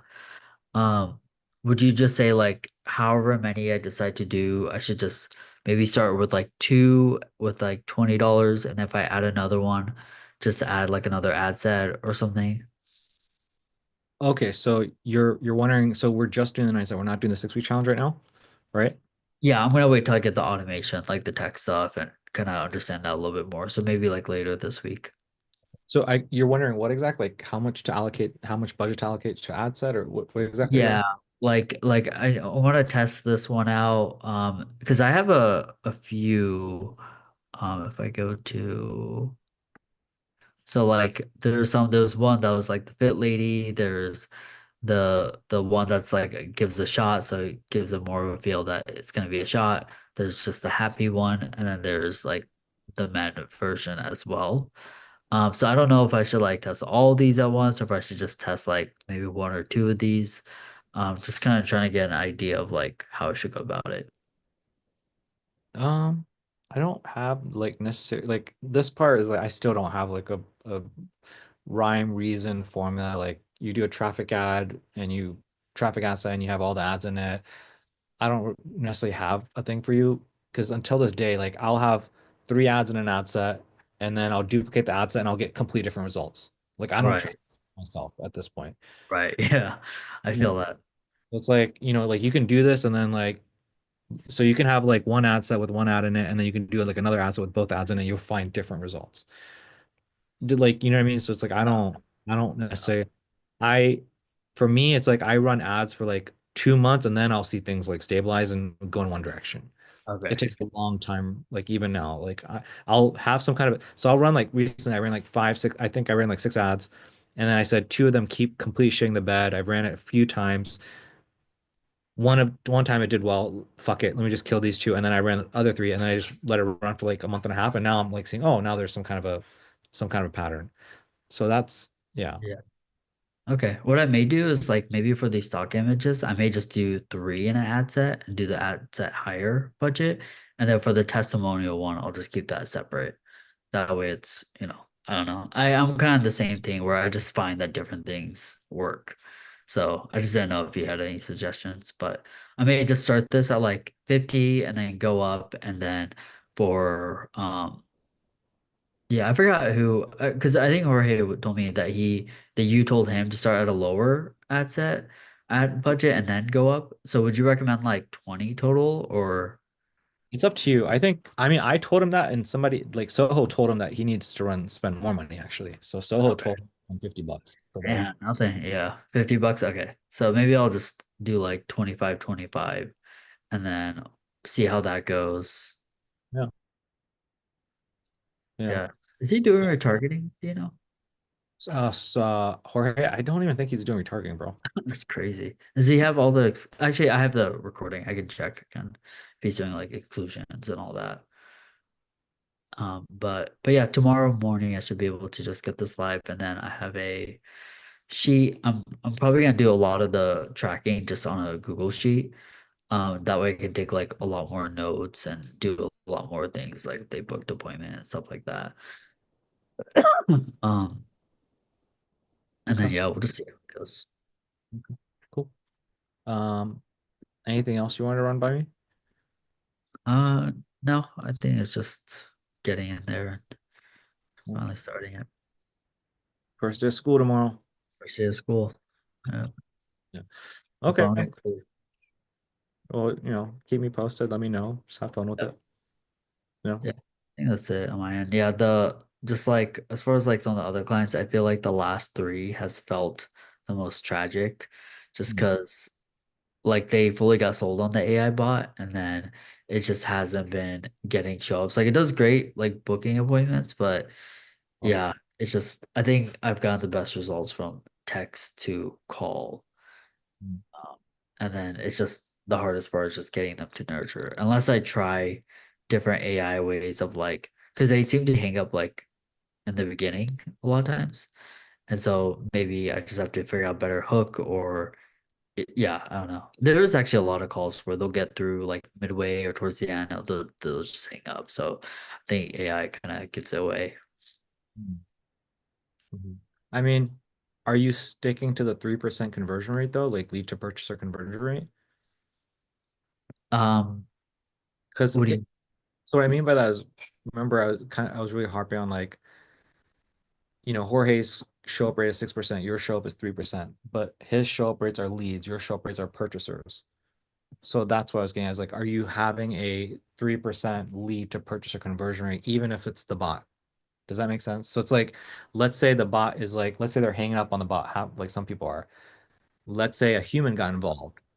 Maybe they don't hang up, but they still don't show up or something. Does that make sense? That's kind of what I'm getting at. So Right. it's Let me see. So one client who I feel like has been really struggling, he's hitting about a um his show up is about 2.3 from the purchaser. to show ups. And purchaser is purchaser is I think they all purchased something, but they were all like 1 month or no, those a few those no those two that was 1 month, two that was like the first shot. So how many people purchased? Two people total? Four people, yeah, two people purchased a 1 month package, and then two people purchased like the first shot. So 4 divided by how many leads total? 176. 6. So times 100. So yeah, like he falls, like he's slightly lower. So 4 divided by 176 is a 2.2% lead to purchaser conversion rate. So he could do better, but not significantly better. Not significantly, yeah. And like he's also like full time, like not full time in the ER, but like he spends a lot of his time in the ER. So like I feel like they're barely working leads. A different client who paid in full, like 3K, they spent about like 500 and then or no, like 400, and they like it was really weird because I sold it to the doctor, and then he gave it to these two people on staff, which is also kind of their business.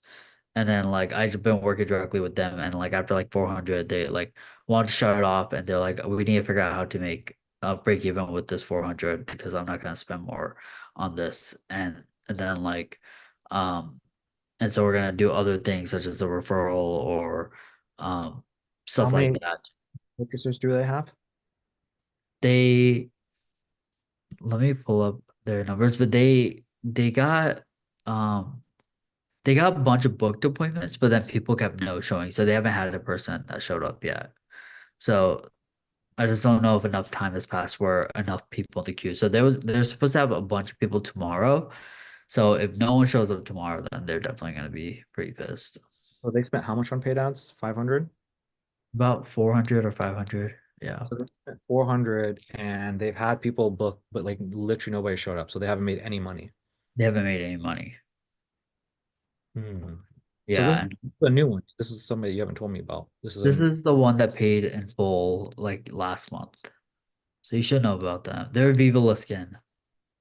they're not the one of the three that you shared with me last time. So this is somebody other than the three that you shared with me. Because the three that you shared with me, all of them have had some closes. Did they? Because I feel like these they got bookings, but they didn't get closes. Um, Data you showed me, everybody had closes. yeah, but that was on that was like Fabulash, Eternally Young. So Eternally Young's about two. That's the one that's at 2.6, and Yeah. then I think Bell and Wellness I showed you. So those are some older clients as well. Yeah, that's what I'm saying is like this is not one of those. That's what I was Oh saying. no, this isn't one of those. Yeah. I haven't seen this person's data. That's what I'm getting at. I haven't seen this person. Okay, yeah, you haven't seen this person's data, but the AI was like killing it in terms of booking. Like I think their booking percentage was pretty good. They were killing it in terms of like calling leads and like getting them like booked. So like they were also like booking leads themselves.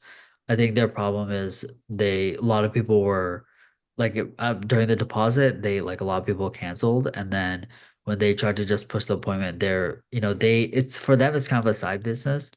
And so they have to like drive 20 minutes for the appointment. And so they're pretty strict on confirming that appointment beforehand and stuff. So I don't know. We'll see. Tuesday, I just said to go really hard and we're gonna just focus on referral and sending a SMS blast to the 400 leads and try to get them in through like Botox or IPL or something and just try to see if we can get any of those people booked. But Semaglutide clients? yeah, some of the tech clients, but they have some of those other ones. Just like a little bit stressful that they paid the whole 3K because now I have to So it's I don't want them to like demand a refund. yeah. So cost per acquisition is $200. It seems like maybe you just had two people shit the bed. They should have two closes by now. Seems like they don't. They're kind of freaking out a little bit. Yeah, but they also have people in the queue. So like I'm just hoping that let me see how many people they have in the queue because I kind of wrote it out. Um, I wrote out like detailed notes on like each person so we can like quickly Yeah. view the list again.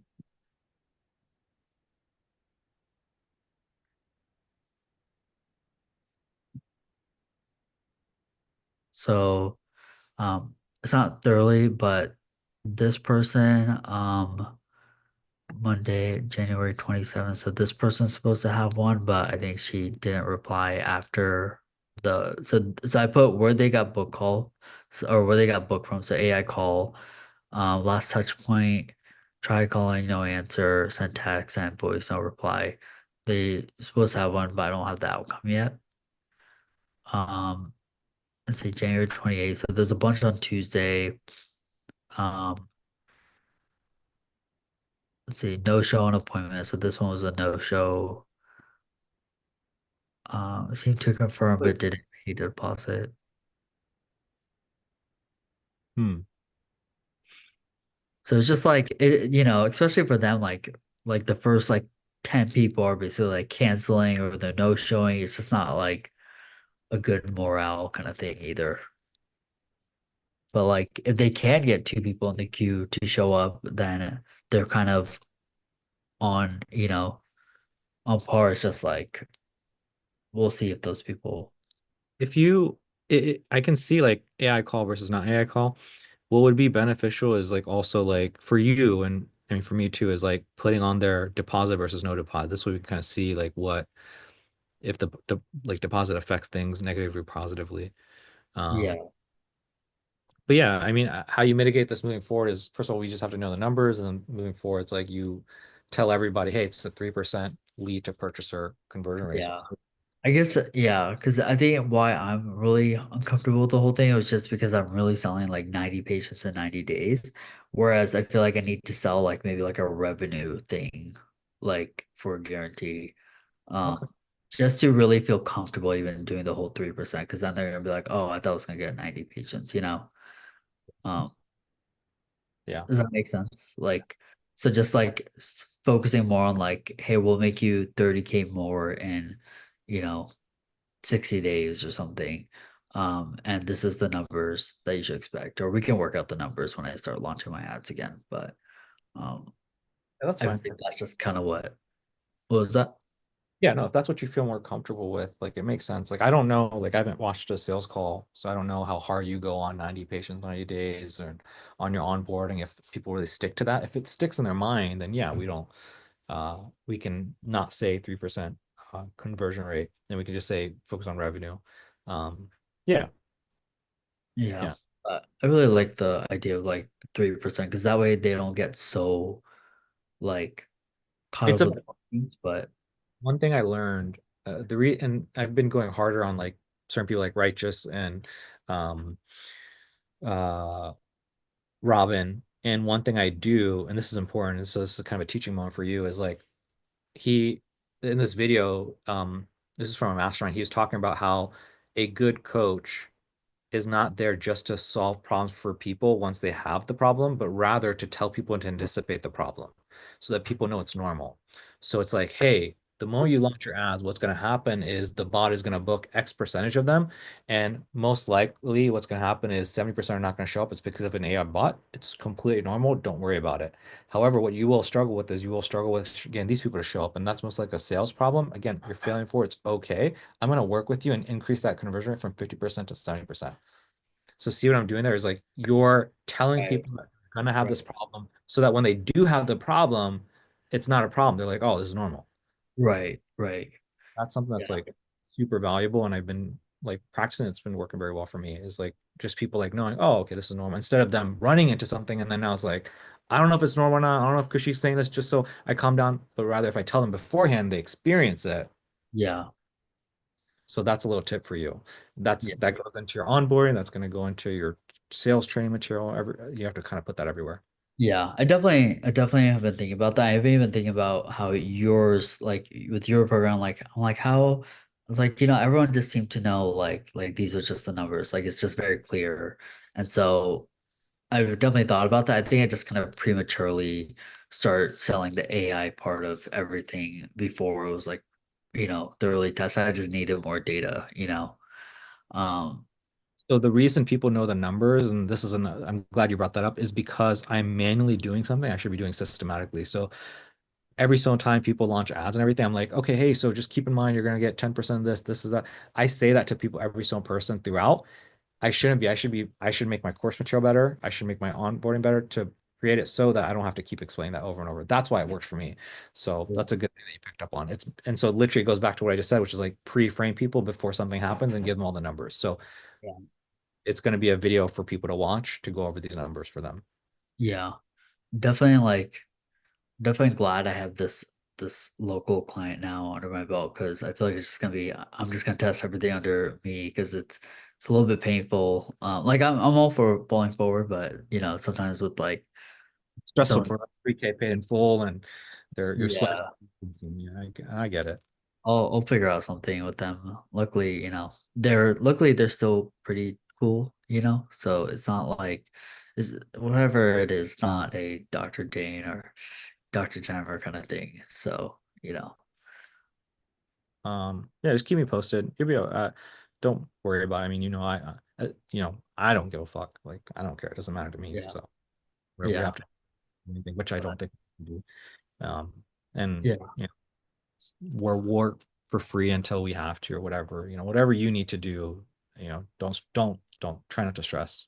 yeah. Even with like Eternally Young, like he's like kind of stressed, like, yeah, all these leads, like it just sucks. Or only got three, and so I'm kind of like trying to work with him on like, hey, like, because we're kind of past that first month where he needs to pay for that second month. But like, I'm like, hey, just so you know, like, I'm gonna get you to a place where you're here, and this is what I need from you. And so like that way, it's just kind of like I'm here, like I'm actually here to help you, and then if I can just kind of get him more, then great. Mhm. Yeah. Okay. Um, Hmm. Yeah. We from what I'm hearing from you, it's like just keep going and go deep into these consultations and pick up on things. my gut feeling is just telling me we're gonna move to the 8-week challenge. That's what my gut is telling me, and that's gonna really simplify everything. That's what my gut is telling me. Okay. Yeah. So let's Just see from how it goes. Yeah, just from what I've seen from Jorge and stuff, it's like that's just I think it's just gonna be way simpler, way easier to do that. Yeah. I like it in the sense that it's not commoditizing semaglutide, right? Like it's not selling semaglutide here versus somewhere else. It's literally a 12-week challenge that's designed to just get you to your desired end goal. And this is some things that we do to help you get you there, you know? I don't know if that makes sense, but I Yeah. feel like it just, someone will see Slim Shot, they're just gonna compare it to every other Slim Shot. Whereas like a 12-week challenge is I put 12-week transformation. I don't know if I should put challenge. I know that's the big thing. I guess I should put challenge, right? Yeah. 12 Yeah. weeks challenge. Uh, 12-week or 8-week? Sorry, 8-week. 8-week. Yeah, 8-week challenge. Okay. 8 week Slim Shot challenge, right? I mean, I don't know what Jorge says. I think he's just like 6-week challenge. I don't think he even says slim shot. I don't think he says jujitsu. I don't think he says anything. We just have to Yeah. test. We just have to Okay. test. Okay. Yeah. Like keep it bare bones at the very beginning. Like my suggestion is like don't say anything slim shot, nothing, just 6-week weight loss challenge. And then from there, we just try to have that conversations. Like, so what we do is we manipulate the hormones. We work with a little bit with the diet and and then just see if we can push that to a sales call. Okay. Yeah. You know, Yeah. baby Because like steps. it shows like the jujitsu and like same with like Alex Moses shows like workouts. So I just don't want like a bunch of people calling. They're like, what the, but who knows? Maybe, Um, just run it and we'll see. Just run it and we'll see. Yeah. Point is this is like, I mean, I'm just seeing a lot of variability with one client to the next. So I'm glad you're in here and we're gonna systematize it. Yeah, same. Even if I get like similar results, just documenting it in a way where, like I'm printing out the scripts and I'm like just recording myself practicing the script so that they can know that they're not the only one. Like this is what it takes to. Not saying like I'm gonna use that, but like it's just the more I document, the better. The more you document, the better we're going to be able to train people. Like once you go through it, they'll know. It's Yeah. funny because you're doing what we spoke about like 2, 3, 4 months ago. Do you remember that? Do you remember that or no? No. Yeah. I I mean, was I know I brought it. Like I know we've talked about it before. I just don't know if we like it was a specific combo you're talking about. it was the thing you're doing now is what I advised you to do back then, but that was before we niched down. It was a while ago. Oh, okay. Yeah, you got to go in the trenches. You got to take the calls. You got Right, I remember that. Yeah. Yeah, so it's funny that we're doing it now, niche down, which I think is the right move. I don't think actually doing it back then would have been nearly as efficient as you doing it now. Sure. So, but Cool. yeah, man. Anything else that's top of mind for you? No, I think that's it for now. Yeah, man. Just keep me posted. Yeah, it's good. Man, today's a long call, guys. It's righteous. It's usually not this long, I promise. These calls are like maybe 2 hours long. A lot of good questions though today. Who do we got next? I think it's you, Righteous. Yes. 7:30. Jeez, bro. I'm sorry. Yeah. No, you good. It's all good. What's going on, man? What do you want to chop it up about? Um, I mean, shoot, you pretty much answered my questions. It was pretty simple. However, I've been thinking because I was like I might have been tripping when all the leads were coming in. I thought it was slowing down and stuff like that. Because now that I'm going back and looking through everything, I'm still getting like 2, 3 leads coming in. So I'm like, the numbers are fine. Um, just getting in the habit of making the calls, making sure I'm turning over every rock, and not missing any opportunities. So even people that like to add, drop a comment, what I mean, if they go on there, I'm definitely gonna write them if they look like a business owner, and then start a conversation with them and get them on a call. Um, Tomorrow is a big day, so I got a couple sales calls. I got a sales call with a guy that owns an escape room. Okay. I believe it's downtown Columbus. Okay. Um, So I think that should be a pretty decent one. I think he said he was making, how much was he making? So he said he's at 13,000 monthly revenue. He's trying to get to 20. He said he's got like a room that he's working on getting ready to have more options for people that come in for the escape room stuff like that. But I mean, me, I'm just playing the game, just playing the game right now, and not trying to get too ahead of myself and worrying about, oh my goodness, how I'm gonna service these clients. I'm like, yo, focus on discovery calls, sales. That's all I need to do right now is, once I get the sales in my belt, you know what I mean, and learn how the onboarding process and stuff like that, then we can ramp up the speed. So, but I didn't really have a bunch of questions or anything like that. Okay. You got the escape room tomorrow. Do you have who else do you have tomorrow in terms of sales calls? Do you have anybody else? Yes, let me pull up the dude on the vending machine guy backed out. He had texted me a little bit before the call and he was like, it's just not the right timing for him in business. And then I was thinking about what you said earlier, the voice note, like, bro, he's just in a crappy industry right now. So I'm like, he probably was thinking about that himself. Like, man, it's gonna be fucking tough. You gotta, find a popular location to get a bunch of foot traffic. So it's not necessarily easy. I mean, it's possible, but like you said, it's you just got to go into a store that has a popular foot traffic for it and go to them, not necessarily running an ad. But I do have another one at 5:30. No, that's a discovery call. So sales call, and then I have an what's this guy that has a nutrition company. I have a sales call with him. So I think that'll be a good one as well. I think on the call when we were talking, he was like he didn't have his books in front of him, so he didn't give me like monthly revenue. And this is I kind of booked this when I first started doing the discovery calls. So I wasn't the greatest at like getting notes, stuff like that, and just because every lead is different. But this guy actually filled out an application, so he was pretty cool. And then so I got three discovery calls that I'm looking at tomorrow: a 10 a.m., a 5:30, and an 8. The nutrition guy, And that's oh, huh? the nutrition guy, is that a discovery call or is that a sales call? Sales call. Okay, so that you guys So, nutrition guy and the escape room tomorrow. yep. And then my last one would be, let me see, this lady, Tanika, a hair salon as well. So three sales calls tomorrow. So Yeah, that's a lot, bro. That's a lot. yeah, I know. I was like, damn, how they all falling on a Tuesday?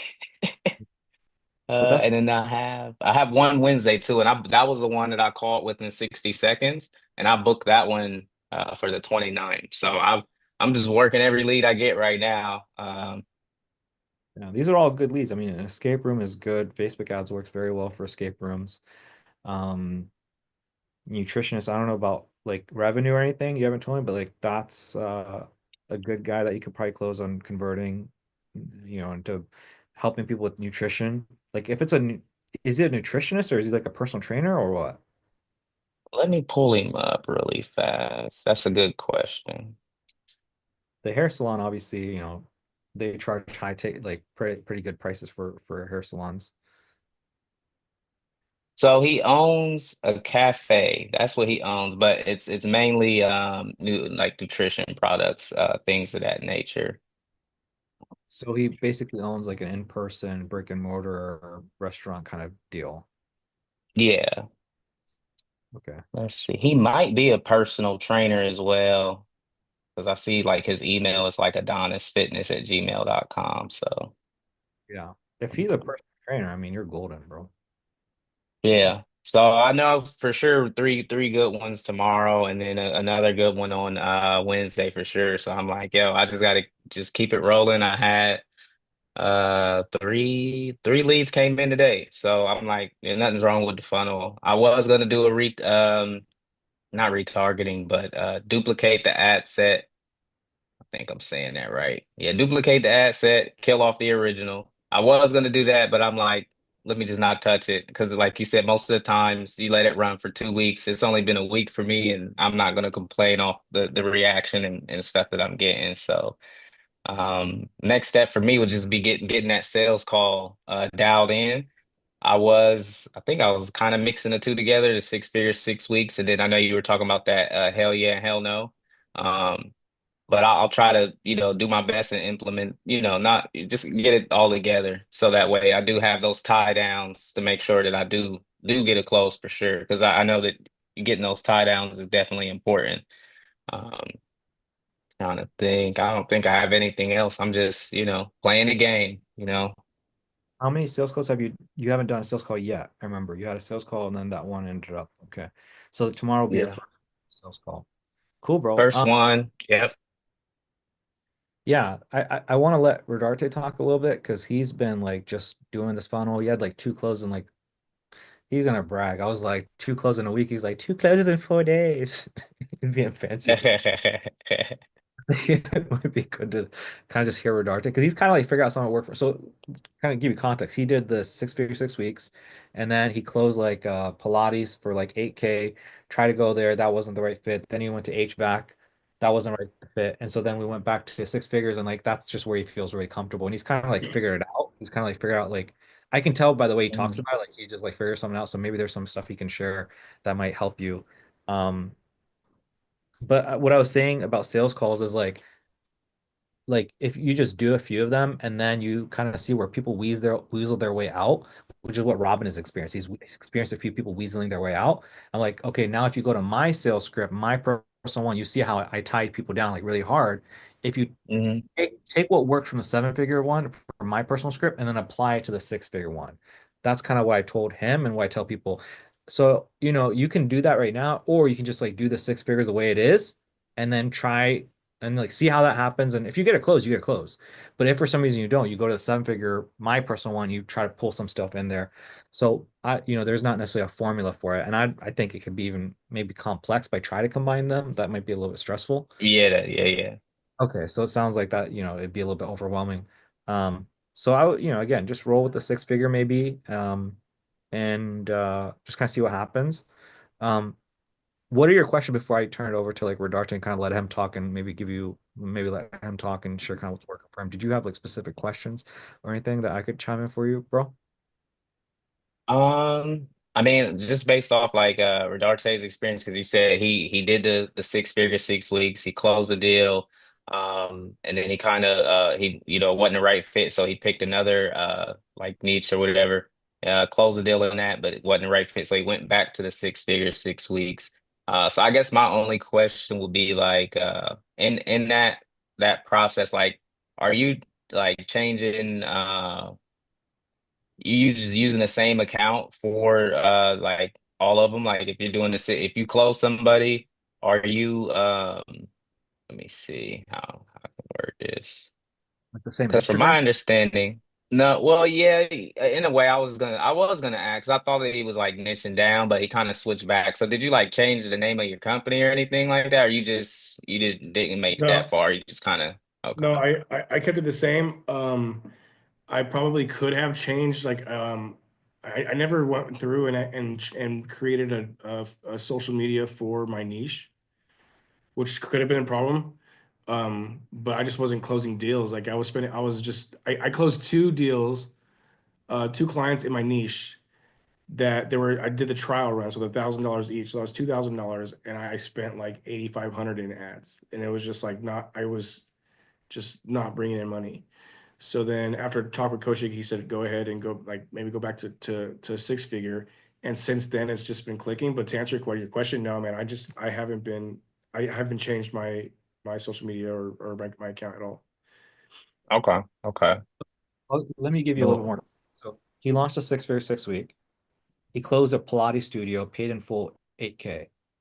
Right. So again, you can get a bunch of different business owners. He got a Pilates studio. She was crazy. Right? She like demanded the world out of him. He was setting for her, so he was working all the leads for her. It was just a nightmare, right? And there's some Got mistakes you. Arte made as well, where like he offered to run her, like work her leads for her. So like he just couldn't scale up because he was spending all this time and energy working her leads for her, so he couldn't grow his business. He couldn't get any more clients. And so then he said, screw it. And so at that time, he was considering maybe I'll just do Pilates studio because he had already closed her. And he's thinking maybe I'll just do Pilates as my niche. And so after it was a nightmare with her, then he said, screw it, Kaushik, I'm going to go do HVAC for the 7-figure funnel now. So we built a custom funnel together at opt-in, whatever. And he was doing HVAC and he spent $8,000 in ads. So here he spent, I don't know, like 400 to close his first deal. Exact. So $400, which is normal. And then he came here, he spent $8,000. And I was just looking at him and we were just like trying different things, like work on his sales, work on discovery. And it was just too expensive, bro. Like his cost per book call was like $100. Like your cost per book call is like, I don't know, like $20 or something, maybe 15. His cost per book Right. call is some bucks. His cost per sales call. But also like I couldn't like I onboard these guys, but like to get them to commit, like it was like pulling teeth. So I closed these guys, but like one of them just ghosted me. And I was like, well, I got his money. I mean, so I tried reaching out, and then all of a sudden he charged back. So actually, I lost that $1,000 because he charged back from he got charged back from Stripe, and they approved him. And so I was like, well, shit, that there goes $1,000 there. So really, it was less. It was worse than that. And then the other guy, $8,000. He spent $8,000, collected $2,000. $1,000 was given back, so he's in the whole $7,000. And the decision to go backwards to the 6 figures for him was, hey man, like you're just spending so much money on these book calls, and like let's just go back to 6 figures because it's a lot cheaper. You can get a lot more bats in, and yeah, there's not the scalability, but it's just going to be easier. It's going to be better in terms of your pocket. Right. Okay. So since he That went makes sense. years, now he's spending same as you, like $30 on like $100 on a sales call. But because he's been through the reps, first he has 6 figures, then he worked her leads, then he did the HVAC. He's got so many sales calls and discovery calls under his belt that when he went back to the 6 figures, it's like it's easy mode for him now. And so he's closing back to back. It's cheaper to get the sales call. So that's kind of his journey. But like Rodarte, like what I guess like what are your tips that are working for you right now? That like again, Righteous is where you were, 6-7 months ago. So like what are some I guess like tips that are like working for you? Again, you sent me a voice notes. I remember what you said, but just for him to hear. I would think number one, like I was chasing down when I first started, I was chasing down like every lead and like trying to close them. And I thought like I was like a guy who sold coffee, like I was trying to close them, and like stuff that just isn't gonna work, I wouldn't waste my time on. So just like do the math and whatever. Like if you know like it's gonna be profitable and they have a reason to hire you, then go ahead. But if not, then I wouldn't waste my time. Maybe like message them and say if you don't want to ghost them, like you could message them, say like, hey, thanks for opting in or whatever, just it's not gonna work out. But for me it's easy for them just to get them to say I need ads, because they'll say like, hey, yeah, I want a free video. And this is the discovery call. So it's like, yeah, I want a free video. I saw your ad, I saw opted in. When I asked them why you want a video, and then I go, okay, well, why do you want a video? Well, I just want to bring more business in. Okay, cool. That's exactly what we want to do here. So, what do you have in mind for like bringing in business? And I'm trying to get them to say ads. And if they don't say it, I'll bring it up. Like, what about it? So like one guy said, well, I had a video that went viral, and I'm thinking viral's like, millions of views. And I was like, well, on what platform? It was on LinkedIn. And it went viral, it had like 1,500 views. And that was like the most he ever got. And he was happy about it. He was like, yeah, I was pretty proud of that. And it was good. I'm like, okay, so how much business did that bring in? He said, well, none. I'm like, so it doesn't matter. It could have been 1 million views and it didn't do shit for you. And then so I'm like, because you're not advertising, these videos aren't being seen aren't being shown to the right people. So it's just like having and also just hindsight, man. It's like I'm like Coach Nick said, like I'm able to just I kind of know what's down the road, so I just kind of know like how to like where I need them to go. So keep going. I think that was it. So that's all I. So everything he said, good advice, except for the first piece of advice, which is when he says don't work all the leads, you're not in a position, you got to work all the leads. He doesn't necessarily need to. You'll get to his level. Rodarte, I'm gonna punch you on the chin, man. You know better than to say that to our in the group. I'm day one. Day one's like that. But no, all seriousness, you will get to Rodarte's level where you can decipher and see who is worth the time and not. You'll be able to see that. You'll be able to spot that very quickly. Right now, you still cannot. You might think you can, where you're like, oh, they're making enough. Trust me, you still are not in a position to be able to spot that. It takes a lot of reps to get to Rodarte's level where you can really spot and just know who isn't a good fit. Because right now, we gave you an example where somebody says they're making $0 and then they have a clothing company. And it's like, whoa, you have all this business in this other area. If you just didn't work that lead, you would have never known. So it takes some experience to get to that level. So that being said, everything else he said is true, which his main thing, and again, he sent me a voice note about this earlier today, where it's like, hey, for discovery calls, his main thing is I need them to bite on this like bait of I need customers. I want more customers and I want ads. He's like, whatever the fuck he needs to do to get them to bite on that trap. And then from there, he's like pretty good to go. That's kind of what I took away from the discovery call. In terms of sales call, what do you have something there, like a main thing, a key premise? Do you have something there for the sales call that works for you? Well, what I've been doing is like I Frankenstein the 6-figure demo to my niche funnel, or niche demo rather. So I actually like will go and take time and screenshot some ads in their industry, in their like, so like the two I've closed were a plumber and a hairstylist. So I'm looking for ads, plumbing ads and hairstyling ads, and I'm like, screenshotting them, cropping them, putting them in so it looks visual, so they can see it. And the plumber was like lit, like he lit up. Like I wish I could show you why. I mean, it's recorded, so I can, but like he was like looking for his credit card before I was like telling him the price. And that never happened to me before. It's always like I had to give him the price, and then like there's like this silent, but he was just like take my money. And the same thing was with the girl. It was just she didn't have her credit card on her, whatever. That's another story. But she ended up paying. But yeah, I just do like a lot of visuals for them, and then I just kind of like hype up their competition.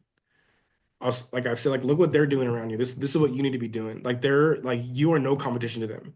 I just kind of like tell that to them, like this is why you're not making the $35,000 a year is because you're not advertising. I like that. So that's a little bit of golden nugget there, which is like hitting them against their competition and being like, dude, look what the fuck they're doing. Like, you should be mad. You should be jealous. Oh, and then Coach Jake, I used the 1 to 10 on I forget, I don't know who it was, but it was like a good response. And I said like, on a scale of 1 to 10, like 10 being like I need this right now, and 1 being like this makes no sense, get away from me. Where are you? And I think it's like a 7. And I was like, okay, I did the Harmozy thing. Like, okay, so why is it a 7? And then they said all the things that work for him, like, oh, I like this, I like this, I like that. And then it was like, why isn't it a 1? I think I've messed that up somehow, but basically just telling him Why is it not a 1? And they tell you all the Yeah. good. It's like, okay, well, why not a 10? Yeah, exactly. There you go. Yeah. But I didn't fuck it up on the call. But yeah, and they were like, yeah, yeah. And then and then when they do that, they basically tell you like what they need to make a 10. So then you can just be like, oh yeah, I forgot about that, or oh yeah, that's a good point, or yeah, we can do that. And I think for me it was the like why isn't it a 10? One of them was it's just a lot of money up front, and the salon girl, I said, well, what we can do is $1,000 to like for your first month, get your feet wet, and then we'll go from there. Good stuff. Good stuff. Appreciate that. Yeah, Yeah. appreciate the insight on that. That gives me some clarity of how it works. So you were going this down, but just didn't find the right fit, and maybe 2 clients went back to the 6 figure 6 weeks just because it's cost efficient. It's not doesn't cost as much to like run the ads, and that way you can book deals, get some more clients in and stuff like that. Yeah. And then are you just Sorry, go ahead. yeah, no, you're good. But are you going to keep doing it like that, or are you just going to niche down eventually, just trying to find the right fit? Yeah, I think eventually when on my service delivery. So once I can deliver then I can like niche from there. I'm like, okay, this works, this works, this works. This is kind of hard. I can drop them maybe, and then be like, okay, I can niche down in like this area because I gotten my clients' results here. I got like a legit testimonial, and then whatever else, and then just kind of put my money on that. Go from there. Good deal. Appreciate that, Rodarte. Yep. What do you think, Uh, Coach? Is that a good idea? I've never talked about that, but is that? You're fired.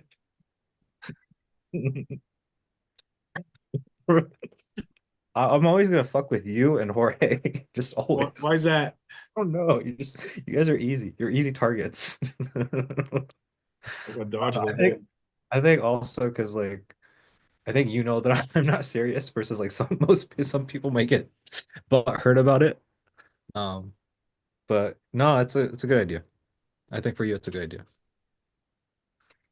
I like that idea. Like just keep doing it and then like see if one client's like super easy and then you feel like, dude, I think I can market to these people, and then you decide, hey, you know what, let's fucking try to build a niche funnel and just kind of see what happens. I'm all for it. Yeah, which by the way, I have a demo tomorrow with a yoga guy. Okay. Oh damn. Ah, ear eerily familiar. Yeah, I know. So I'm like, oh shit. And then like he actually hit me up with like, well, what's the catch? And I was able to sidestep that. Hmm. And I basically said, well, yeah, well, well, I guess if you call it a catch is we just want to work with people who want to make money or who are able to that want to grow and can grow and are in a position to grow. He's like, yeah. All right. And then we started talking about ads on the discovery, and then so I sold him on the demo tomorrow. Good. Um, Righteous, do you have more questions before I move on to Rodarte and MJ? I do not. I do not at the moment. I'm good right now. Cool. Just knock it out, man. Have fun with it. These very first few ones, don't stress about it. Have fun with it. Maybe close, maybe not, whatever. Either way, feel forward. And either way, it's gonna be good news tomorrow because we're gonna learn. Gonna learn. Absolutely. Mr. Rodarte and MJ, we got you guys left. Who? So I don't see a time slot available. How should I back off? What are you talking about here? Okay, well, I have a question ahead of that, or Okay. a more pressing question than that, about my onboarding these clients. So the plumber, well, I guess I probably should ask Mason. It's a tech question, so I'll send him a loom. Okay. But essentially, this guy doesn't have an Instagram. And when I have access to, I basically had to create a Facebook for him because he can't see, right? He doesn't have a computer. He's on a phone, and it's just like it's way easier for me just to do it for him. So with that being said, I went ahead and like he created a new Facebook account, like a personal one, and then gave me access to it, like with password and all that. So then I log in as him, and I created a demo, Facebook page. But when I go to connect, when I go to give myself access to it, it doesn't give me like a user's option. It's just it goes from his business to his personal one, and I don't remember that. I went to my account, and my business account has the users, and it has like that's connected to Mason. yeah. I'll ask Mason. me. That's Mason. So anyway, but the salon girl, so she's she's kind of in an interesting position because she's moving, and she has like a few in March. She's gonna move to a different area in Orange County, and it's a more affluent area. Her goal is to get like luxury clients and like these these Orange County housewives, and she was telling me that they can make a lot of money like extensions. Like wants us to charge like thousands of dollars for extensions. I'm like, geez, that seems like a lot. But I guess there's a market for it. I did see like in Pittsburgh or some lady she likes, she does it for that much money. But my question is, so what took her to the threshold or like to sell her was giving her a video for like doing the video. She wanted the video to be for the new place, but she's not there yet.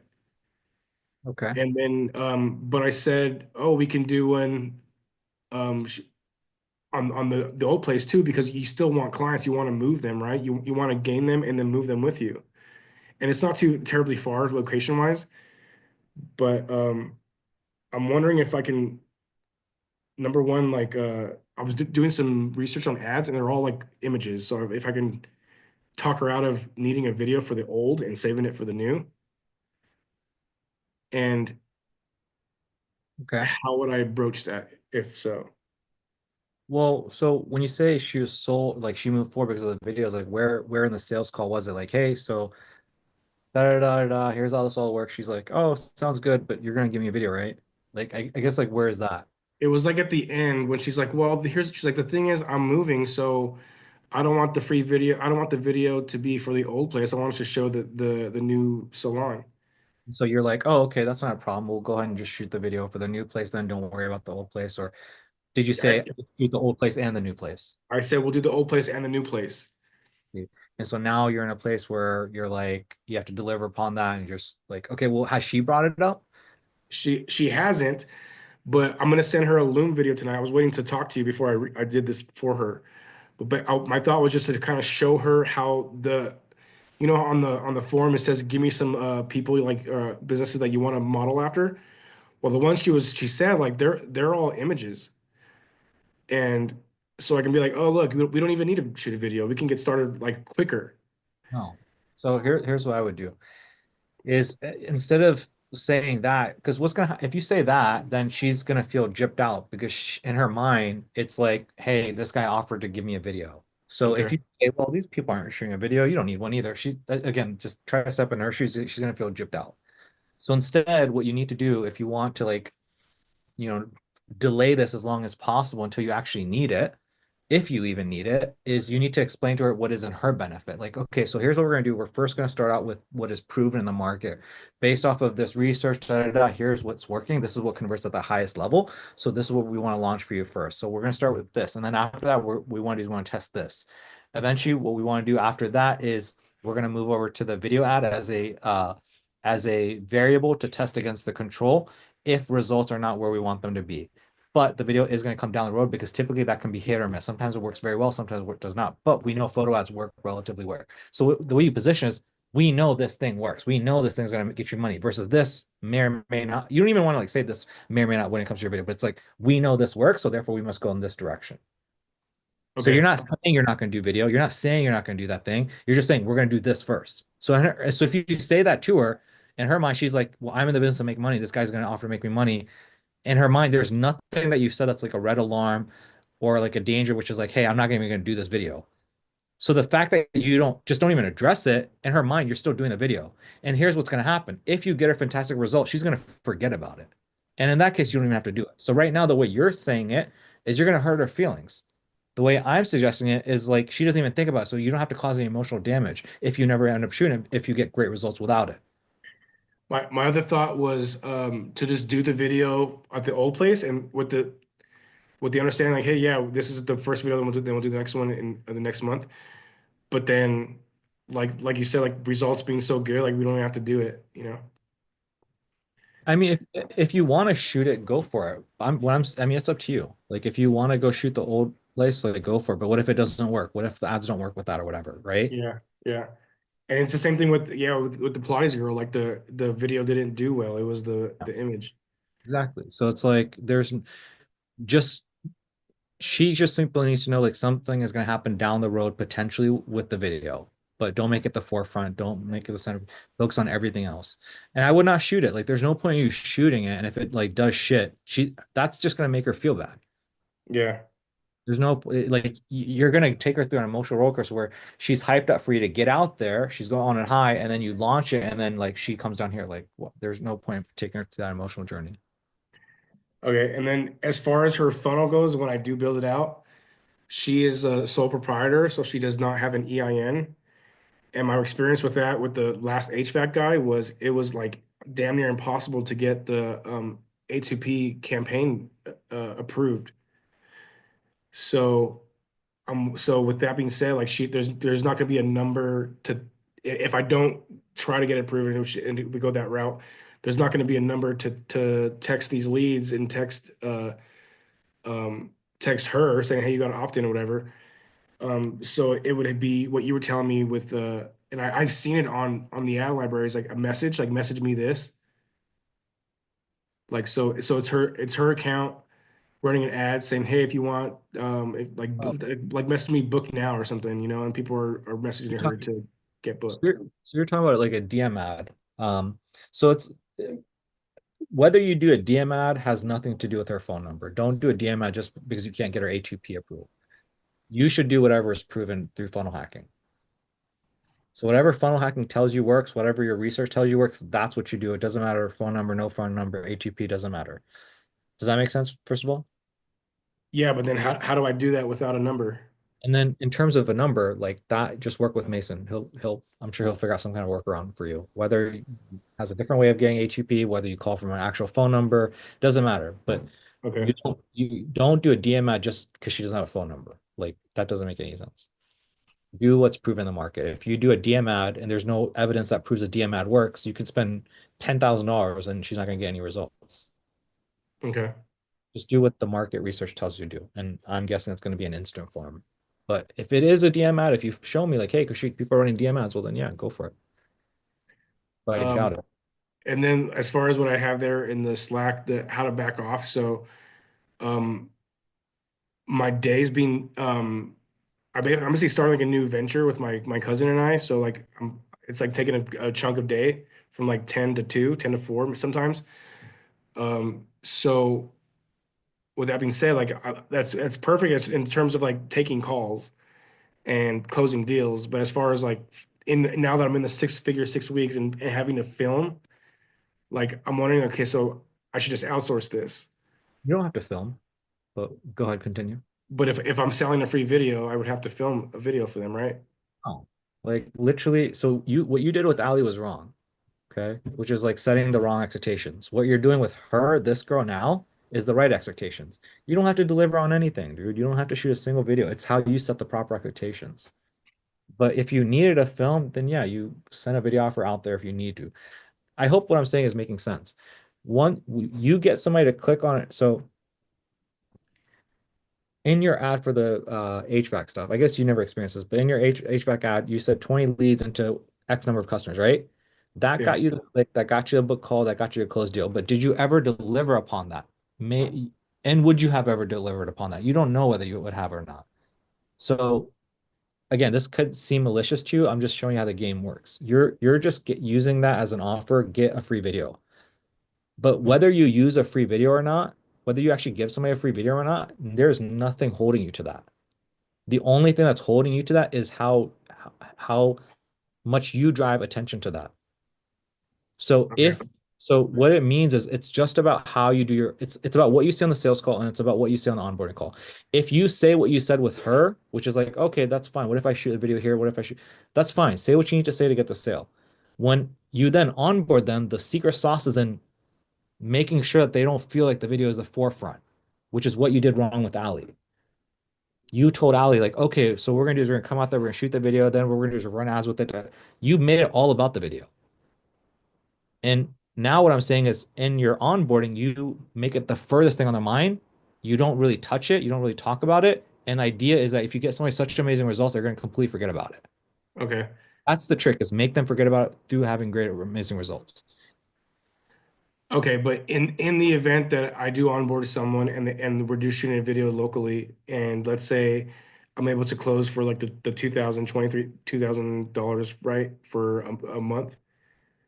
Of that, like how much do you think is appropriate to, or how much would it cost in like your market? I know it's probably different than here, but to like produce a video, like I don't even know where to go, like other than Thumbtack. But do you just would that be like a good chunk of would it be all the 2,000 you'd spend, or and just kind of give up Yeah, no, definitely not. Like, like I mean, it depends on your market. It depends on your network. It depends on your videographers, man. That's hard for me to say. You know, I would try to find a filmmaker who's gonna do a full day shoot for like $200, $300 or something like that, and just give them a shot list. probably you can use AI to like give them something as a reference of like something to shoot. And And then from then, there, they give you the sorry. footage.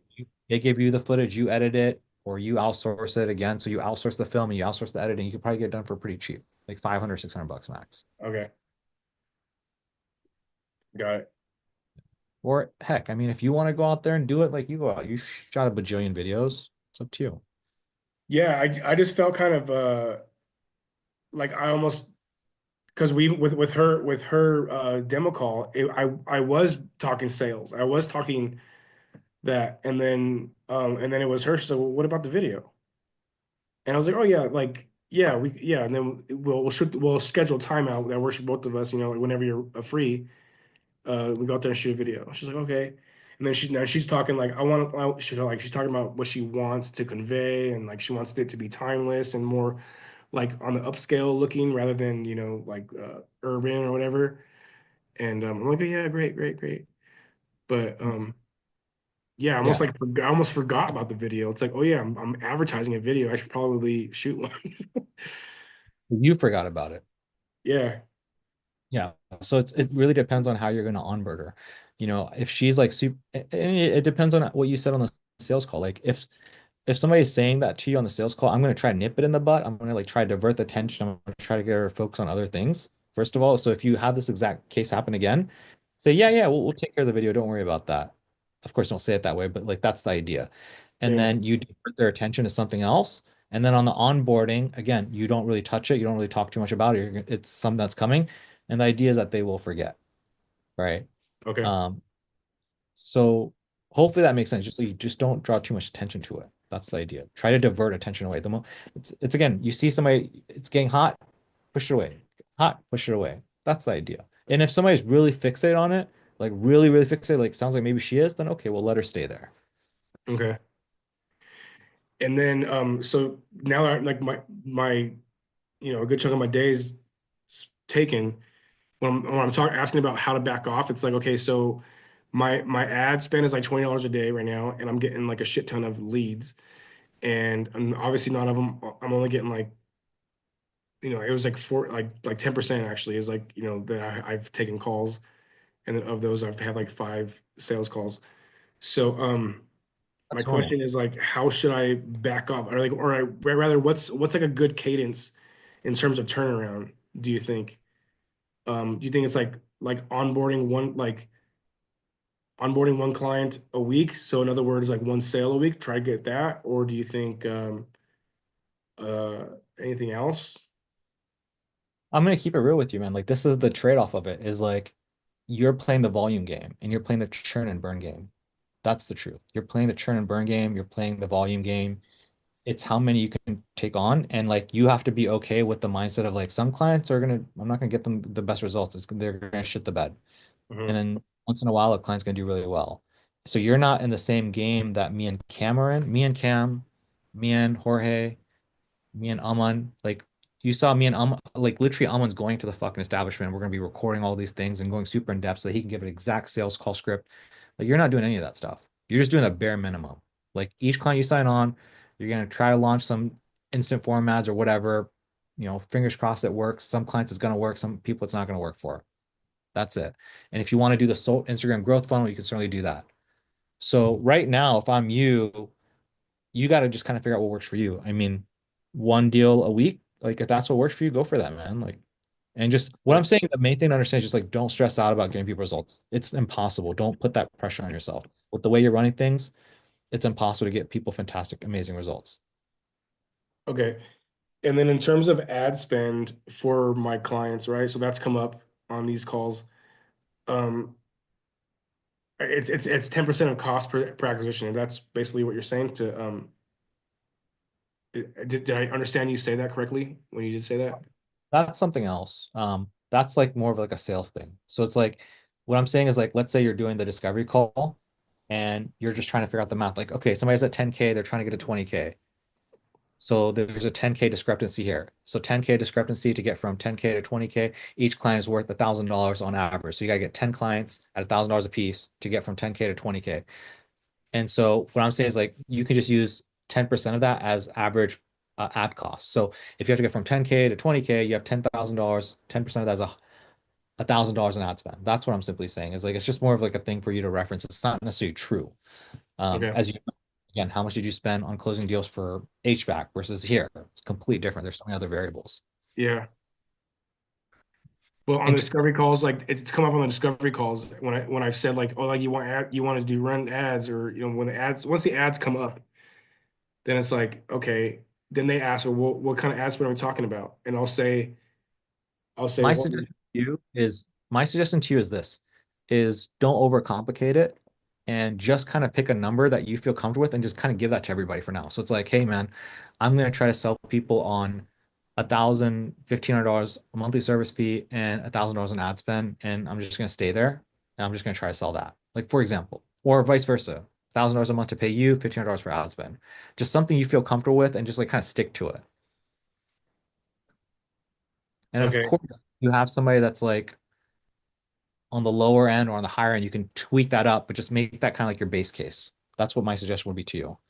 So whatever the ad spend is, make the service fee. Like the truth is this, like the truth is that whatever your ad spend is should be 1.5x your service fee. That's the truth. That's Okay. like maybe you want to stick to that. So it's like, I want to charge $1,000 for my service fee, which means I need $1,500 in ad spend from them. If you want to do it that way. Okay. If the ad Right. spend is too low, they don't get enough leads, they don't close enough deals, they can't make enough profit to cover your fee. So that's why it's the 1 to 1.5x rule. So in this case with the yoga guy, right? He was saying that he was asking about ad spend. I said roughly it's about, I said this is the average, and I said there's outliers, on both sides, low and high, but on average you're looking at about like 10% like for a one-time class it's like $29. So I'm like, so about 10% of that, so $3, let's say, is what a lead will cost. I said lead, not a client. I thought it'd give me more room rather than say $3 client. But he's like, okay, yeah, that's what I thought. I was thinking that too. I'm like, okay. So anyway, I forget where I was going with that, but like we established like the ad spend, and then it just became a number of like, well, so if that's $3 a lead, and that's how many people will like say, hey, I give me this offer, we're not closing those, right? Or you're not 100% closing them. So like of those, like what, like it's up to you to kind of close them, I guess. I don't know. I forgot what I was saying. I guess But, what's the problem that we're solving? Like what's the hiccup that you have or the question that you have? Do you know, or are you not sure about what that is right now? was what I was trying to ask was basically like a standard like ad spend, but you kind of gave it to me, so I guess we can just move on. Have you watched this video? I keep mentioning this today, but like this video right here, the 4 numbers you need to know in your business. December 26th, I'll watch it. Give that a watch. Now, here's the thing. Again, when you watch that, that's really for niching down, right? It's like when you really know your numbers. Now, if you want to watch that just to kind of get an idea, it'll help you. Because what it is like, and I'll just kind of like quickly go over, 25% is CPA of LTV.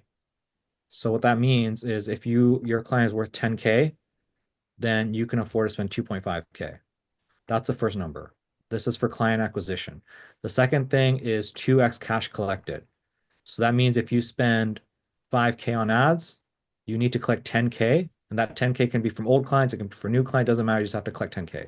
So these are both on client acquisition. Then when it comes to service delivery, 1.5x is the rule in terms of ad spend. So whatever you charge, they need to be you need to be charging 1.5x for ad spend. And then the second rule is 2 times cost per acquisition plus cost of fulfillment in 30 days. So again, these are very nuanced numbers. So these are like for your agency to grow your agency. The reason is if you spend 2.5K to close a 10K deal, you have enough margin for you to scale up your ads, pay for team members, stuff like that. If you do 2x cash collected, then you have enough margin to grow your business. Okay. So are these two making sense so far? Yeah. Okay, now these are for service delivery to make sure clients are happy. So what this means is if you charge 1K, you need to charge 1.5K because with 1.5K, they're going to get enough leads and close enough deals to cover the ad spend, to cover your service fee. Okay. 1.5x. Okay. Makes sense? This one makes sense? Yeah. This one's the one that's a little bit complicated. It's 2 times cost per acquisition plus cost of fulfillment. So what that means is let's say that it costs $100 to fulfill for whatever it is that you're selling. So that's the cost of staff, gas, food, whatever. And then cost of acquisition is like how much you're spending on ads to get the client. So let's say it's $300. That means that your cost to acquire this customer for your client is $300 plus the cost of service them is $100. You multiply that by 2, that's 300, 400 times 2, that's $800. What this means is that whatever service it is, hair, wigs, tooth, nail, I don't care what it is, your average client needs to spend $800 with your client within the first 30 days. Why? This is what we call acquisition. In other words, if you get a customer to spend $800 with your client, again, let's say it's a hair salon person, okay? Hair salon, it costs $300 to get a hair salon customer, and it costs $100 for the business owner to spend to do that person's hair. This means that every $100 that is given to your client now has enough money to get 2 customers. So she gets $800 from 1 customer, she has enough money to get 2 more customers. That's what client finance acquisition is. So if you can get your client to spend 1.5x in ad spend, and if you can get your client to hit these metrics, your client will forever be happy because they're going to be able to grow infinitely, and therefore they're going to keep hiring you over and over again. Now, again, these are like 4 numbers, very nuanced. And again, this is why you got to really niche down to try to consistently hit these. But I just went over that with you really quick just to kind of give you an idea, to give you a ballpark. Okay. But again, it's too much for you to try to remember for every single client and make it work for every single client. It's going to be too challenging. So for me, I was just like, dude, I charge 1K a month. I get people to spend 1.5K. Whatever happens, happens. Okay. Got it. Yeah. So that's the game you're in, man. You're in the volume and churn and hopefully some retain. Okay. This is also why if you do paid in fulls, it serves you very well. Because keep in mind, you're not going to get fantastic. So if you do a high, pay in full, again, then it becomes an ethical thing of how do you feel good about that or bad about. If you feel necessarily not the best, you do a pay in full, well, then you can offer things like, hey, look, I'll shoot a bunch of content for you for free, for example. This way you still get to keep the money. Yeah. So again, those are different kinds of conversations that we can have, but I hope that all makes sense. Do you think I should or would it benefit me to like adjust the price? So the paid in full I was doing was like the $2,000, 2,083, right? And then so 3 months is 6,500, 6,250, and then if you pay up front it's 5,000. Should I adjust that for the $1,000 range? So just basically subtract everything by like what is that, 50%? Yeah, so what I did was so uh So in other words, like so I charge $1,000, right? So 3 months is 3,000. If you pay up front, I'll get do it for 2,400 for 3 months. so let's say you did 3 grand, so $1,000 a month. Um so yeah, I mean you could do something like 20, you could do like $1,000 a month or like $2,500 for paid in full for 3 months.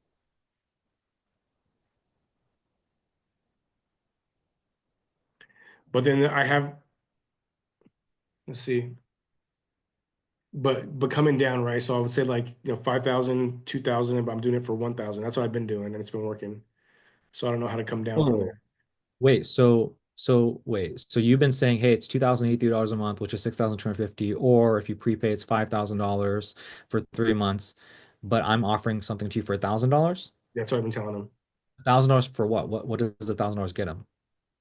My services, for the month, right? So the video produced, and then we launch ads, and then from there, that's when the 30 days start. Then so after they pay the $1,000, then what? Do they pay the rest of the 5 grand or what? Oh, like the same as the HVAC, what I was telling HVAC people. So like, so once we launch ads, after 30 days, if you wanted to pay the remaining full amounts, we'll I'll honor that for if you pay the $4,000 within the 30 days. I see what you're doing. Or Okay, you go from a month to month from there for 2,000. so basically you're doing a $1,000 trial. You're not doing $1,000 a month, you're doing a $1,000 trial. Exactly. That's what I'm proposing it as. Yeah. Okay, so basically you get to sell, what you say is, hey, look, in order to work with me, it's $2,083 a month. Or if you prepay, I'll give you 20% discount, which is saving off 1,250. It's just a one-time payment of 5 grand. Now, in your particular case, for reason A, B, C, I like to get you in through the door for just $1,000 and then get you some amazing results. And then what you can do is you can pay off the remaining balance within 30 days for 4 grand, and then we'd be good to go. Yeah. That's Or month to month from there if they want to do the 2,000. Gotcha. So that's fine. If you want to do that, again, just kind of keep in mind, man, people are only going to pay off the remaining balance and all that stuff if you give them good results, right? That's the caveat with that. Yeah, but if I'm trying to collect the point I'm asking, or I'm trying to get at is, instead of trying to collect the 5 grand, what if I try to collect like the 2,500 for a package? So I'm basically cheaping myself. I'm like, you know, I'm not worth that much yet, essentially. Pitch it to me so I can hear you. Like, say it to me so I can understand what you're saying. Okay, so if I'm charging $1,000, Oh, pitch me. Like, tell me what you would say. well, that's what I'm asking you is like, what numbers do I come up with? So in other words, let's see, you know, I normally charge $1,000 a month. So 3 months is 3,000, but you know, if you pay up front, it's 2,400, let's just say. But I don't know how to come down to that number. In other words, presenting them a higher number, because you know how you're saying like you reveal the highest number and then you keep going down from there. So that way that when you're selling them, it's like, oh yeah, that's nothing. So for me, in my case, I end up at 1,000. In your case, where are you trying to end up? I'm trying to end up at like 2,500 for 3 months. I see. But it's 1,000. So it's 2,500 for 3 months. And then what are you trying to collect initially? For them to pay in full, 2,500. Okay, so your 2,500 is equivalent to my 6,800. The 6,250, yeah. Okay, I see what you're trying to get at now. No, So no, it's equivalent to the 5,000, right? so your 2,500 is equivalent to my 5K. Is that what you're saying? Yeah, so it would be 50%. Okay, so you're basically just trying to take whatever I'm doing. I see what you're saying. But then that means a month for me is worth $500. Is that what I'm hearing right? Why are you trying to even do this in the first place? To collect more upfront, to collect paid in fulls. Okay, so if you wanted to collect paid in fulls, what you would do is you just would leave out the $1,000. Okay. If that's what you're ultimately trying to do. So here's how you do it. So, hey, the price of the program is $2,083 a month, which equates to $650. Or if you want to prepay, it's just a one-time payment of 5K. And then you would just leave it there. That's how you collect the pay in fulls. So there's two ways you collect it pay in full. You do it that way. The second option is you do it your way, which is collect only $1,000 as a trial, but then you get such good results that they give you the rest of the money within 30 days. So those are the two routes. Does that make sense? Yep. Does that make sense? Yep. So option one, 6,250, come down to 5 grand, shut up. Which one do you want to take? Option two is you do it your way, but it's much more difficult because you have to get great results. You have to have great follow-up. You have to have great cadence, all this stuff to make sure that they pay off the remaining balance. This is in itself a challenge. Mhm. So you kind of pick which one of those two you want to do. If you want more pay in fulls, my suggestion is actually to do this one if you can. Got it. Because this one, you're not going to usually collect the pay in fulls unless, again, you have amazing results and great at communication. I thought I was trying to get the paid in fulls, but just at a lower price. So basically collect more than 1,000, but not 5,000. So are you saying you want to do So you're saying you're paying full price, like the way I do it, 6,850, 6,250, and then 5,000 for paying full. You're saying you want to do your own rendition of that, but you don't want to charge 5 grand. You want to charge something less. Yeah. Okay. So what do you want to charge? What do you want your paying full price to be? I think like 3,000, 2,400 to 3,000, 2,500, 3,000. Okay, so let's say it's 3K, right? So what you would do is you just do 3K times point 0.12. So I'm sorry, 3,000 times 1.2, because I just increased the price by 30%. So 3,600 divided by 3. Okay, so here's how you would do it, okay? So, Mr. Business Owner, what I'm going to go over is just 3 months. Ready? Yeah, da, da, da. Okay, so the price of the program is $1,200 a month, which equates to $3,600. Or if you wanted to prepay, I would give you a 20% discount. In other words, we'd shave off that $600, which would take the total amount to just a one-time payment of $3,000. Which one of those two do you want to do? Do you see what I did? Does that make sense Yeah. now? Yep. Is that what you're looking for? Yes. Okay. 1,250 times 3. It's 3,600. So that's the month to month. Or they can prepay. 1,200 times 3 minus 20%. 20% 720 off, so it's 2,800. Okay. Yeah, it's fine. Yeah. Same shit. So instead of 20%, 17%, whatever. Even if you say 20%, they're gonna fucking not remember it. Yeah. I did my math wrong, but you understand. Hopefully, you understand kind of the premise of it. Yep. I That's think exactly what I was talking about. I want to like slowly like raise my prices so I don't know, I'm more confident maybe, or I get what you're saying. It's just you want to do whatever we're doing. It's just 6,250 and 5,000 is a bit much for you right now. yes. Okay, cool. So yeah, you do the 3,600 or prepay, do 3 grand. And if you want to come down, you can do a 1K trial if you want to, but I don't even know if that makes sense. Yeah, for $200, that's like nothing. Yeah, it's not a big difference. So your trial price would have to be something like 750 or something like that to make that work. So, okay. Okay. What else you got for me? That's all, man. Cool.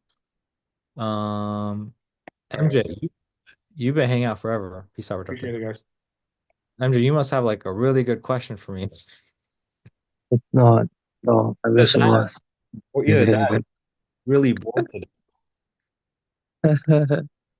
Well, I had a lot of stuff to do, but mostly sleep catching me. But I figured I'd ask this one because I think it had been on my mind for a while before, and it's just mainly about like the upselling that happens when you get someone in through the door and they come in for the offer, like in the med spa. And I know that is typically supposed to be a consultation that happens when somebody comes in first. And that consultation is the opportunity for the upsell. And whether or not that goes right, they get upsold if it goes okay. And if it doesn't, they get the offer that they came in for, or something like that. That part is still kind of a mystery to me. I know I've seen what's his name, Graydon Urso has, but I've not quite figured out to understand, because it's almost as if I hear him say two different things. It's almost feeling like a bait and switch, where when he talks about it, it's that they come in for the offer that they saw on the ad. However, when the call is going on, the receptionist also describes this new patient offer, and it's almost as if it's two separate things. So like, imagine if I saw a 30% off a hydrofacial and I'm a new lead, and receptionist calls me, they figure out I'm a new lead. I clicked on the hydrofacial promo and they're nurturing me. I'm like, yeah, that'll be awesome. So we have this new patient offer where we do this, and this. I always wonder, is that still part of the hydrofacial promo that they saw when they clicked on it, or is it a different thing? Because it sounds like it's different when he's talking about it, that's different from what the ad was. So that part I Oh. wanted some clarity on. It's always the The same. same, always the same? Okay. So you're pretty much just rebuttressing the same ad that they clicked on and positioning it as a new patient offer when they come in, but basically it's the thing that they clicked on that they're coming to get. Okay, that makes sense. And so I guess the second question to that would be when the when the when they come in for the assessment, how does that upsell happen? So if I come in for a checkup and I know that, sorry, I get a bit bummed out because I was upsold when I went to the dentist a long time ago, and I never got to record exactly how he did that because it was so masterful. And it was like this delicate balance of fear, like he was applying, but not actually using language to get me afraid to do the thing. But after I come back and I think about what he did, he didn't use fear language, but I could tell that I was supposed to be afraid of what if I did not do this thing, this is what the worst thing was going to happen to me. So if someone comes for a consultation for a med spa, what do you say to them that positions the packages that you've created for that particular offer that they came in for? And if they decline, how do you then, okay, still navigate back to the offer?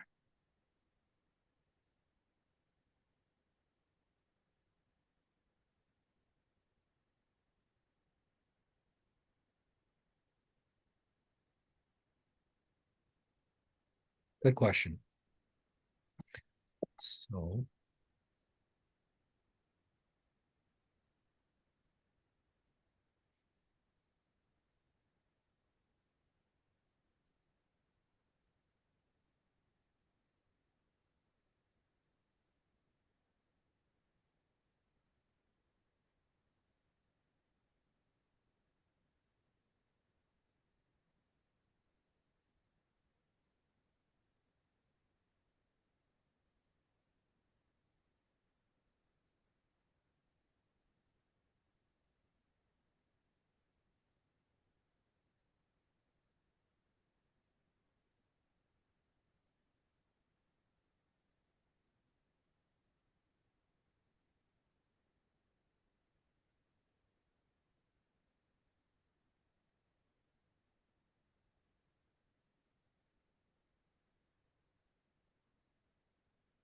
okay.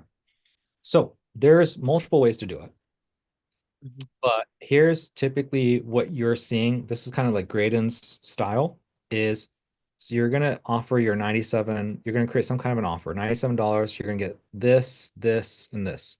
And usually this is the bonus and this is the bonus. Right? Is this sounding familiar so far?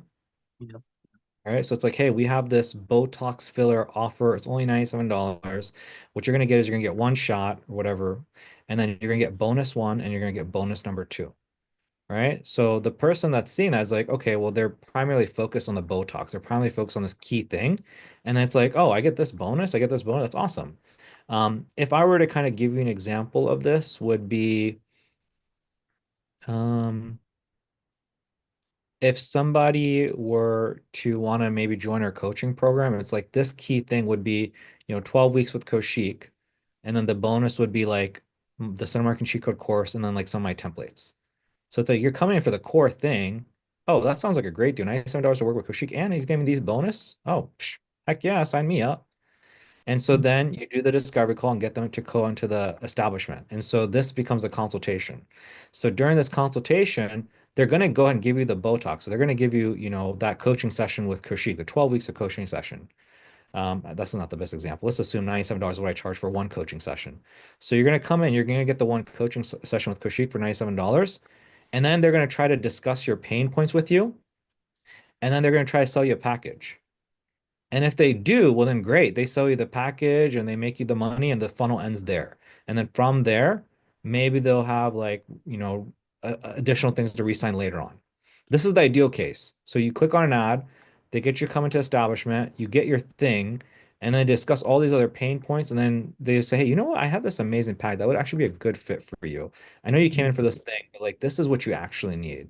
And so then you spend a 2-3 grand, and then from there you re-sign or you do membership or whatever. This is the ideal case. If, however, you say, you know what, I'm good, Kaushik, you're a stinky bug, and I just came in for my coaching session with you, then what I would say is, okay, that's totally fine.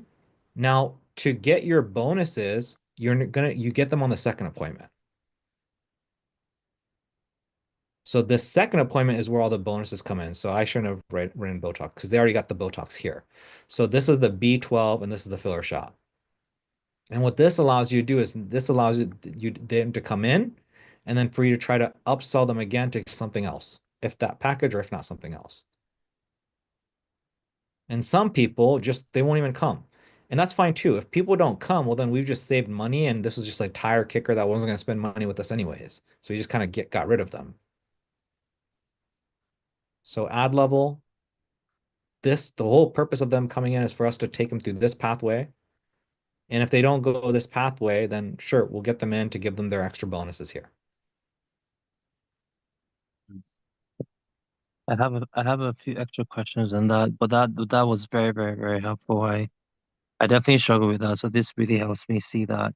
So the first part is when you have the consultation, so the way you described it, it sounds like you give them their thing. Well, I know when I speak to the men's power owner, they always say that they have a consultation with the client first before, I guess, to check their medical condition before they give them anything, like just to begin with. So are you saying that they would bypass that check where they say you're coming in for Botox and they want to be sure if you have a skin condition or whatever?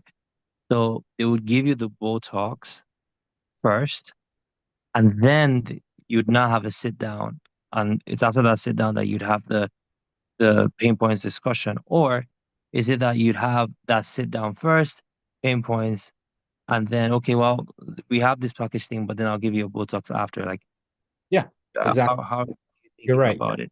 Yeah, no, you're 100% right. Because if you think about the emotional experience, right? Think about it. It's like somebody sees an ad, they come in here. If they just got their face injected, are they going to be in a position to be sold and have a conversation? Like, no, there was like a needle. So it's like the conversation, maybe I should have written this out for you. The conversation is happening first, and then the injection or whatever is happening afterwards, usually. Yeah. Yeah. Okay. Yeah. So you could basically word that if you find a package that suits, you sell it to them because again I'm still thinking about the dentist too, because I still got the thing that I came in for, but it was just all the other things that he was trying to get me to know that I need to be able to do. And so after you Did you have the treatment and the consultation, or did you have the consultation and then I had the consultation first. Yeah. I had the consultation first. And then there were all these pathways for multiple treatments that I should have I'm booking for. And I don't even know if I got the treatment on the day. I think you can see why I'm so pissed. Yes, I should have should have figured that. I don't know if I got it on the day or they have me scheduling for the next day to come in for the actual treatment.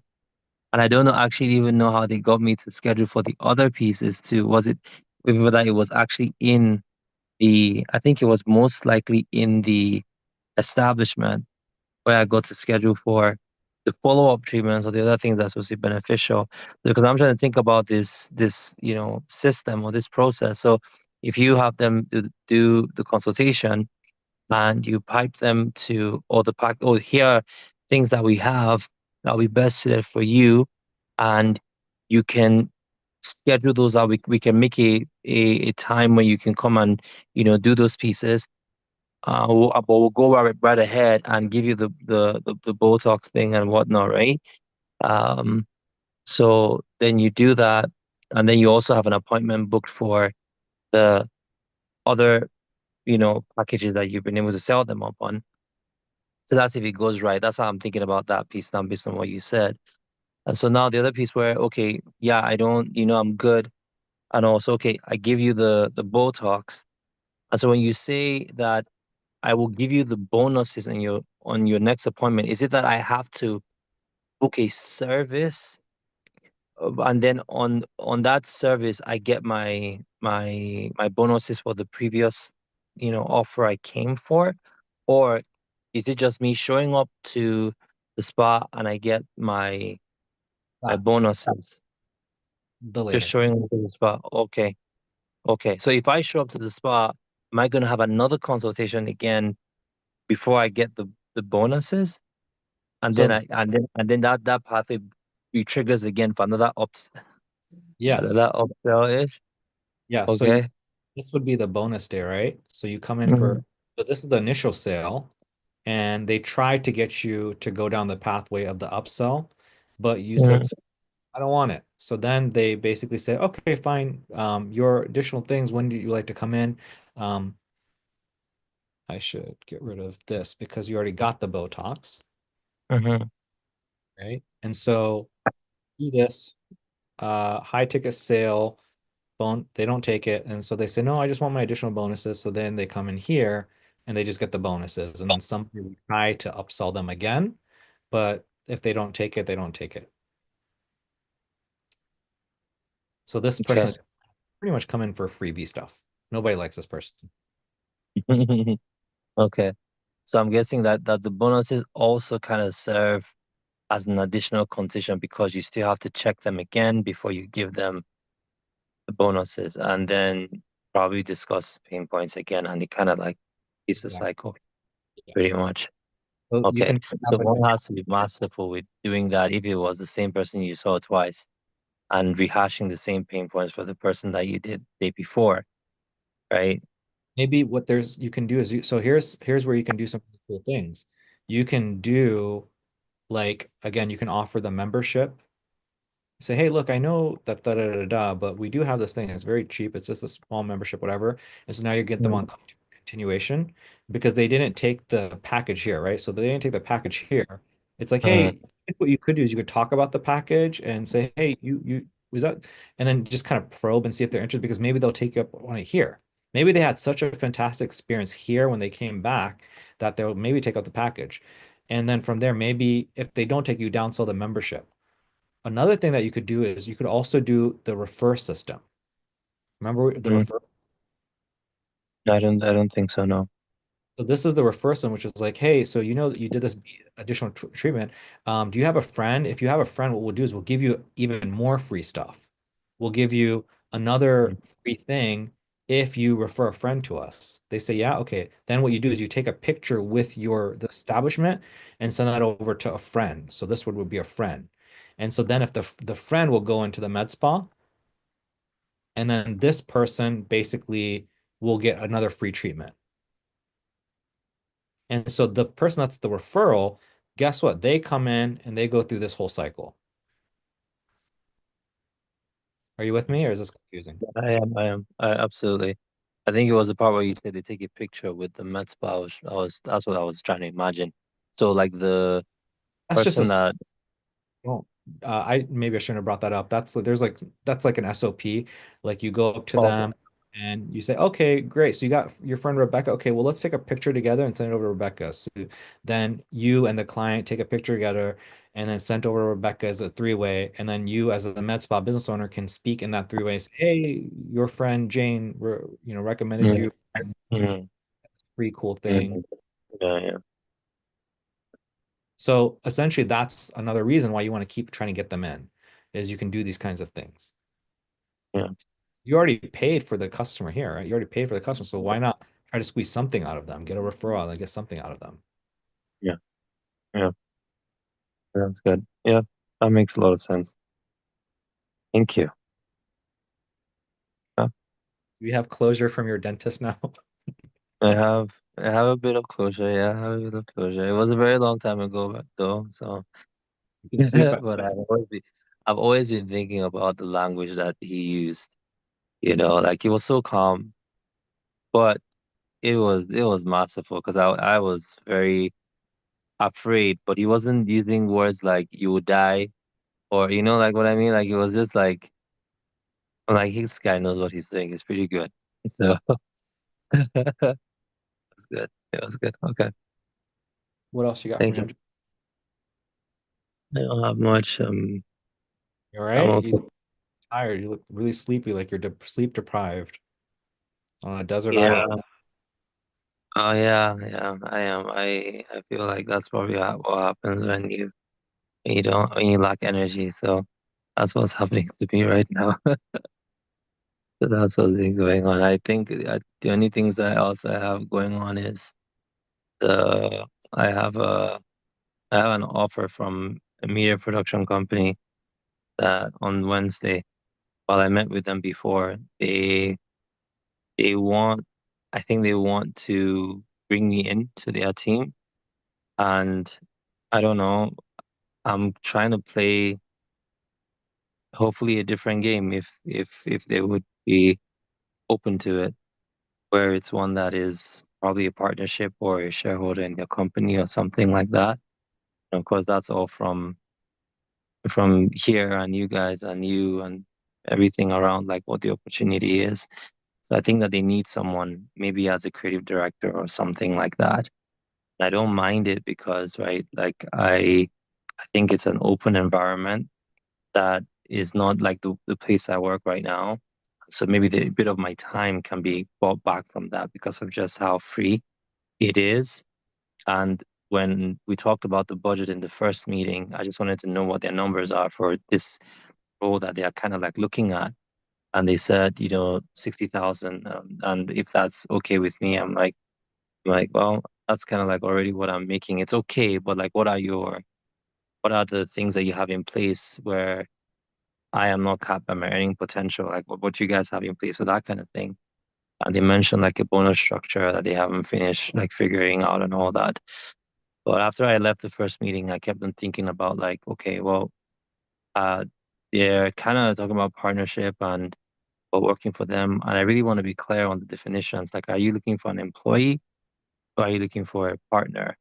So I'm not looking for another employment, right? If partnership is something you're open to, that's something I'd love to discuss, right? And then we can kind of like drill down the numbers in this meeting, and I figure out what their revenue is.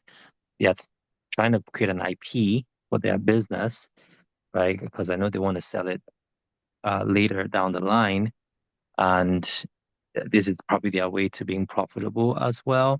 I don't fully know what systems they're trying to build, but it's their own maybe system around client management or something like that. So if somebody buys the business, they also own an IP of the business, right? So they want to scale, and I think they've done well in the last 6 years.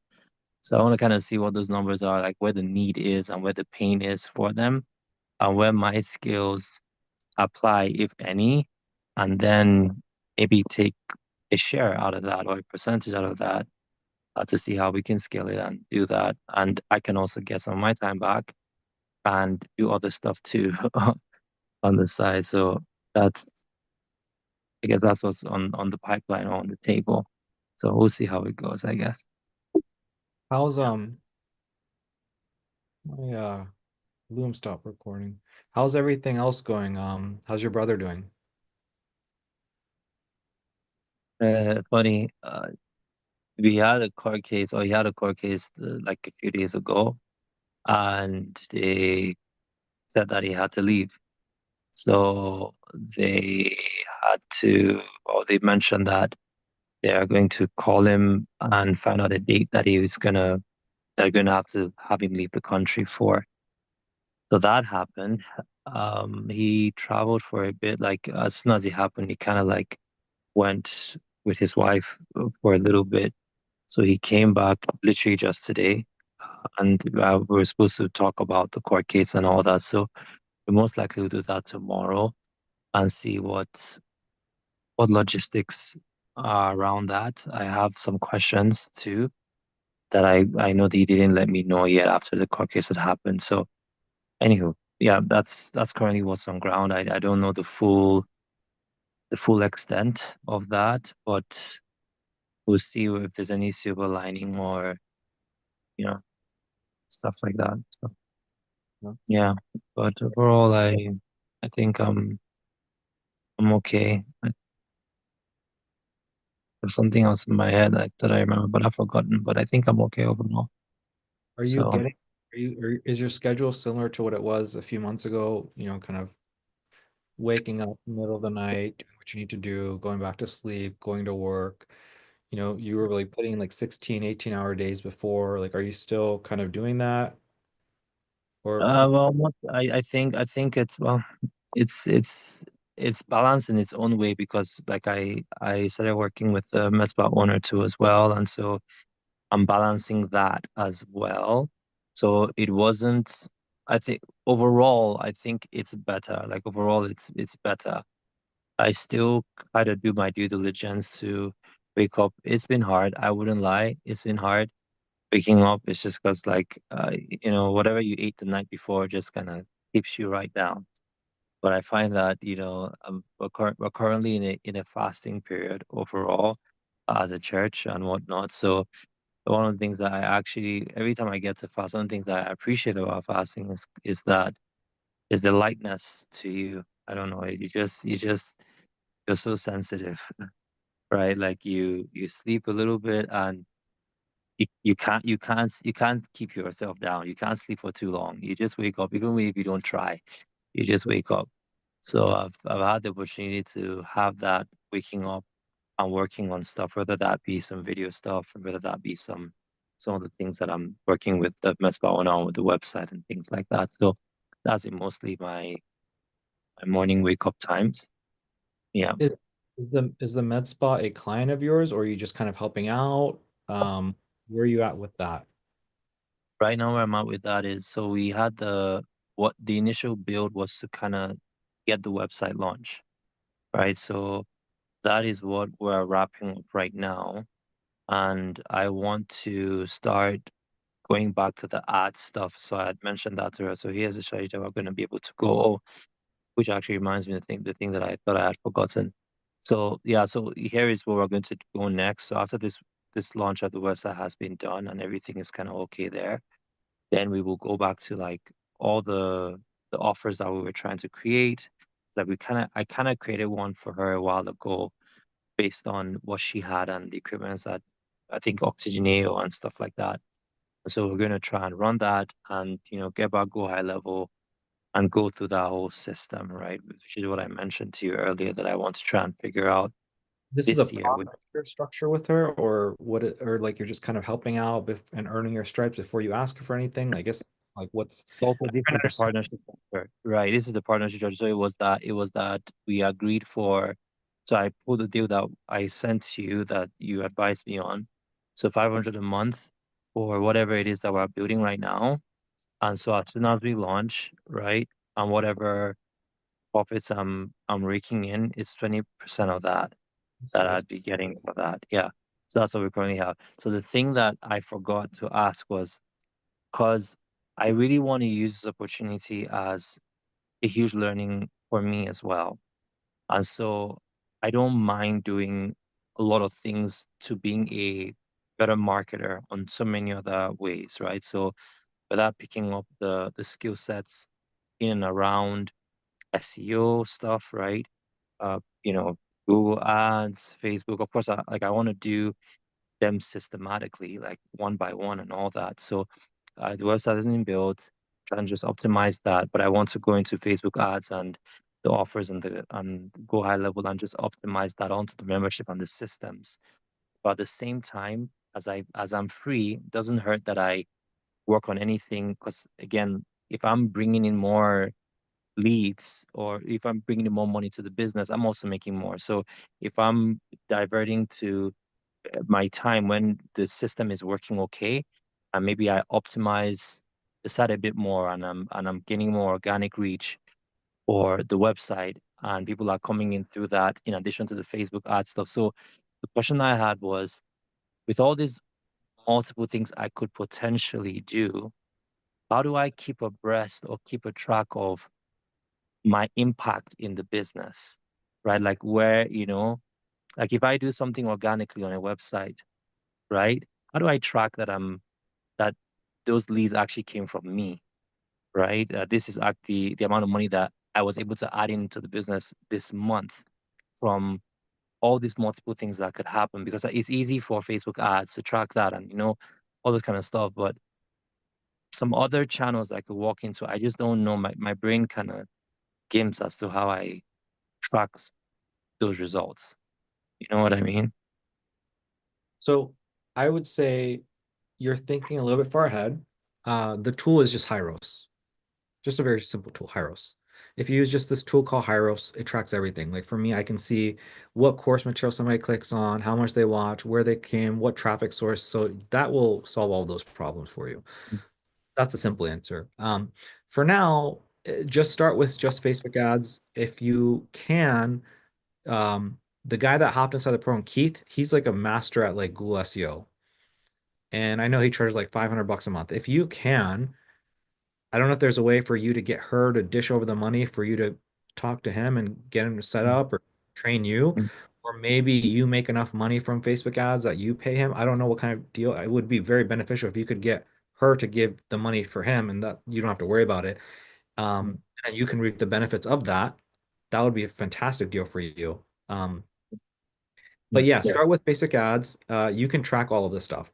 You also have access to their website, their CRM, so you can literally see every single customer, where they come from. I would not worry about that. When you get in the trenches, you actually go there. My advice again, I don't know how far you want to go, but if you can go in there and like do some of the stuff me and Aman are doing, which is like literally go in the establishment, literally work there, literally work the front desk, literally work. It sounds to me like you might be doing that kind of relationship. You'll get okay. You're gonna get access to all their systems. You're gonna get access to the back end and everything, and you're gonna start I figuring do. it out. I do have access to all the systems right now. I guess I just haven't I Once you haven't play sat around, with figure out how it works, and I see the monies and all that, but I haven't really just like acquainted myself with it yet. once you start playing around with it, you'll see the nits and quirks. For now, don't worry about it. There is a software called Hyros that you'll plug in if and when the time is right. Don't worry about that. If you're wondering like how do you attribute, trust me, there's ways to attribute. Okay. For now, you just need to focus on. Yeah, I would. I've been asking you a bunch of questions. My next question to you really was just like, what's your overall goal? Where are you trying to go? Like, I know it's been a few months since we spoke about that, but it's like, Yeah. where are you trying to go? What's the overall goal? What's the mission? Are you trying to leave the 9 to 5? Are you staying in the 9 to 5? I think we spoke about staying at the 9 to 5 because of visa and stuff like that. Just overall, like, what's kind of your goal? And then from there, I think my advice was gonna be like, just be in the trenches and just learn. I don't know. Yeah. Yeah. Yeah, I don't know. Every time I think about the overall goal, or when I'm like, this is business wise and whatnot, right? Where I want to be, I don't know that I fully come to grips with that, because let's just say when there's a bit of backstory to it too, though, right? I think there's a bit of backstory to it, and I really feel like either right now I'm just an opportunist, right? Sound like an opportunist, and like the world is so much bigger than I had known before months ago, and what could be possible. And so I'm not worried as to where I am. It's just what's the opportunity, what's the partnership, what could be formed, and if I have the skill sets to be able to match or fit that. That's really, I think, where I've been on now for a bit. But the backstory for me had been that like I didn't want to be in a 9 to 5. That's why I started the media production company with my brother. I believe that that was what I really, really wanted to do that after like I established myself in the country, and within the first 2 years or so that the business would really move and become something more. And so I was in partnership with my brother to begin with, and I guess it didn't really, or just like the both of the ways that we work and how we are and whatnot, didn't yield the best in terms of what I guess what the partnership could be, right? But just very different people. So I felt really stuck, right? I felt like my dreams just shattered, because I wasn't sure where my next up was from there, because this is what I had dreamt about for years, that I was just gonna do this thing. I was so passionate about it. I wanted to really grow it and build it. So I just got stuck. And I didn't see myself wanting to scale a career ladder.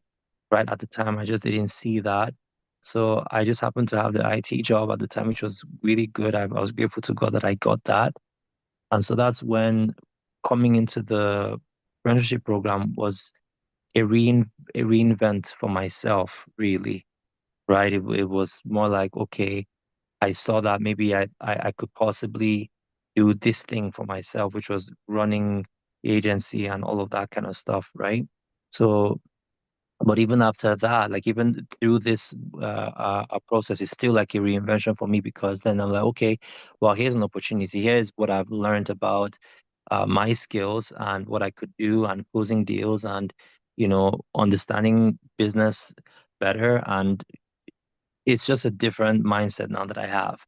And I don't really know, like, for example, like after I close with her, my mind is like, I just want to learn as much as I can here and see what that takes in terms of how much I can grow. If that yields something where that settles me for where like I'm not having to work my 9 to 5, I can just transition to fully that as what I do and other engines that can come from that, whether that now becomes actually mentoring other med spa owners because we were able to successfully do that for ourselves and all those kind of things that can came from that.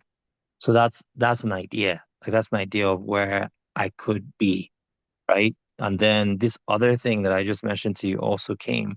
And I think if right could be sooner for me in terms of my establishment for myself at the place that I am. Because if I am able to even make 5K months, for example, without the consistent time overhead, I'm just looking for peace, right? Not peace, but I'm just looking for being comfortable, right? Like I think we talked about that before.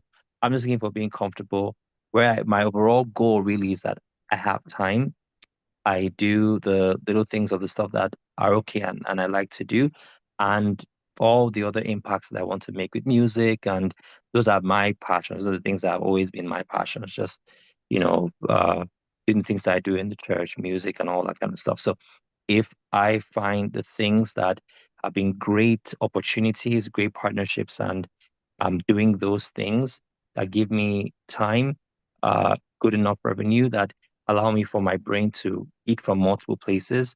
That's really kind of like my overall goal. I don't know that I have a plan that I want to do med spas for real or this thing or that thing. It's more like how can I be settled enough early from some opportunity that was able to come through either this program that helped me reinvent myself and everything else that's around me, friends, family, business, partner, whatever the case may be, right? So that's really kind of where my mind is at. I don't know if that feels like all over the place, but yeah. So the 9 to 5 that you have, how much are you making from it right now?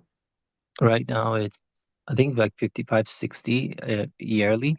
So monthly that kind of rakes in for 1,500 bi-weekly or so. So somewhere around 3 grand or so. And with bills and whatnot, I guess my own take home for profit maybe around like 1,500, honestly. So 3K is before taxes or after taxes? 3K is after taxes, I would say. And that's Canadian dollars. What is that approximately US dollars? I think that would be maybe 2,500, Okay. maybe. So 3K Canadian to USD is 2,000. Yeah. So what do you need for you to feel comfortable? You said 5K Canadian? Yeah.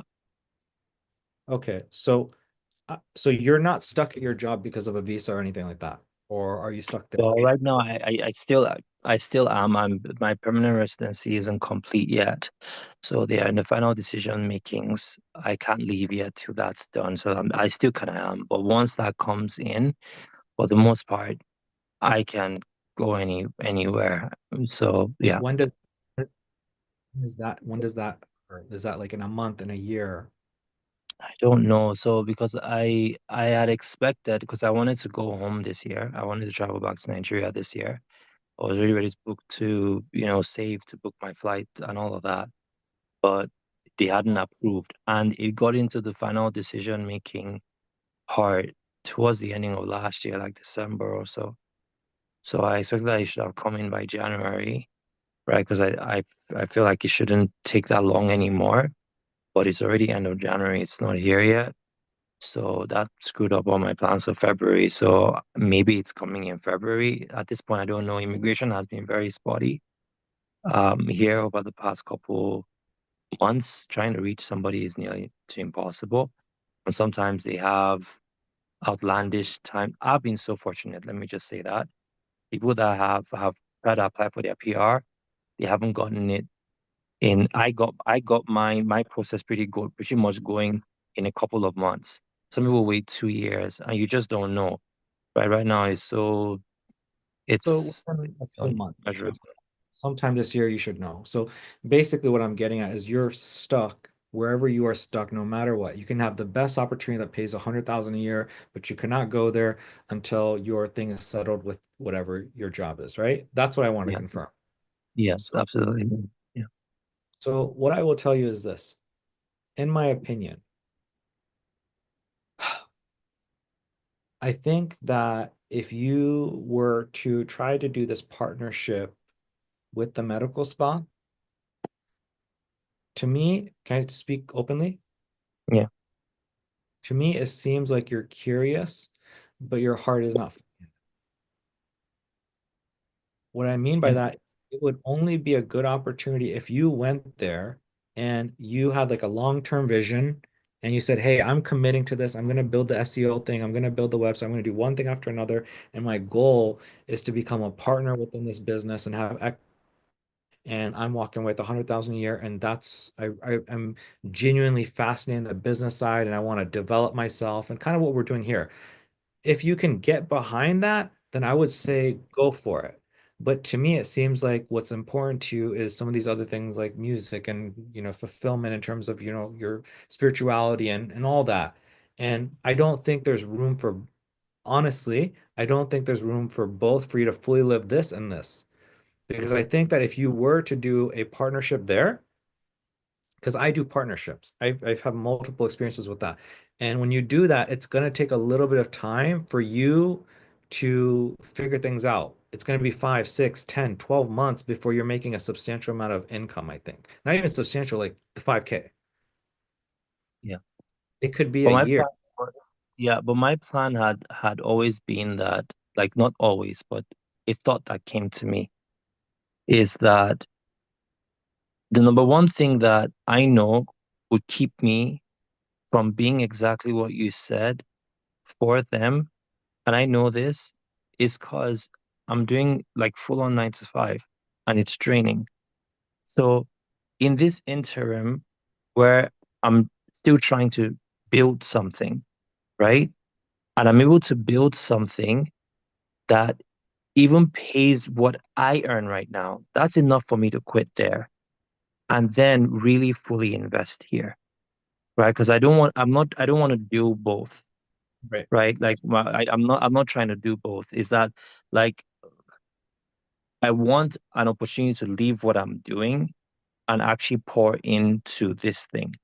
And it's kind of like a chicken and egg problem in a way, because I'm still putting the little time that I have to give to it because I I want it to work, right? I actually do want it to work for real. And so little seeds that come from that are working can be just enough, no matter how small, just enough to leave wherever I am and now give all that 9 to 5 time in quote to doing that. That still allows me for time for the other things that I like to do, right? Like it's still unfortunate, but it can be both. So right now I'm doing all three, right? I'm doing the this, and the that, right? So yeah. So what is the most important thing to you in your life? The most important thing to me getting to know you is the music and is the church. Yeah. That's Yeah. hands down, far more. Yeah. Yeah. So if that meant that you can do this and then you are not very passionate about what you're doing, like you're still going to be a very happy person. In other words, professionally, if you're like, hey, I'm making 10K a month, I'm not super ecstatic about it, but it's like I'm making an impact on doing something, but I get my church and I get my friends and I get my family. I think you're going to be a happy person, in my opinion. Am I wrong about that, or would you disagree with that? That would be a good assessment. Yeah.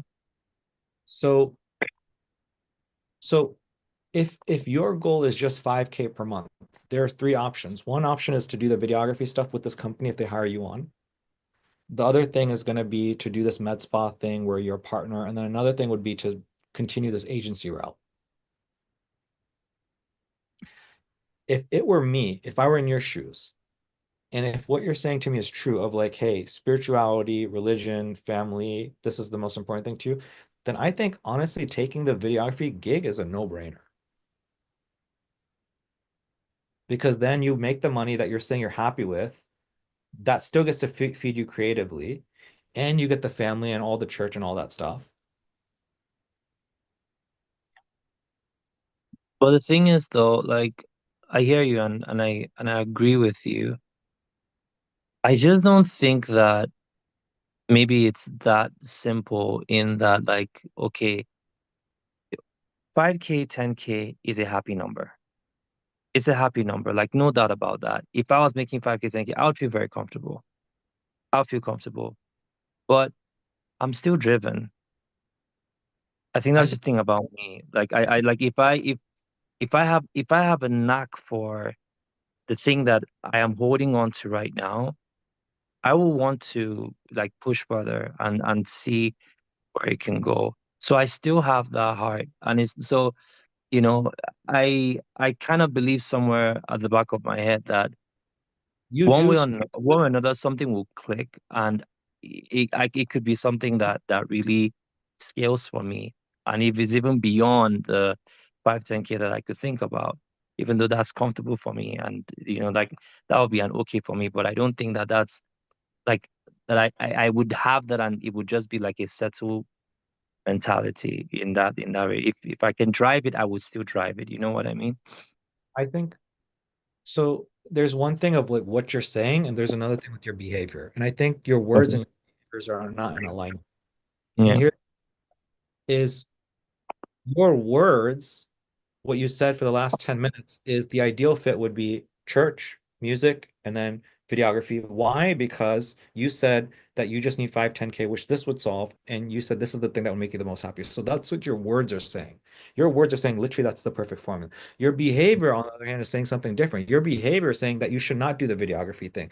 And the reason I say that is because we're 5 hours, 6 hours into this call and you're still here. You're still watching my ugly mug, and you continue to show up week after week and hang out, and you're asking these questions. And if you were not interested in business and you were not interested in this thing, you would not show up. You would have been gone a long time ago. So your behavior tells me something else. Your behavior tells me you are driven entrepreneurially. You are driven to make some kind of a business impact. This is something you somewhat enjoy, so that your soul, from a professional, not a spiritual, but from a professional standpoint, would feel better doing something business related as opposed to the videography stuff. That's what my gut is telling me on you.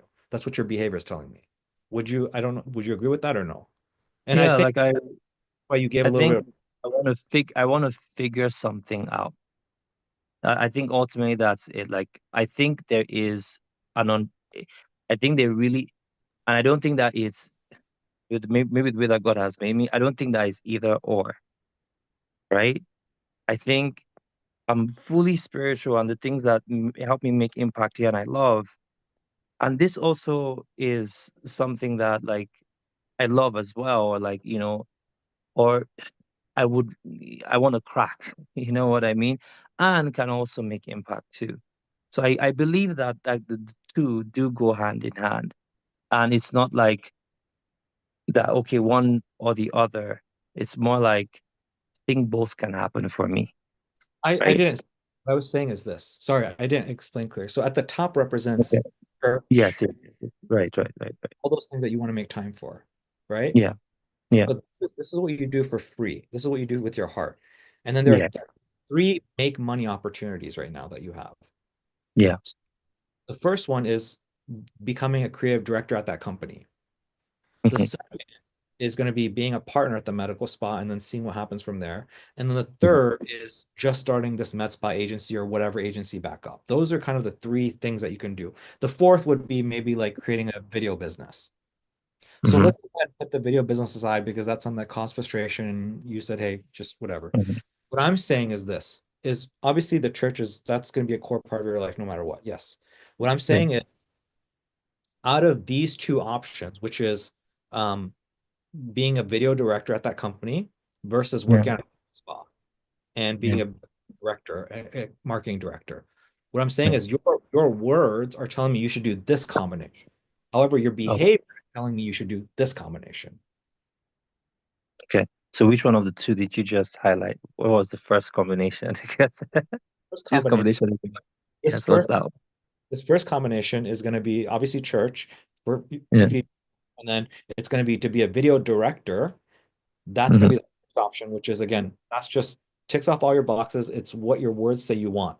It is not what your Mhm. behavior say, but it's what your words say. Your behavior tells Okay. you church to feed the soul, and then being an entrepreneur to check off that business bug within you, which is working at the med spa and becoming a director there. That's what your behavior is telling me you might want to do. Okay. Okay. What I'm And saying you is you see, like, cannot do these two. You cannot do two business ventures. You cannot do three ventures. You cannot do you can only pick one business venture. mm, okay, I hear what you're saying. Mm, okay. Well, I guess there are still both opportunities that haven't been decided on per se. Like I know I'm currently doing stuff with the med spa. And I guess what I I'm will getting still look at the video people and see if they actually want a partnership, right? And see where that route goes if it's something that can strike. Uh, yeah, and then if I do that, I would definitely strike that. Like my plan is I'd strike that to get out of my 9 to 5 for yes. sure, right? After like the PR and everything's done, because that would be the faster route to go there because I think it's more stable because I can like, since it's already something that is operating at the level that they wanted to maybe bring me on as an employee, I can already start earning and eating those amounts from there, right? Now the extra time I have, right, from that, I can disperse it anywhere else. That's really where I'm thinking, right? So now I have more time for maybe my own passions and stuff. I still work with the med spa owner anyways because I guess we kind of have like a relationship or a friendship there.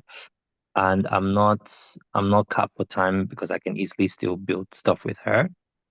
And well, I see right now maybe potentially that I could earn from both, I right? see I see where Right? you're getting. So basically, Yeah. what you're saying is if you leave the 9 to 5 and you do the video director role, because of the amount that you will make and because of the freedom that you will have time for church and all these things that you're passionate about. But then you'll also have some time to help this other medical spa owner on the side as well. You will have the ability to do that. Yeah. So what I'm saying, so I agree 100%. If that's what you want to do, you can. What I'm simply telling you is that if you do this medical spa director thing, Yeah. so like you whatever your suggestion will work. That will work. However, Okay. you will never be great at this, is what I'm trying to help you understand. You will never be great. It will just be a thing that you are tickling. It will just be a hobby. That's all it will be. If you want to really scratch that thing of I'm making a true impact, I'm really affecting things, like the video that you sent me where that guy's a director, Hmm. that requires 100% commitment. Yeah. That's what I'm simply saying. And so Yeah. what I'm saying is if you were to go down this path, it's like this path requires 6 to 12 months of not getting paid and really figuring things out. And it could make you a lot of money down the road. It could make you 10, 20, 50, a lot of money down the road. Yeah. Yeah, that's what Yeah. I'm saying. And I think the only caveat to that right now, and I do see that, like I do see it. The only caveat to that is I would always say striking the right partnerships. Not striking the right partnership in terms of like the deal, but the person, the Yeah. person. Right? So even though I've struck the partnership with her because we've known each other and whatever, it probably doesn't mean that she's like any client that I would get from an agency. It's you just don't work well with the person, right? And you have to let go. That is my biggest caveat, actually. It's my biggest caveat. I I don't know. I don't fully know that this person, the way that they work and the way that they like things to happen for them is one that our, what you call it, character, right, will be that to ascend in the way that would have match made that video that we watched or that I sent as well.